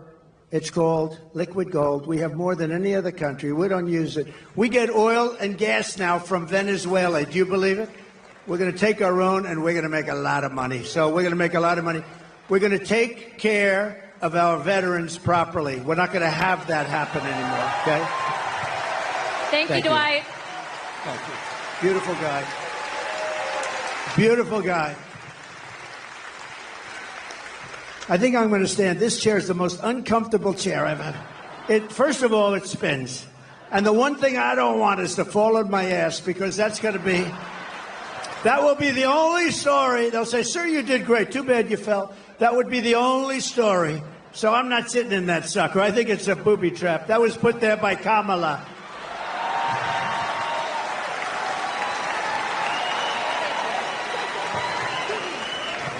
Well, that brings me to my next question. So you're talking on immigration and border security. So we all know that that's tied to national security. And the one thing that ticks me off is you have Kamala Harris, who runs on the fact that she's a minority woman. But yet she's done nothing about the 300,000 migrant children that have gone missing. Just real quick, how many parents are in this room? How many women are in this room that support Trump? As mothers, grandmothers, sisters, wives, would you ever tolerate children being trafficked?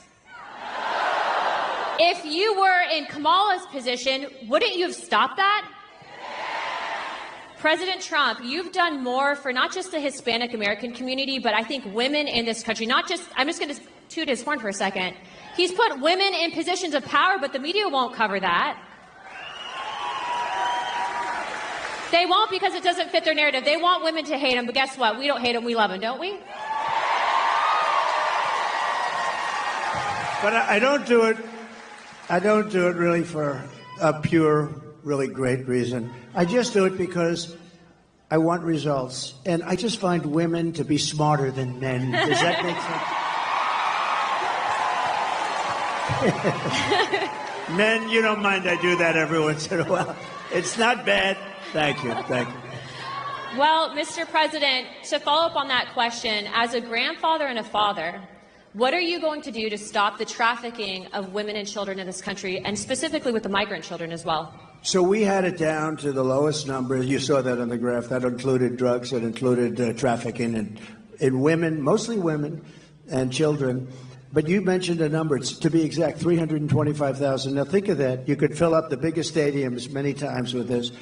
325,000 children are missing during the Biden reign. Now let's say her, because they made her, and you know it's funny, when you say Harris, right? Nobody knows who the hell I'm talking about. You say the Harris team, who nobody knows. They have to say Kamala. So Kamala. But Kamala and Biden, 325,000 just during this almost 4-year reign. That's missing, but many of them are dead. Many of them are in sex slavery.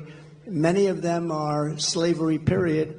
And they're gone, and never to be seen probably by their parents again, never to be seen. Their parents are all over the world looking. They're looking for them. And what we've done here is so horrible. 325. Can you imagine if that were me, where they were missing? This would be the biggest story. The fake news media never talks about it. You know what they're not talking about? And you know, Anna, you know what they're not talking about? They're not talking about something else that's very important.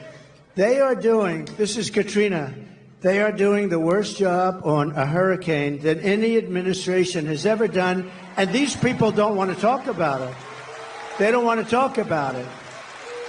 People are saying it's the worst job, and you people know it. A lot of you people know it because you're here, but they've done the worst job. Kamala has done the worst job.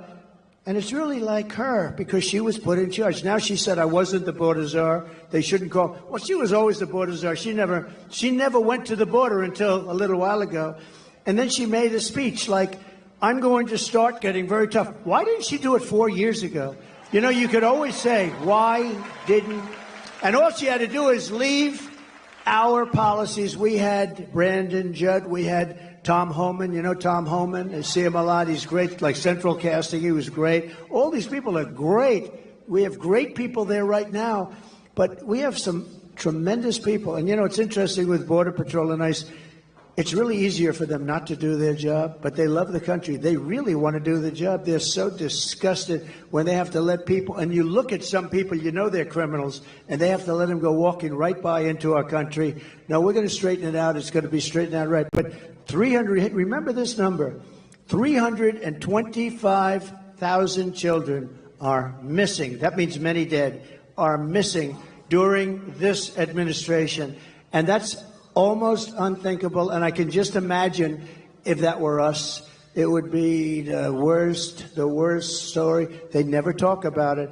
And the other story they don't talk about, and I'm doing this because we're on all that television, look at all that television. The other story they don't talk about is what a rotten job they're doing in North Carolina and other places with respect to the hurricane. They are doing a terrible job.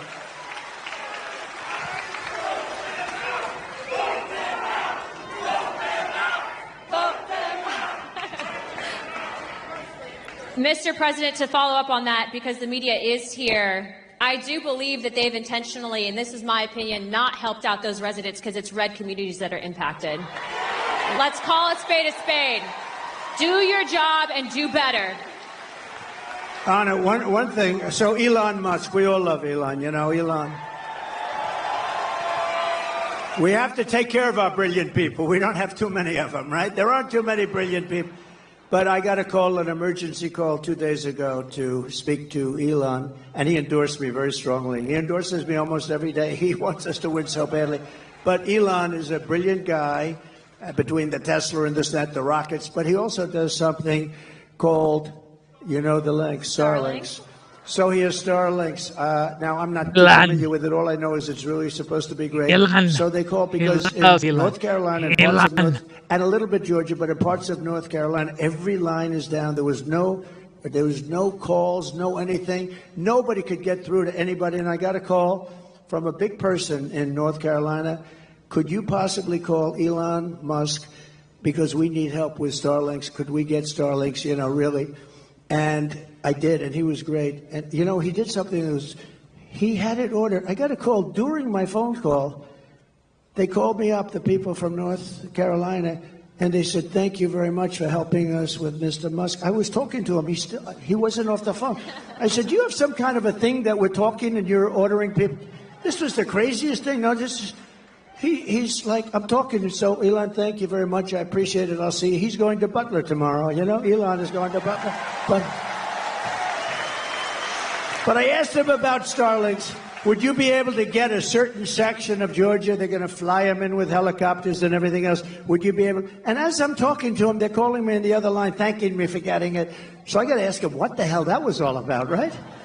He's probably got some little contraption that he's going like this as he's talking to him. He's incredible, that guy, I'll tell you. But he got a tremendous for Georgia and for North Carolina, the Starlinks. Here's the one thing they have to do. They have to distribute it. They have to get it out there. He got it here, but they have to get it out there. They're not getting it out. That's FEMA. They've got to get it out. So important. But he's really done a great job, so we appreciate it. Thank you, Mr. President. Thank you for all you're doing continuously. Our next question is from Pete, who is a Marine Corps veteran, and his question is going to be covering the withdrawal of Afghanistan. Pete?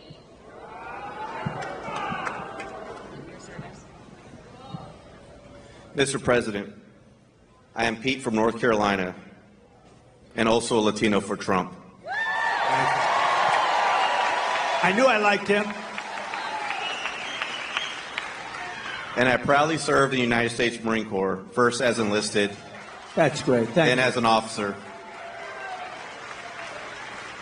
Despite what the Vice President says, we sadly lost 13 under her watch. It sickens me, many of my fellow Marines, as well as my friend, Lieutenant Colonel Scheller. There has been zero accountability for the terrible withdrawal. What will you do to make sure we have accountability for what happened? Okay, it's great. It's like, I know more about that subject than any subject we spoke about because I think it was the most embarrassing moment in the history of our country. There was never anything. I don't think Putin would have gone in and invaded Ukraine if that didn't happen. He saw that. He said, hey, these people are stupid people. They're idiots. And, they only respect power and force. When they saw that, by the way, if I were president, Putin would have never done it, period. And you would have never had the attack, and you wouldn't have had inflation, and you wouldn't have had the problem that we're talking about. Because, I had it down to 5,000. I was getting out. They were there for 20 years.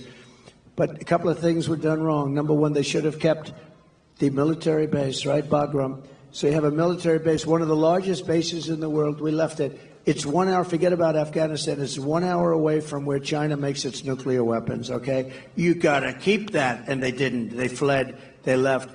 We had, as you know, 18 months. I called up Abdul. Abdul is the head of the Taliban. That's the ones that do the shooting, okay? Not the Afghans. It's called the Taliban.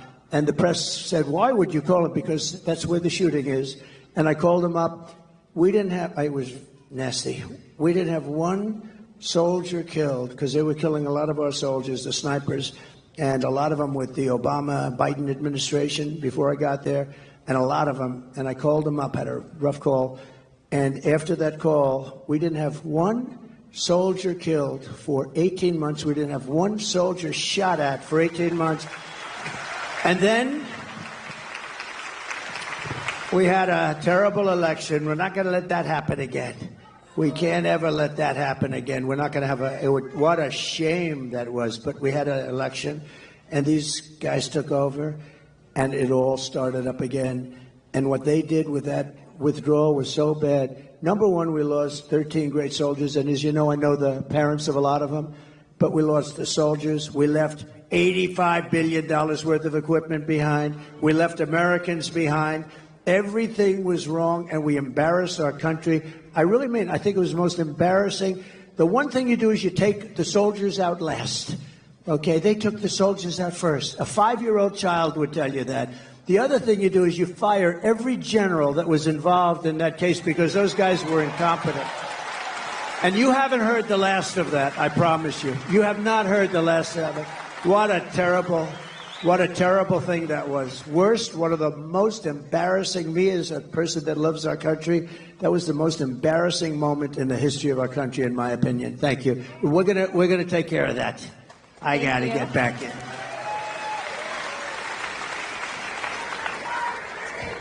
Mr. President is such a good title for him, isn't it? You do know she's a congresswoman, right? And a highly respected one. She's actually a killer with her husband and the most beautiful baby you've ever seen backstage. But she's a congresswoman from Florida, and I have to say she's a highly respected person. Thank you, Mr. President. Thank you. Mr. President, our next question is from Terry in regards to military pay, and Terry is from the 82nd Airborne.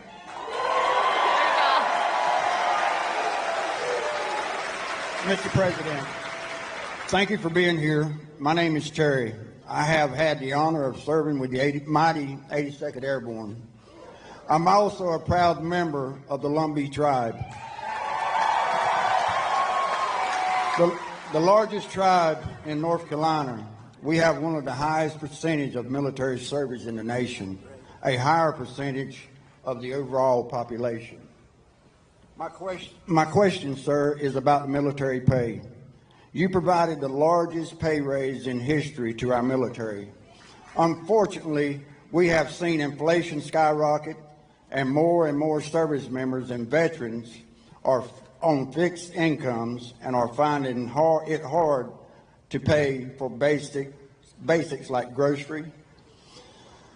What will you commit to increase military pay and bring down prices? Yeah, very good, Terry. I appreciate it, too. And it's very unfair. So I gave the largest pay raise in the history of the military, and I thought that was wonderful. But then when these clowns came in, these incompetent fools came in, they allowed inflation, and because of the energy policies, I think, mostly, but also because of their spending, but they allowed massive inflation, so your pay stayed here, and you were happy, and then all of a sudden the cost of bacon doubled, and the cost of everything else doubled and tripled and quadrupled.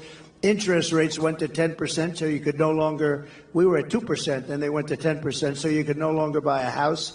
So many things happened. The answer is yes, I'm going to take care of you. I'm going to take care of our law enforcement. And you know who else I'm going to take care of? Our teachers. Our teachers are very underpaid. We're going to take care of our teachers. Okay? Going to take care. And I did it. I felt strongly. But, you know, the fact is that they got wiped out. What we gave you got wiped out by their inflation that they should have never had. That's another thing. You would have never had inflation because it was caused largely by really dumb energy. The energy went through the sky. That brought everything with it. So we're going to take care. But law enforcement also, and your teachers, okay? Thank you, Mr. President. We now have time for one last question. So our last question. Make this a good one. Our last one comes from Matthew. Matthew? He was an F-15 pilot. I won't hold that against you.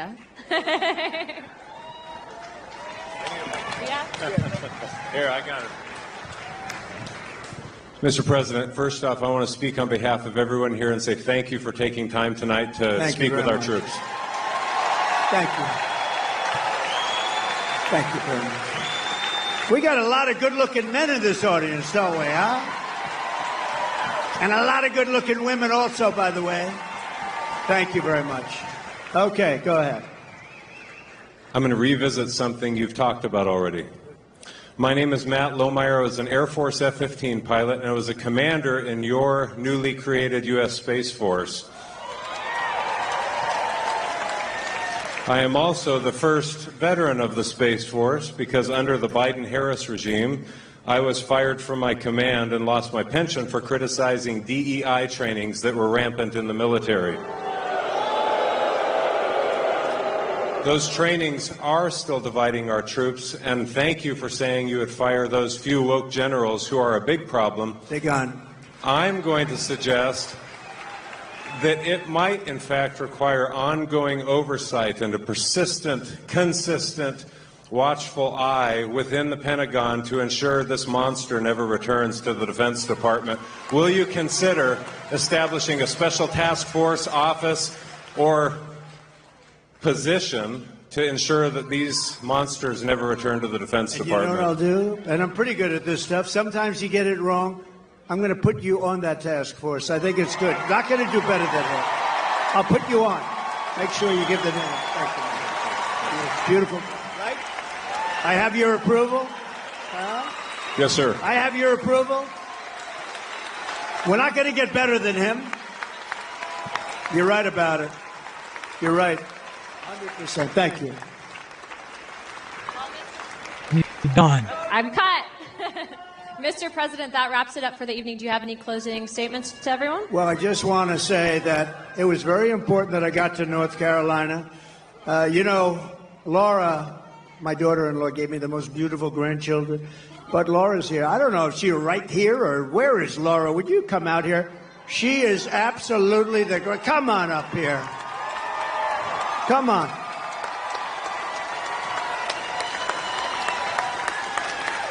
She comes from right around here, and she loves this state. And you better be careful because I'm going to blame her if anything happens in this state. That's true. I said, I'm going to but blame we're her. going to win North Carolina, are we not?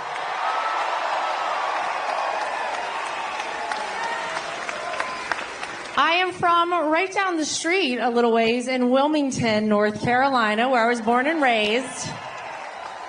And I know I don't even have to ask this audience this question, but are we ready to send Donald J. Trump back to 1600 Pennsylvania Avenue? All right, here's what I need from everybody. You might know that I am right now the co-chair of the RNC, thanks to my father-in-law calling me one evening. But here's how we are going to make it too big to rig. Here's how we're going to swamp the vote. Is everyone in here registered to vote? If you are not, go right now to swampthevoteusa.com and get registered. Go vote early and take every person you know to go vote early. We will win this big league, as Donald Trump says, on November 5th. All right, ladies and gentlemen, thank you, guys. I love you, North Carolina. Thank you. I have to thank you because you gave me really a great daughter-in-law. She's really special. And she's along with Michael, who's here, Michael Whatley. They're essentially the co-chairman of the Republican Party. This is a very upwardly mobile person.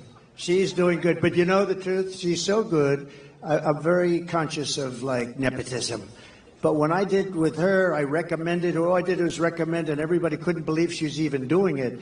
She is really a person that's incredible. She's respected by everybody. They love her. She comes from here, and there is no place she likes better than North Carolina. So get out there and vote in honor of this wonderful person, Where's Michael? Will you get up here, Michael, please? Don't worry about the time. The networks will stay with us, right? Michael, would you say a few words?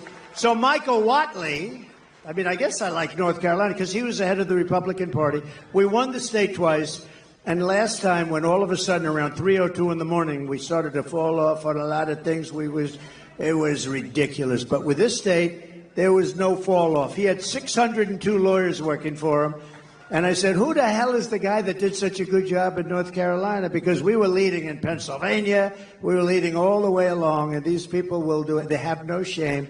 And he did the job. And I said, I want to get him. And he's chairman of essentially the Republican Party. And I just want to say you're doing a great job. But I don't want to say it too early. Let's wait till November 6th. I want to wait till the morning after, right? Then I feel confident that we'll say it. But so Michael is from North Carolina. He was the head of your party, and he did a great job, and he went to the top. And please say a few words, Michael. So to win North Carolina, we are going to get out the vote. We are going to protect the ballot. We are going to expand our majority in the House. We are going to flip the Senate, and we are going to send Donald J. Trump back to the White House as the 47th President of the United States. Thank you, Michael. Thank you, sir. Thank you, everybody. Thank you. Thank you, everybody from Fort Bragg. Thank you.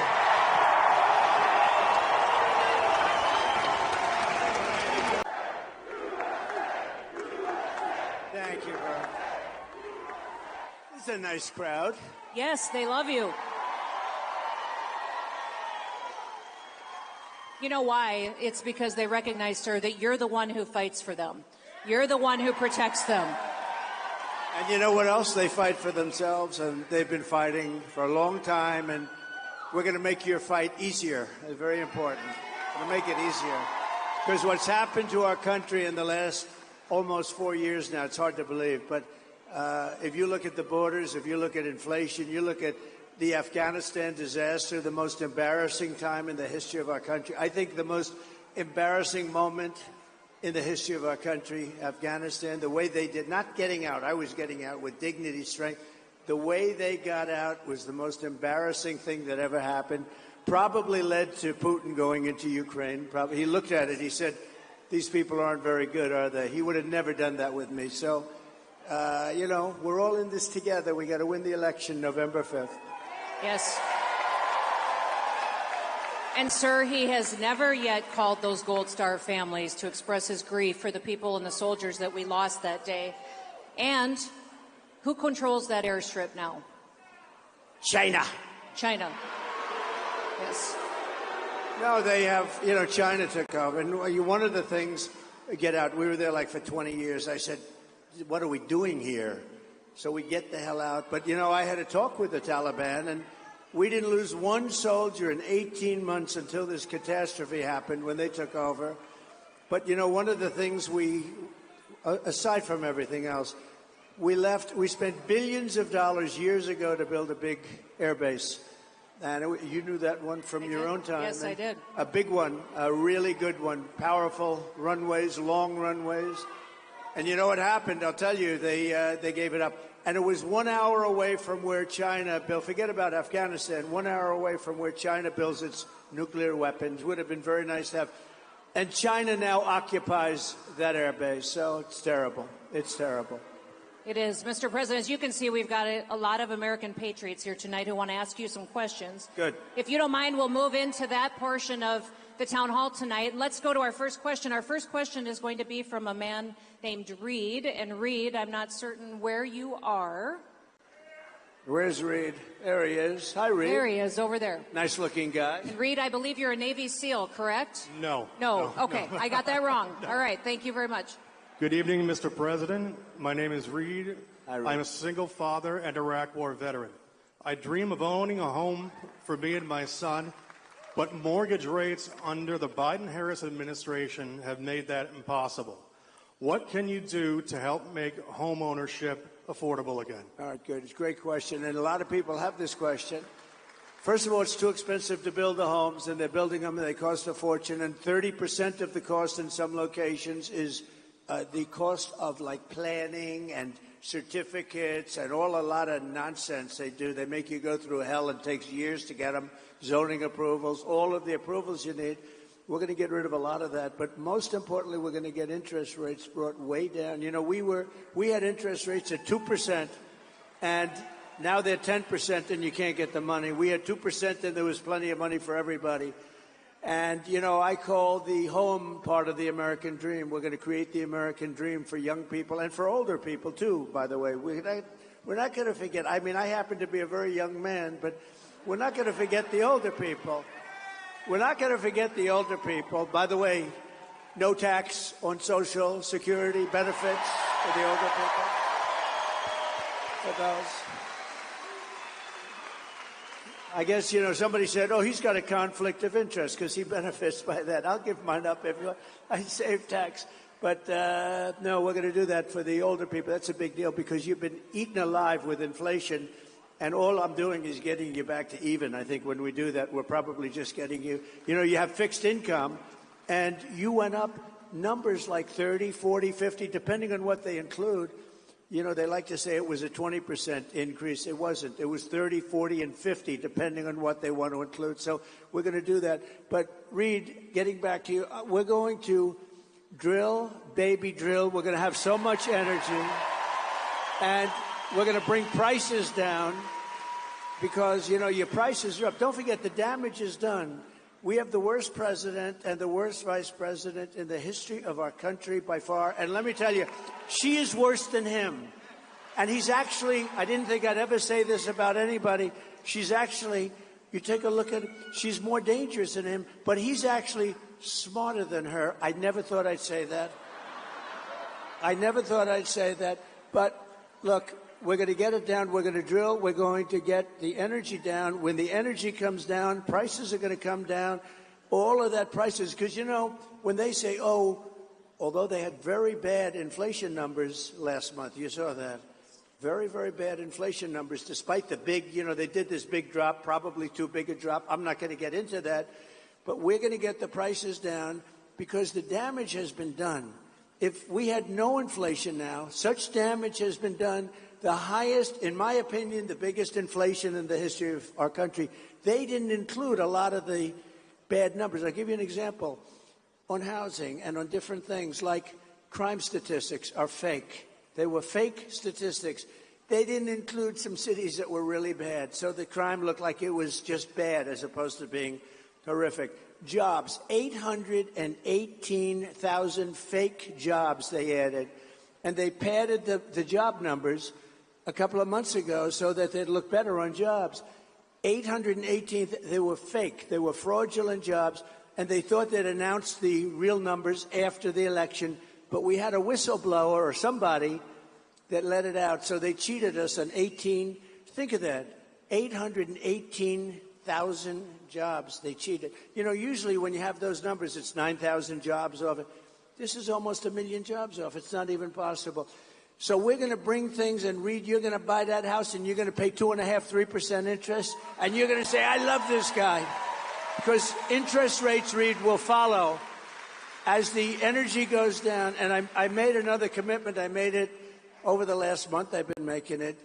We have more liquid gold under our feet than Saudi Arabia, than Russia, than any other country. I'm going to bring down your energy costs 50% in the first year. 50%. And I better do it because I'm all over the place saying I'm going to have problems if I don't get it done. But we have all the capacity to do it. Nobody else can make that statement. We have so much energy, we don't even use it. We get energy from Venezuela. They don't have good oil. You know, they have tar. They have tar that you have to liquefy. And you know where they do it? In Houston, Texas. Because that's where we have the plant. It's the only plant in the world that can do it. We do it in Houston. So for the environmentalists out there, this is not a pretty picture, what flows into the air, right? But we're going to use our beautiful liquid gold. And when we get everything else down, houses, everything's going to come. It's going to be beautiful. You're going to have a house. Just wait a little while. Give me a little while. Let me get in. 1 year from January 20th, we will have your energy prices cut in half all over the country. Thank you. And Mr. President, in reference to Reed and his family, he's not in a unique situation. 65% of Americans today cannot buy a home. That has dramatically changed under the Biden-Harris administration, and Kamala Harris has embraced the policies that made home ownership disappear and take away that opportunity from Reed and his family, and 65% of Americans today. Listen, the American dream is still to own your own home. And now that is not possible because of what they've embraced. And you talk about liquid gold. If any state understands liquid gold and American energy, it's Pennsylvania. Yeah. The Commonwealth. Yes, the Commonwealth. Make sure, you know. The Commonwealth of Pennsylvania. By the way, this is a really great governor, very successful governor. She read some of the numbers. And I thought she would, because why not? Nobody else will do it, but I will. I did it fast. I do it for my friends. So you did it beautifully, too. She has done a fantastic job as governor. And I will say this. I went to school here. I just want to forewarn her, because I've seen it happen and it's career threatening. Don't ever call it a state. It's a Commonwealth. And I was saying, lesson learned. Has somebody, because a lot of innocent lambs have come up and they start talking. to the people of Pennsylvania, I love you people. I know you so well. I'm here all the time. I'm here all the time. But, yeah, I went to school here.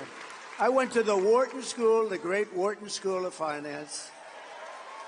And they were great. It's a great place. It's a great place. But I went to college here. So never, ever even think. I watched one man crash and burn. He kept calling it the state. I kept saying, it's the Commonwealth. And by the time the evening, I think his political career ended there. So Sir, tonight we have some special guests in the audience. We have a Gold Star family that is with us tonight. Mary and Charles Strange are here. Where are they? Where are they? Oh, here they are, sir. They're behind us over here to the left. Come on up here. Come on. They lost their son, Michael. Come on up. Come on up here.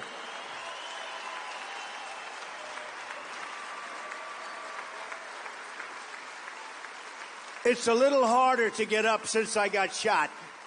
They've made it more difficult. Perhaps that's the way it's supposed to be. Sir, they lost their son, Michael.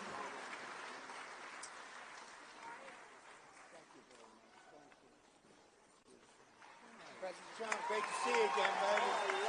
1760 the gold shot. That's beautiful. Under Obama, all 30 guys.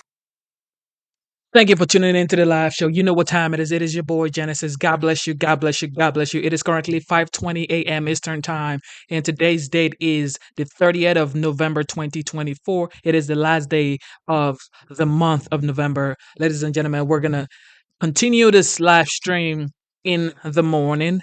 I am talking about around, let's say, 10 a.m.